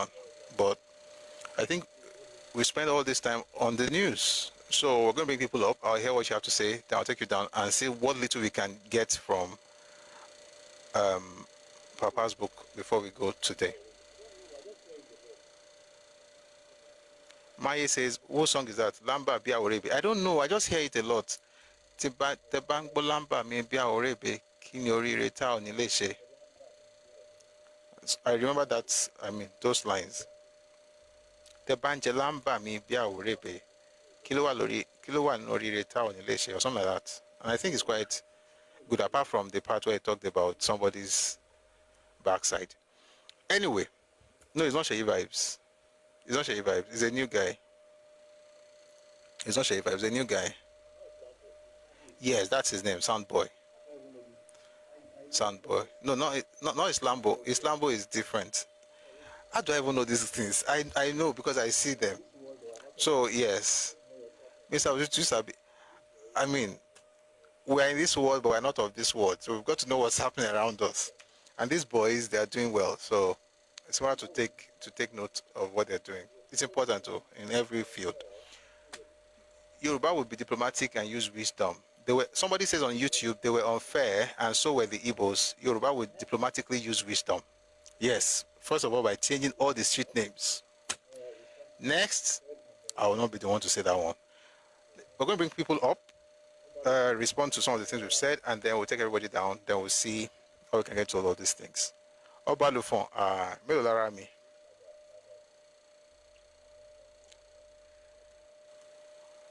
Oli Father, Kiniko. I still remember Kiniko. I remember the Oli Father, Keresi, Mafumilomo, and Rabbi Jabesi. I am not available. I remember those, and that's the funny thing, it's not even about the melody, it's about the vibe. I like to know what young people are listening to so that you'll not just be acting weird around them. Alima Amadi, Alibio Fidi Ganga. The other part I cannot say. All right, thank you very much for being here and thank you for listening so far. So let's listen to Flo will go first, and then we'll have Obalifon. How do you know what they are singing? How do you know the part I'm omitting for you to laugh like that? That we should know what I'm omitting. That's something about these boys. They must put Igbo, woman's backside, breast, something. They must put those things there. I don't know why, and they don't need those things, to be honest. They are without those things. Their songs are already good, but I don't know. They'll be all right. All right, thank you for being here. Let's have. Okay, Flo has gone down. Yoruba Nation. Good afternoon. Hello, Pusui. Good afternoon. Good afternoon, and good afternoon to all those on the stage. I think to all the Please, once you get up, please mute. Please mute Feishayo. I'm going to time everybody 2 minutes, please. Feishayo, please mute. Thank you. All right, please, I've started your time now. Continue, please. Okay, all right. So it's very sad that the Ibos have decided to go this way. Pussy, can you hear me? And like I've written on the chat section, I'm actually quite scared for them because what they're doing is dangerous. You can only start to trigger people so far before they begin to react. You know, and I think that the people that are speaking up now, in fact, I think it's a blessing because maybe it's a warning for them to stop what they're doing before it gets out of hand. But what I'm finding is these people they're not listening. What's all this? They are jealous of us. You know, they hate Ibos. Nobody hates you. This is people telling you that what you're doing, they're opening their lands to you, giving you the opportunity to thrive. And what you're doing is you're spitting in their faces. You need to stop. Those of you that are doing these things, you need to stop now before something drastic or something really horrible starts to happen to you. And what's so sad is you're not on your land. Are they forgetting what happened to them in the northern part of Nigeria? Are you forgetting? I've said this many times on a Yoruba Greatness, my X space. The thing has gone viral. 25,000 people are complaining about you. Then there's also the one, add those that are complaining in Ghana. You're disgracing yourselves in Vietnam. You're disgracing yourselves in China. You're bastardizing the Yoruba passport. Only you. Then there's the indigenous rights that you're now asking for in Nigeria. I mean, what's all this? Go to your place. Be content with what God has given to you. And stop looking at other people's land. If they've given you the permission to thrive there, be a good host and behave yourselves. You need to stop this nonsense before this thing gets out of hand. This is where I'm scared. I'm very, very scared, to be honest, Busui. I'm very, very scared. I yield the mic. Thank you. Thank you very much. Now, let me quickly say something. I've known Yoruba Nation for a bit, and she's not one to get scared for the Ibos. Nah. If she's scared for the Ibos, that means that there's something. Guys, if you study history and you see what's happening today, I can assure you, you can rightly predict the outcome. That's what is scary. And I say it every time. I say scary. She said she's scared for them. It's the truth. If you study history, whenever this happens, where it always ends, cocaine da. So if you really think about what I'm doing, people say, oh, you're trying to make us feel like bad people. I'm not making you feel like bad people. I'm trying to show you the result of this thing that's happening right now. Why? Because it happened before and you were not taught history.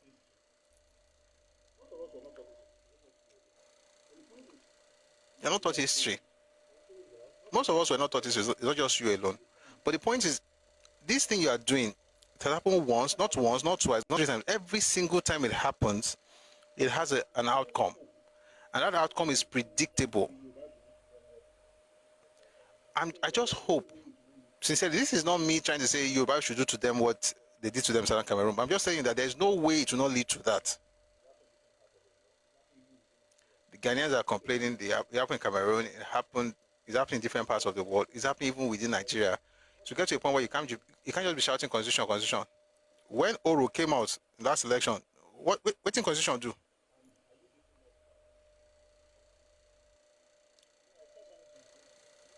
Are you people not bad? Okay. I said something to you, JB, and this is what your parents did, and it's a bad thing they did. When you were growing up, they should have invested in mirrors. They gave all of you telescopes. You are too busy looking for what other people are doing. We are telling you that you are messing up in my land. You are asking me, am I also perfect? What's your business? Am I in your land? If you want to talk about my issues, that's another thing. Whether I have issues or not have issues, it doesn't change the fact that you have issues, and your issue is going to get you in trouble. I don't care if you're a Yoruba man. You're not thinking straight. If you are using that of what you two have issues in your land to justify the fact that people are to try and reduce the validity that people have in terms of saying that you are messing up in my space. I'm not saying that after all Yoruba also have problem. And so what? Whether Yoruba people have problems or not, does that change the fact that these people have had an issue for many years of doing the same thing and having the same result? So I'm also Yoruba. Who cares? Even see, you can be Yoruba. In fact, you can come from my family house. It doesn't mean that you are saying anything that's sensible. It's not about saying some people are bad, some people are not bad. It's about saying in the news today and in the last, I can't even say last week, people are complaining about this certain group in different parts of the world.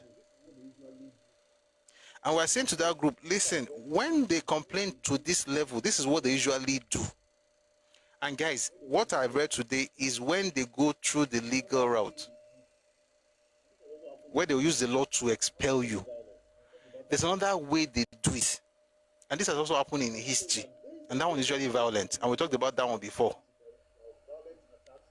If I now tell you that based on what certain people did from your area, this is what happened to them. There was violent attacks, physical violent attacks, or they systematically expelled them. And you are telling me, you too, are you perfect? Don't worry, continue. Continue. Continue. All right, Iwaju, 2 minutes, please go on. Good morning. I'm actually watching Nigeria match. I just want to tell people that the only thing that unites Nigeria is Super Eagles, our national team. So let us just know that one first. And again, these characters, the way they used to reduce conversation is to call you a hater. Yesterday, we were having a conversation on Twitter about this indigenous bill. So there's this one person, maybe she's suffering from identity crisis. She just came, the politicians, you look at these tactics, I think you have experienced it.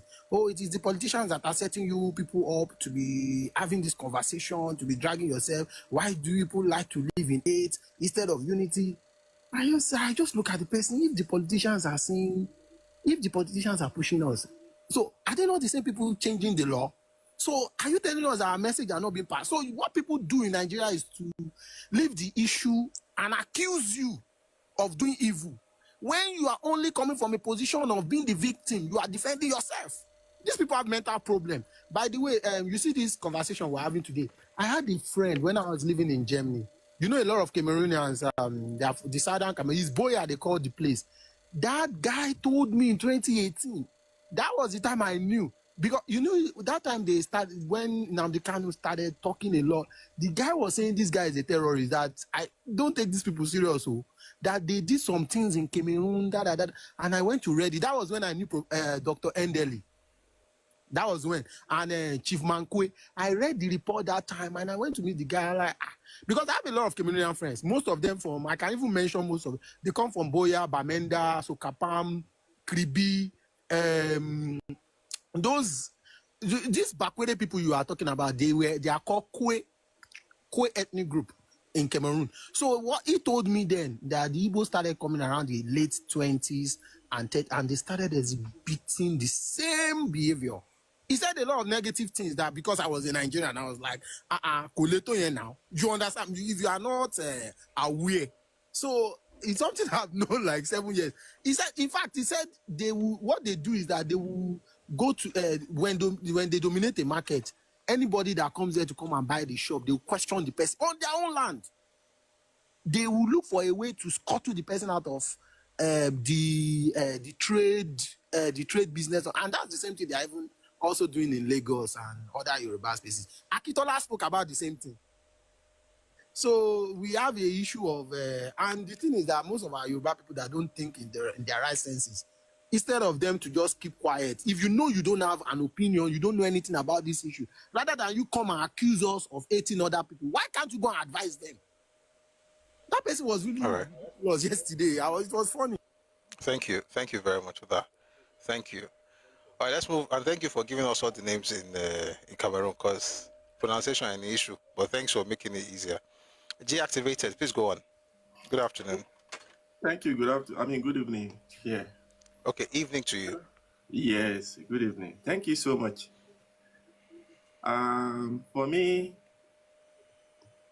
I think one of the words I actually want to speak with my Yoruba people is that perhaps maybe you are liberal, you have to be conservative at this particular point in time.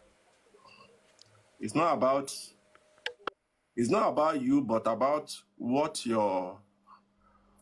some people have actually fought for you, in which some of those people you call your neighbor want to hijack. They fought it with their blood, but the intention of your neighbors, who they actually came to us to actually do business with us, but their intention is so bad.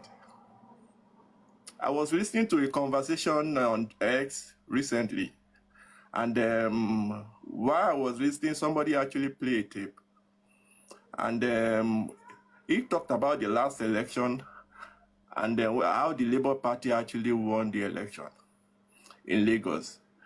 It was so bad that even some of the respected people we call in Yoruba were part of those people that actually make that thing happen. We knew it, and we saw it, but unfortunately, we have to actually think in depth, because all these things never do good for anybody. If you look at their own land, their own territory is well protected. If you look at the North territory is well protected with their religion. But in the Yoruba land, there are some people that are actually fighting, as even the host is fighting with educating people who might not actually have the access. He's speaking it in Yoruba. He's actually speaking it in English, telling people, I can't be listening to what Professor Busui is actually saying here without me not get somehow being informed and taking so much decision in protecting my space. But unfortunately, there are still some people that just stay lay by. So I've come this evening to tell you that we just have to be conservative enough, protect our space, so that the people that we call neighbors, who their intention is so horrible towards us, will not take advantage of our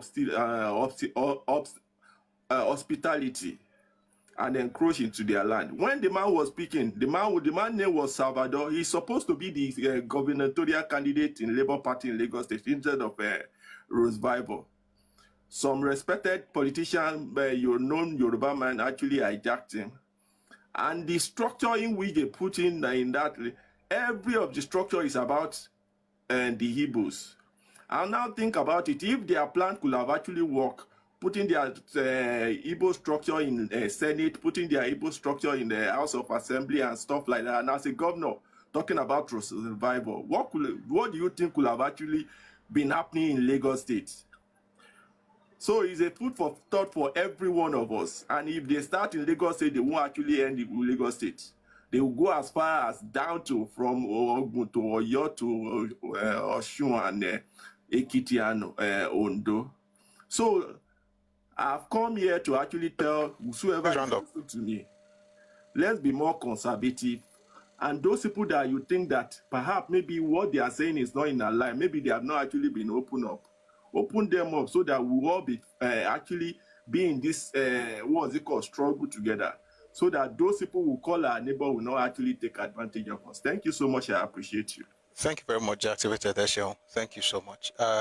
Maybe I'm going to play that audio from Mr. Salvador, who spoke about how, essentially they just hijacked the whole thing. It was supposed to be the Labour Party gubernatorial candidate for 2023 Labour Party, but we'll probably listen to that much later. But thank you for bringing that up.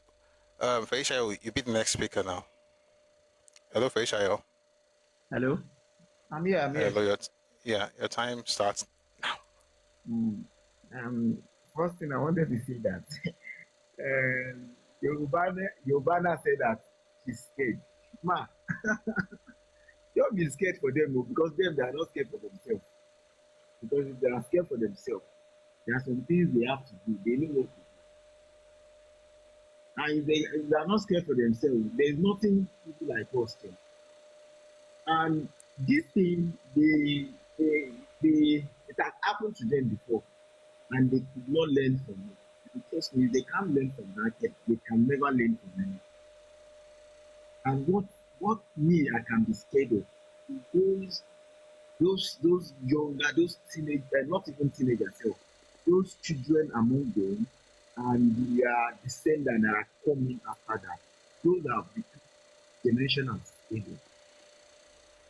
If those children are not put in the right direction, trust me, they are going to send it.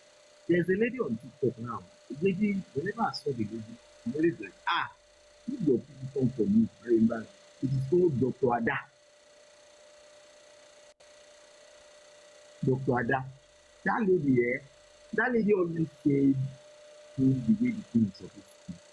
And I always say one thing to that lady, I say, I always admire your courage for your people when you come for me. And trust me, they are coming for that lady. So they cannot change. And the reason why they cannot change is like 93%, not even 93% of the population, 97% of the population have that same mindset. That same mindset, they have that mindset. And when they have that mindset, there's nothing that can do. Absolutely nothing. So what I pray to God is that God should just find a way to touch their heart, so that they can change for good, because that is the only thing that can save their descendants. That is the only Thank you very welcome. All right, thank you very much. So, two more speakers, and we'll go back to other things. So, the next person will be Obalufon. Hello, Obalufon. Ẹkáàsán, mo kí gbogbo Ẹkáàsán. Ẹpẹ̀lẹ́ o. Yorùbá mo fẹ́ sọ lénìí. Mo máa try àti máa ṣàmúlùmálà, mo ò ní fẹ́ ṣàmúlùmálà. Ìkíní, I don't know, ta ló ti wo Planet of the Apes rí?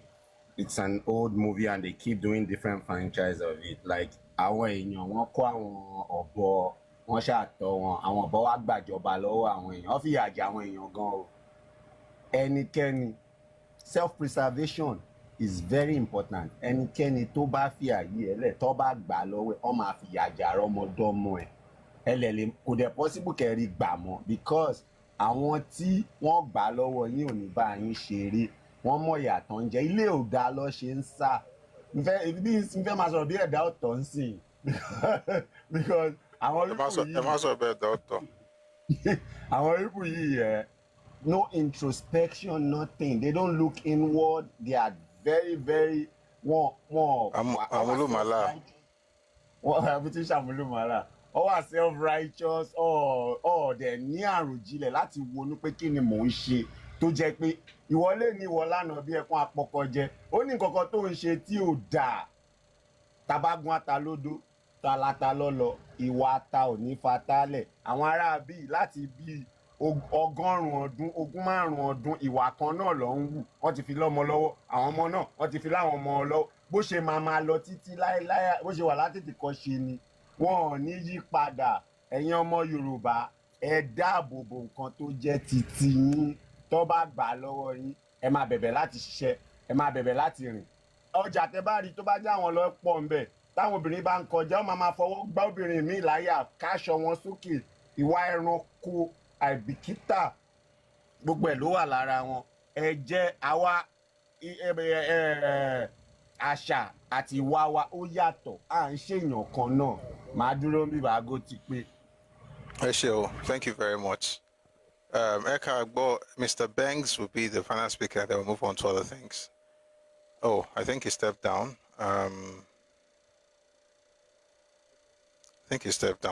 So we're just going to move on from here. Thanks. Okay, come back and let's see. Hey. All right, Mr. Banks, yeah, please go on, 2 minutes. Thank you. Good evening, Mr. Prof. Evening, Chief. Evening, sir. Okay, so a quick one. You see, like you said, these people's behavior is the same thing. I don't think it will change. You see, taking a cue from the last election, where these people, where a lot of them transferred their voters card from their own state to Lagos, especially. You know, I think it is a proposal. I don't know how it will sound to you. You see, I think there should be an electoral reform this way. I think as part of that electoral reform, you should make it impossible for somebody to transfer his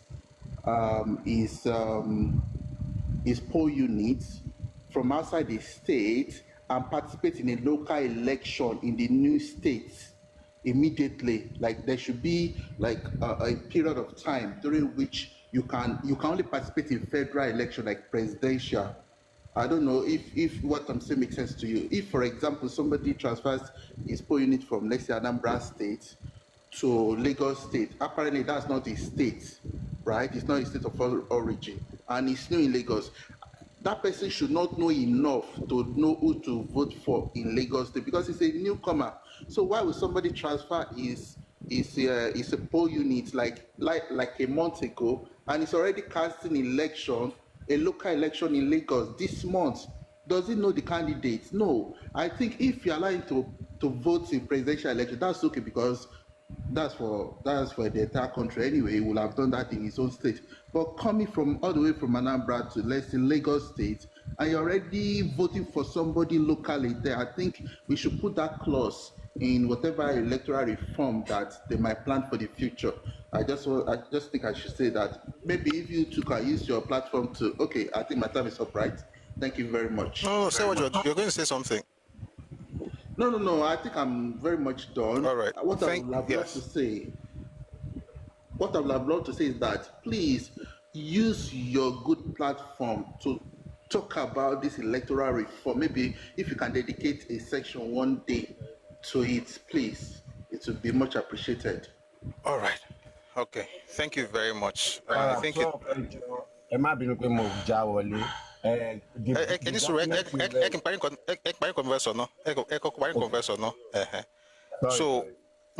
Soro document so what you said makes a lot of sense because it happened in Lagos. Some people said 200,000, some people said 300,000 voters card were moved from the eastern region into Lagos. Again, it's the desperation that is the issue. How can you move 200,000 voters card from a region into a state? And then they found cards hidden in different places and all of that. I mean, a lot of people have said it. There was a video I watched the other day of an INEC official talking about certain people moving into Lagos. People were being registered in churches, in markets, in certain spaces where everybody that was doing that thing, they were all from the same ethnic group, from the east. It's actually the desperation is actually the issue. If it is desperate for something, it's really not because you have good hearts towards the people or coldly work. But, we'll talk about it, sometime, like the whole idea of electoral reforms. All right, now you're going to say something. The document I read is called Rusty Relations Between the Ibo Union in Southern Cameroons by Joseph Okechukwu Nwoke. That's the stuff I read. I hope I answered your question about the phone. No. I just want to say, like, tó bá jẹ́ bí page tí kinní yẹn wà, tẹ́ bá kàn lè bá wa fi sí red or mirror. I don't know. Okay, Joe. Exact. Okay, no problem. It won't be. Hey, the 10 things that you want them to do to people, is that what you're saying I should put in red to Miriam? I cannot put that one out. No. Ibi òun fúnra rẹ̀ náà nǹkan tó sọ tó nail ara wọn. There are many pages. Tó ti ń ṣe chalk, tó ti ń sọ starch ìdògùn. Ẹ máa ń bi lèmi lò dàgbà because máa ń négbò gan. Ẹ máa ń bi yẹn yáyá mi máa ń bá ń fi sójú ègbò. Any suru, one by one, please. Let him finish. Irú èmi ẹ máa ń bí mo lò dàgbà ojúgun mi báyìí gbó kún gbogbo rẹ̀ so mo ti kó ẹ̀gẹ́ síbẹ̀ láti kékeré irú àwọn nǹkan bẹ́ẹ̀ yẹn. No, kì í ṣe lẹ́kọ̀ọ́. It's in southern Cameroon now. It's not. bó ṣe wà ní Kaduna ló ṣe wà ní Kàfàǹṣà ìwà wọn ni bó ṣe wọ́n ń ṣe ẹgbà tó mú wọn lábẹ́ àbíbo lọ ti 1 trillion oògùn lọ́nà dáná sun oògùn bíi 1 trillion watt lọ́nà jẹ́ fake ìwà wọn ni àti one way or the other ìkànnù wa ń bíbà àbẹ́bí wa ti ra oògùn ayédèrú lọ́wọ́ wọn rí táàmù ọlọ́run kò jẹ́ kó ṣèyàn jàǹbá ni because ìgbà tí màá dàgbà àwọn èèyàn ti sọ mí dára Ìkẹjà mo ti dàgbà Julie pharmacy wà lẹ́gbẹ̀ẹ́ Masco báyìí ibẹ̀ nìkan láti máa ń rògùn tó bá ti gbògùn General Hospital. Julie ní Ọ̀rẹ́gun. No, Kódẹ̀sọ̀ ló wà Kódẹ̀sọ̀. Okay. Yeah, it was in the 80s. So, sorry, that's the estate. Yeah. Oh, sorry. Oògùn yẹn wọ́n ti ayédèrú gbogbo nǹkan ló ń ṣe. So irú àwọn bíi díẹ̀ tẹ́ bá lè rí yọ fún ọmọ pé iṣẹ́ tó pọ̀ ni mo kàn wọ́n ni mo rò bóyá page kan nìkan tẹ́ ń kà ni. No, Nkomoka is more than what I just read is actually more than 10-15 pages. I was reading for about several books, so it wasn't just one book. But that particular one about Ogunye, if you don't put, excuse me, if it's not contextualized, it might actually be used negatively by people.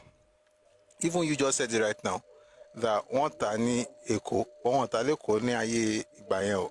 This was in Cameroon, and unless we have the details of what they did in Nigeria, the reason I'm reading this is because the video about the Cameroonian guy's video was sent to me, and I felt we should talk about it.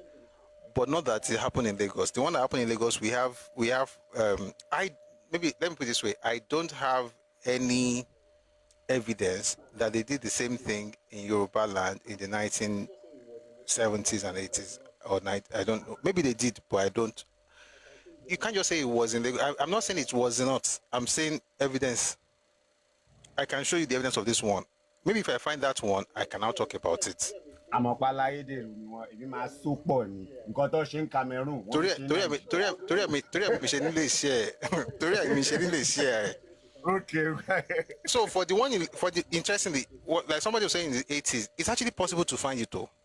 Like the fact that they did all she fake products in Lagos in the 70s, 80s. You only read, but about the I'm a fun purpose in because if you do it, what it's like one is not doing what one is accusing others of doing, which is propaganda. They will take something and say you did it. Meanwhile, they're the ones doing it. So do I at the moment right now, can I give you, no, give me a second. While I'm talking, let Felicia say what she wants to say, but I'll see if I can find something. Mumbo.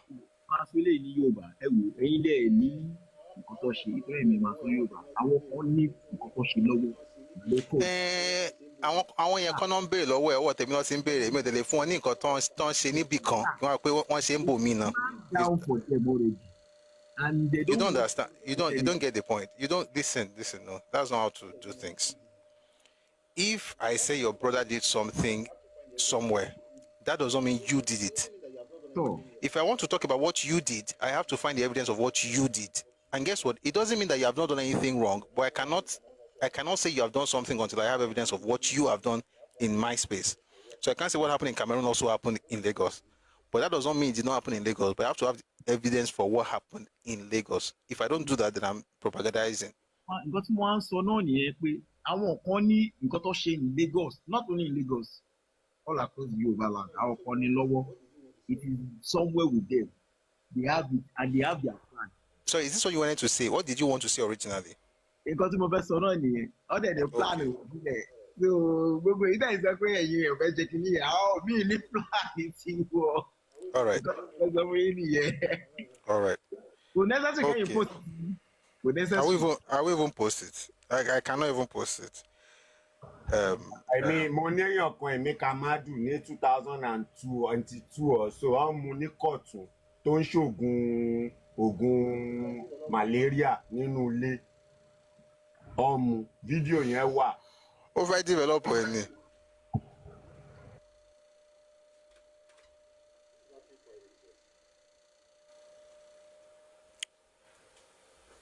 This is actually quite interesting.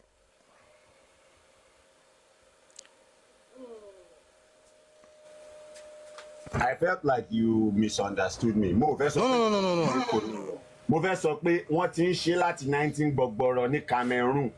Màá wá mú tètè yìí tó ṣe fáwa náà wá ó ṣe é nísìnyí ìwà ata ni kò lè yí padà ẹ̀gún lódó ẹ lọ́lọ́lọ́ ẹ fi bleach fọ ata ìwà ata kò ní yí padà. Actually, if you're looking for what they did in Lagos, actually you will find you are trying to just find a way to cause trouble.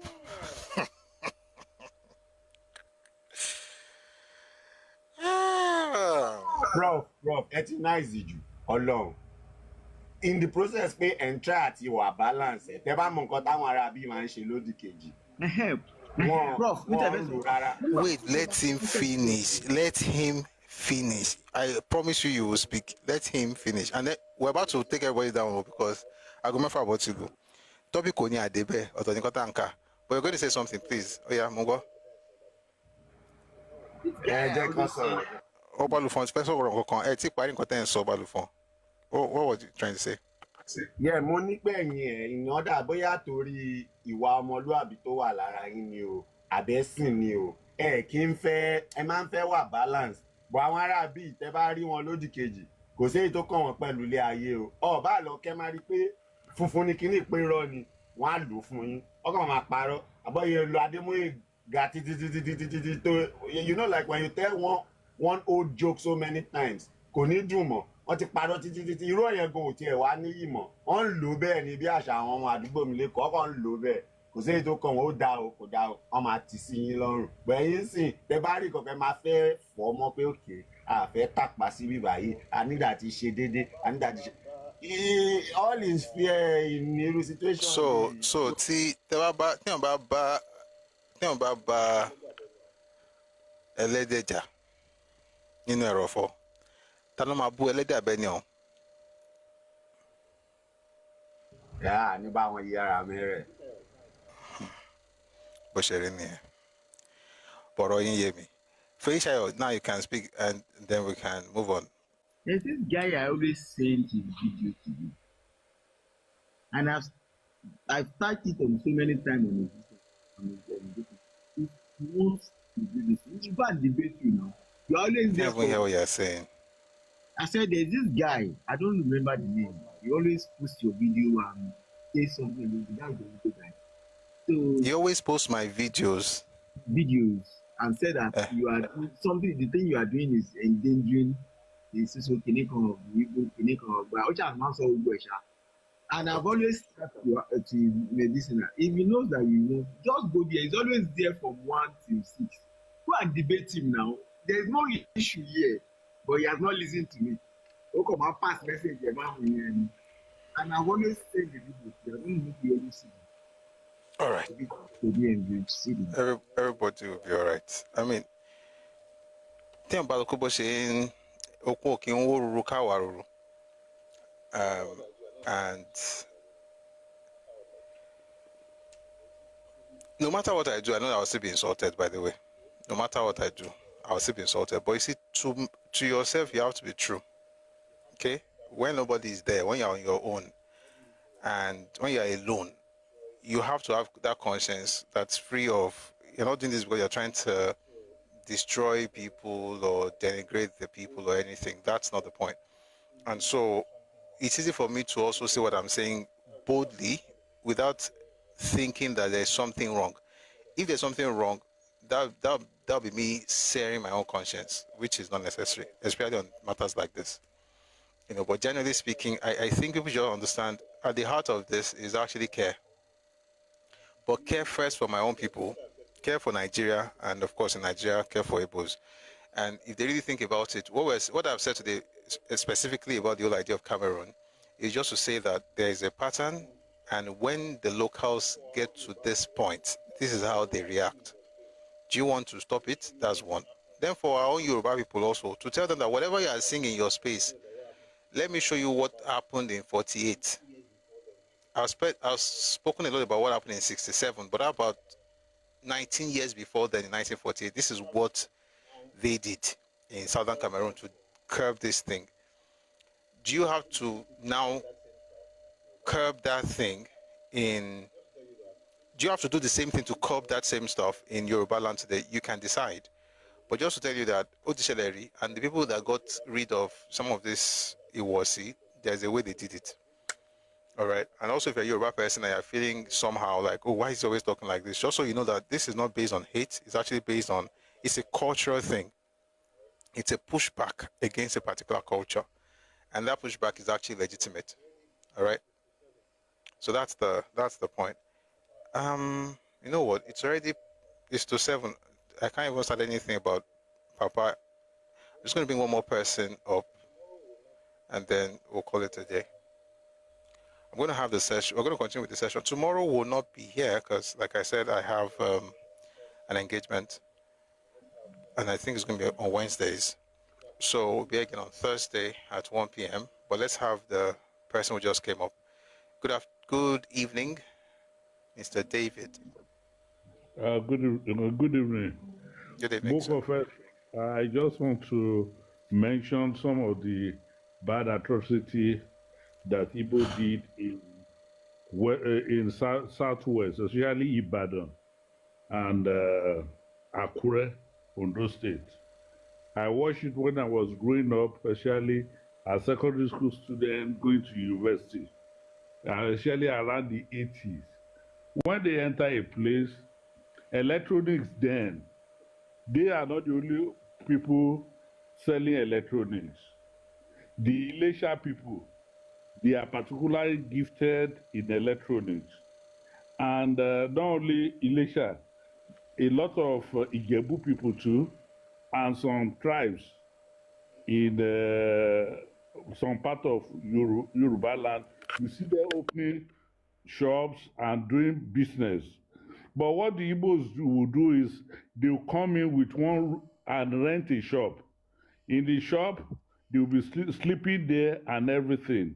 Before you know what is happening, they will start frustrating the Yorubas with armed robbery to pack their shops and frustrate many of them out. Gradually, they will be occupying shops after shops, shops after shops.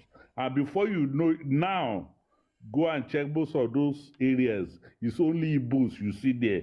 They have pushed others there. They are not only, it's not something they just do by chance. It's a calculated attempt. There is plenty of evil in their activity. And those are the things that are not good for modern society. And those are the things they should watch. You grow business-wise, and you become millionaire, you become billionaires at the expense of some other people's sweat.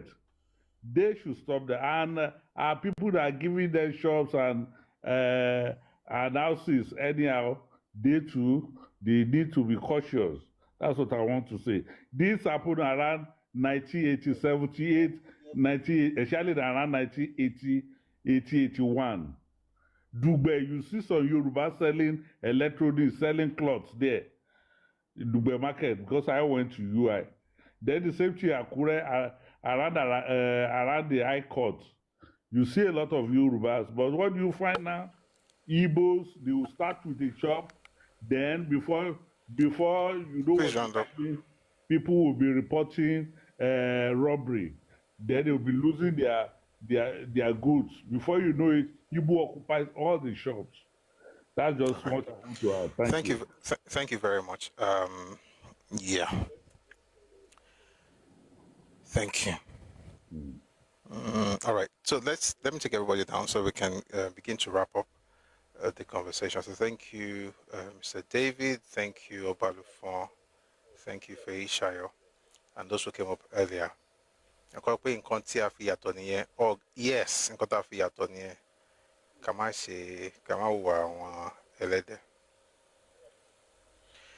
it's been a fantastic session today. We didn't get to the topic, interestingly, so I'm going to have to change the topic on YouTube. It's essentially dealing with what happened with Southern Cameroonians. By the way, we did not get into how Southern Cameroon itself broke away from Eastern region. They were part of Nigeria. They would have been part of Nigeria, and the guy was right. The video we listened to earlier, the part of the north that decided, the part of the northern part of Cameroon that decided to be part of Nigeria, right, is all those places that you see in, I mean, Adamawa, that old Gongola, parts of old Gongola where would have been Cameroon if they had chosen to be with the Cameroonians, but they were treated fairly, unlike what has happened to the guys in the south. And the reason, of course, is because of the people who had what's the word? Who had the majority in terms of in government at the time. They were the ones who took over all those places. Adedayo Fatoki, yes, we will do that.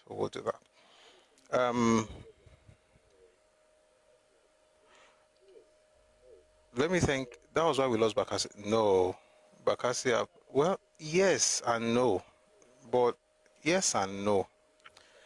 I think that Bakassi thing is a bit complex than that. Yes and no. We didn't lose Bakassi until the 2000s, right? But that side was excised in 1961. So it's maybe what you can say is that if those people were still part of Nigeria, we may not have lost Bakassi, and that's a huge possibility. You would largely be right, but it's not a direct reason for the loss of Bakassi. That's. But yeah, it's also connected somehow. Let's thank everybody who has been part of today's session. Everybody who spoke. I really would love to get into our today, but it's 20 minutes to 7. If I start now, when do we want to end? Where do we want to end? I'm trying to see if let's do this on Thursday. Let's do this on Thursday. It's just that there's a lot of news, right? There's a lot of news, and for me, I think one of the exciting things about news is if I connect. Oh, thank you, Korede. If I'm able to connect it with history, then it makes it even more interesting, right? Which is what we did with Cameroon stuff today. Maybe another day, we'll talk about how they were able to break away. How, for instance, they organized an election in 1954, and then 7 years later, they were able to they got excised totally from Nigeria, and all of them gave the same reason. It was because of the majority ethnic group in the Eastern region at the time. The crazy part is that group has never, ever acknowledged what it is, which is why I say all this crying. If you really understand Nigeria, the people that are crying, for the most part, the one that cries the most is the one that has hurt people the most. It's just that I should concern. And I think maybe that's why they do it. So you know what you have done. So what you do first is that you push people away. You tell people that they did it, so they're not able to accuse you of doing it, and then you feel you are free. Well, that has changed now, Sha. So now everybody will have to tell you exactly what you did. So today was basically the news, but I'm going to have to change the title of today's stuff on YouTube. It's mostly Southern Cameroon. It's been a wonderful session. Thank you very much for your support. I saw some people giving gifts. I didn't stop to thank you, but let me thank you now. Thank you very much for every gift you gave, whether it was a coin or a rose or the hat. I saw a number of gifts, but I don't usually stop when I'm speaking so that I don't break the thought or the flow of my train of thought. So thank you very much for your support. Thank you for the gifts. And also today I'm not putting up account details, but no, I didn't put it up yesterday, so maybe I just put it up today. Okay? Which means that will now make me have to say some things. Which, 1 second. 6:43. Mumbo. Let me write something. So tomorrow, we're not going to have a session tomorrow. We're going to have a session on Thursday, 6185410 3. We're going to have another session on Thursday at 1 p.m. So I've said a number of times, Tuesdays, I have to do some school runs this week and next week. But I think it's also good to use it as an opportunity to study.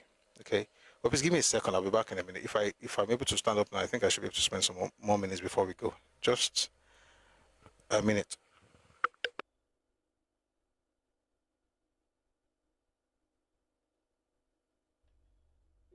This is showing activity on TikTok. Please, for our tab, this thing is showing inactivity on TikTok. If you're on TikTok, please like the live. Just tap on your screen repeatedly. We don't want this thing to go off. Oh dear, oh dear.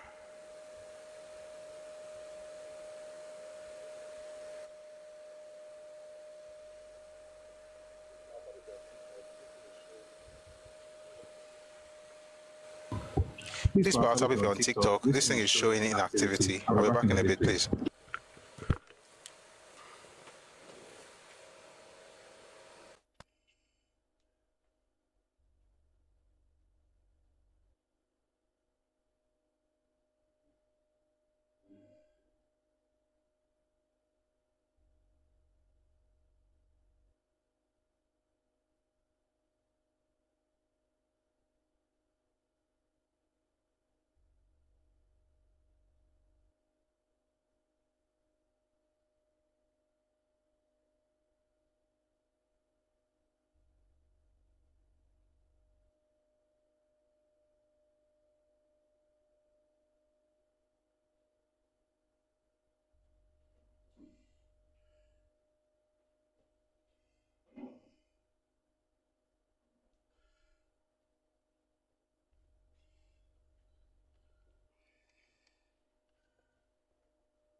Thank you very much for staying tuned.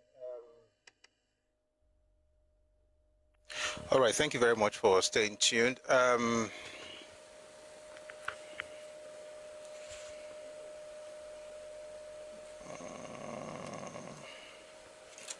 I'm tempted. I'm resisting it with everything because of time. But what we're going to do is this. We're not going to get into our word today. We're going to wait until Thursday. But I want to see if I could just read something.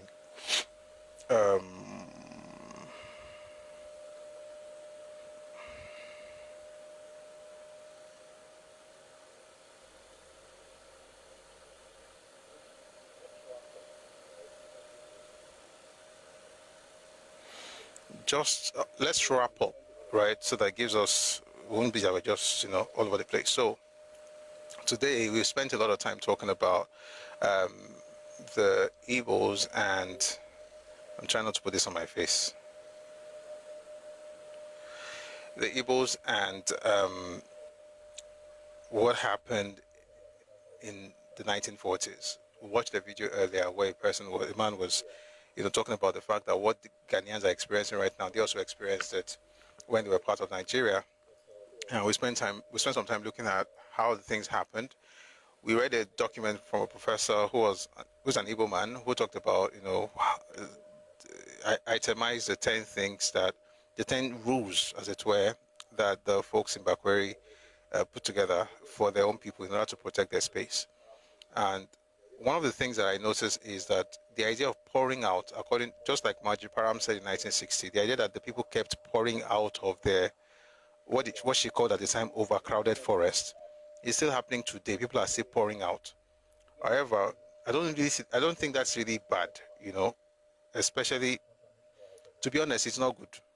It's best if you can stay at home and build than to constantly pour out of your space. But even if you're going to pour out for your space for whatever reason, maybe because of opportunities and stuff, you also have to understand the fact that wherever you go doesn't necessarily belong to you. All right? That those places should be respected. And I mentioned something about one of the major reasons that causes this thing, of course, is the fact that there is massive migration that's always happened. Massive migration. And what you see in most cases is the fact that they become sometimes more than the indigenous people of the land. And we talked about, we briefly visited the Willings Commission report of 1958 and gave us a bit of breakdown. In the Ogoja province, you have 1,082,000 people, but of those people, you have 723,000 who were Ibos. And Ogoja province was not a wholly Igbo province. A lot of people there were supposed to be the Eastern minorities, Ogoja people and folks in that area.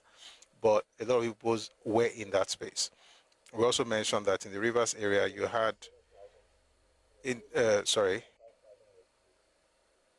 you had 747,000 people, but of those people, 305,000 were Ibos, right?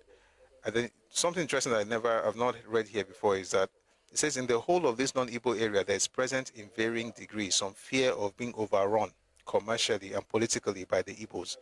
If Awada and Port Harcourt, which are some parts of it were Igbo, are considered with the solid center of Igbo population, there are 54 seats for the Igbo area and 30 for COR in Eastern Regional House of Assembly. What they're saying basically is this: if you consider certain parts of Port Harcourt to be Igbo, that means that the Igbos alone in the Eastern region were having 54 seats.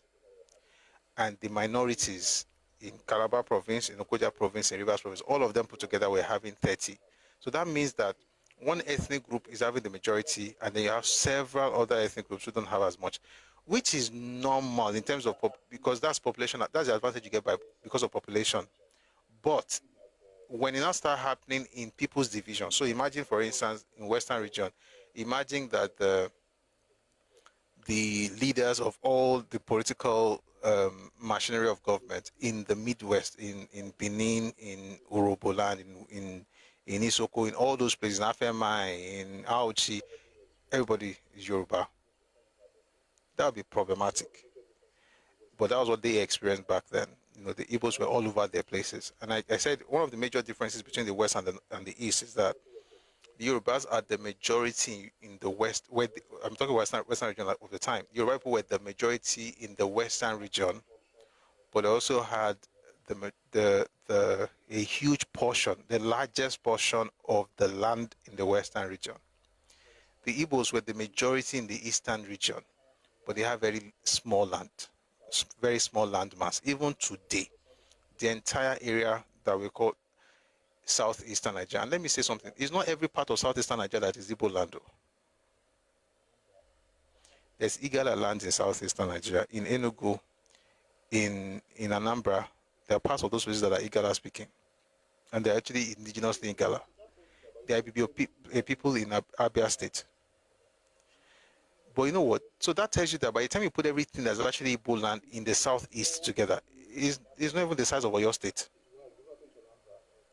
So imagine you have all these people in that particular place, which is why if you've ever been to Anambra or to Onitsha specifically, they build all these houses because they start selling deckings because it's Leopo, which is one of the reasons they pour out.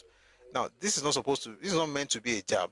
It's just the reality of the space. People move out because there is very little space and there's also very little opportunities. Now, knowing where you're coming from, you should be humble where you go to places. Does that mean that you should not be walking head down? No, walk, like every other person, but don't assume that you're better than anybody, which is, I think, what the real issue is, which is what also is like trying to make up for what you lack. You are disorderly, you are, loquacious, you are showy. All those things don't really help in your relationship with other people. Also, the kind of crimes they also talked about in 1948, they are complaining about people creating fake currency. It's literally the same thing that Ghanaians are talking about in 2025, fake currency. They're talking about using chalk, right, and chloroquine and starch to produce fake medicine, fake M&B. No, and the same thing is happening in Nigeria today. I think cultures need to evolve, but it will not happen until people take responsibility. So all people take responsibility, and then we can all grow together. There are a lot of things in this document I'm trying not to get into because of time, but the important thing I think we've already put out there, that whatever Cameroonians were talking about then, valid. Whatever Ghanaians are talking about today, valid. And people should fix up rather than just keep saying people hate them. Nobody really hates you. It's just that you have not evolved. If you do, or once you do, you discover that you can live happily with your neighbors. All right, it's been a wonderful session today. I'm going to end the live session now. But thank you very much for being here. Those in the comment section, thank you for tapping and typing and liking and sharing. Thank you for engaging with your comments here on TikTok and also on YouTube and Facebook. Thank you for your support. Those who gave gifts, thank you very much for your generosity. These things mean it helps, right? It helps to keep coming as a live sessions. And those who also use the bank details, thank you very much for your support. And I appreciate you for your support, because I know I don't usually do this thing where we mention people's names and so the person did this, person did that, but I appreciate everybody who supports what we're doing here. We're not going to have a session tomorrow. We'll be here again on Thursday, 1 p.m. Ife time, West African time. So we're going to be doing Monday, Tuesday, Thursday, Friday. Thank you. Ndifreke Yinka, how are you connected to Akwa Ibom people and you still have Yinka? Are you Akwa Ibom or Yoruba? Ndifreke Yinka. Are you Bibio? Ibio people have a very fantastic story to tell, by the way. Nigeria women won. Well done, no? That's good. At least they make it. It's nice to know that at least one group is winning in Nigeria in terms of sports, right? So that's really good.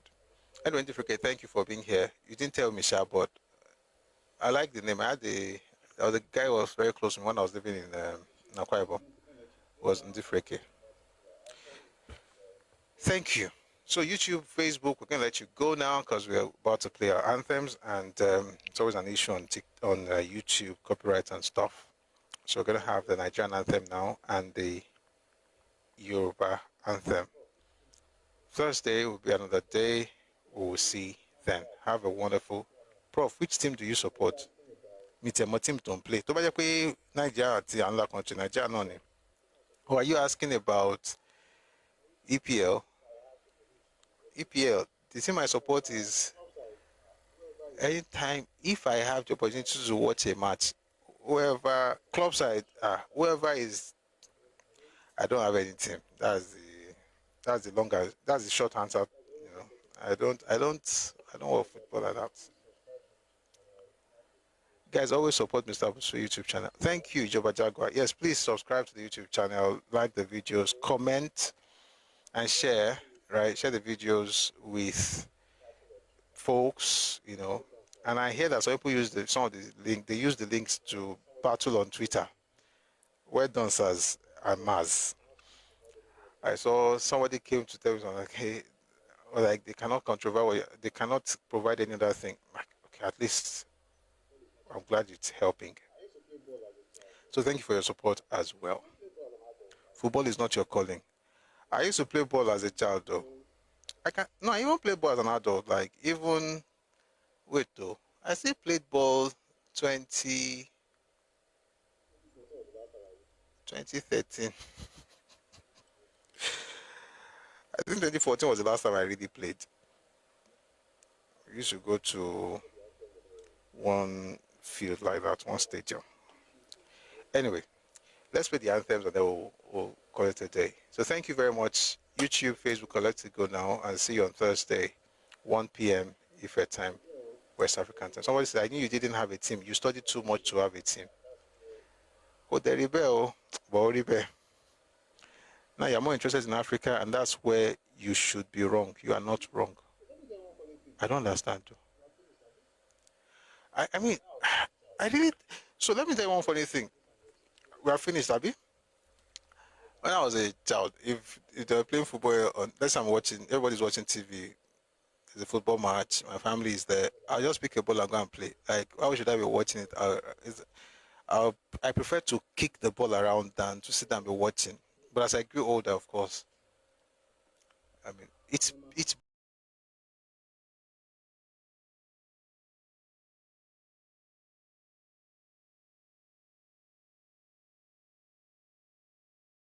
said a couple of days ago, he didn't mention Anoma State. He mentioned 2 states that they wanted 2 more states, or at least 1. He said they wanted 2 states or at least 1. And he didn't. Let me see if I can find it. I'm letting law.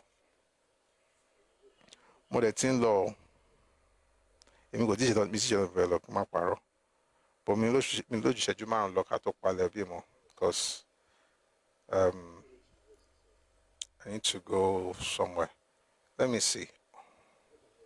Let me read to you what he said. They want another rich place that they will never get. He said, for lasting political balance, I propose that the 6 geopolitical zones be constitutionally, I'll take it again. For lasting political balance, I proposed that the 6 geopolitical zones be constitutionally recognized in the zoning of rubbish said here. That zoning of presidency would never happen. The zoning of presidency we have right now is based on is a party affair. What he's talking about would not happen in Nigeria. Unless, of course, we have strong regional system where nobody cares about what happened at the center. And even then, I'm still going to be very weary of certain people gaining power, because if all your political leaders are talking about taking other people's spaces, it's very difficult for me to even support anything that you're trying to do. Thanks, TM. Okay, it says, top on my address was the call for the creation of 2 additional states in the southeast. This, I believe, is a matter of equity and a necessary step towards accelerating development in the region. I emphasize the strategic consideration of at least one new state falling within the oil-producing axis to facilitate access to developmental resources and infrastructure. So the thing is that they can have 10 other states if they want, but it will be carved out of the southeast. You cannot go to, unless the people of the other region now says, okay, they want to be part of the southeast. And what have they said so far? They said they want, I know people said they also want new states, but they don't want to be part of the southeast. That's what they have said. But guess what? Even if they want to be part of the southeast, that's fine for them. If they want to be part of the southeast, that's fine. Whatever they say is fine. Again, they are the ones who knows where the shoe pinches. And everybody will be fine. YouTube and Facebook, it's time to say goodbyes, my goodbye to you. So have a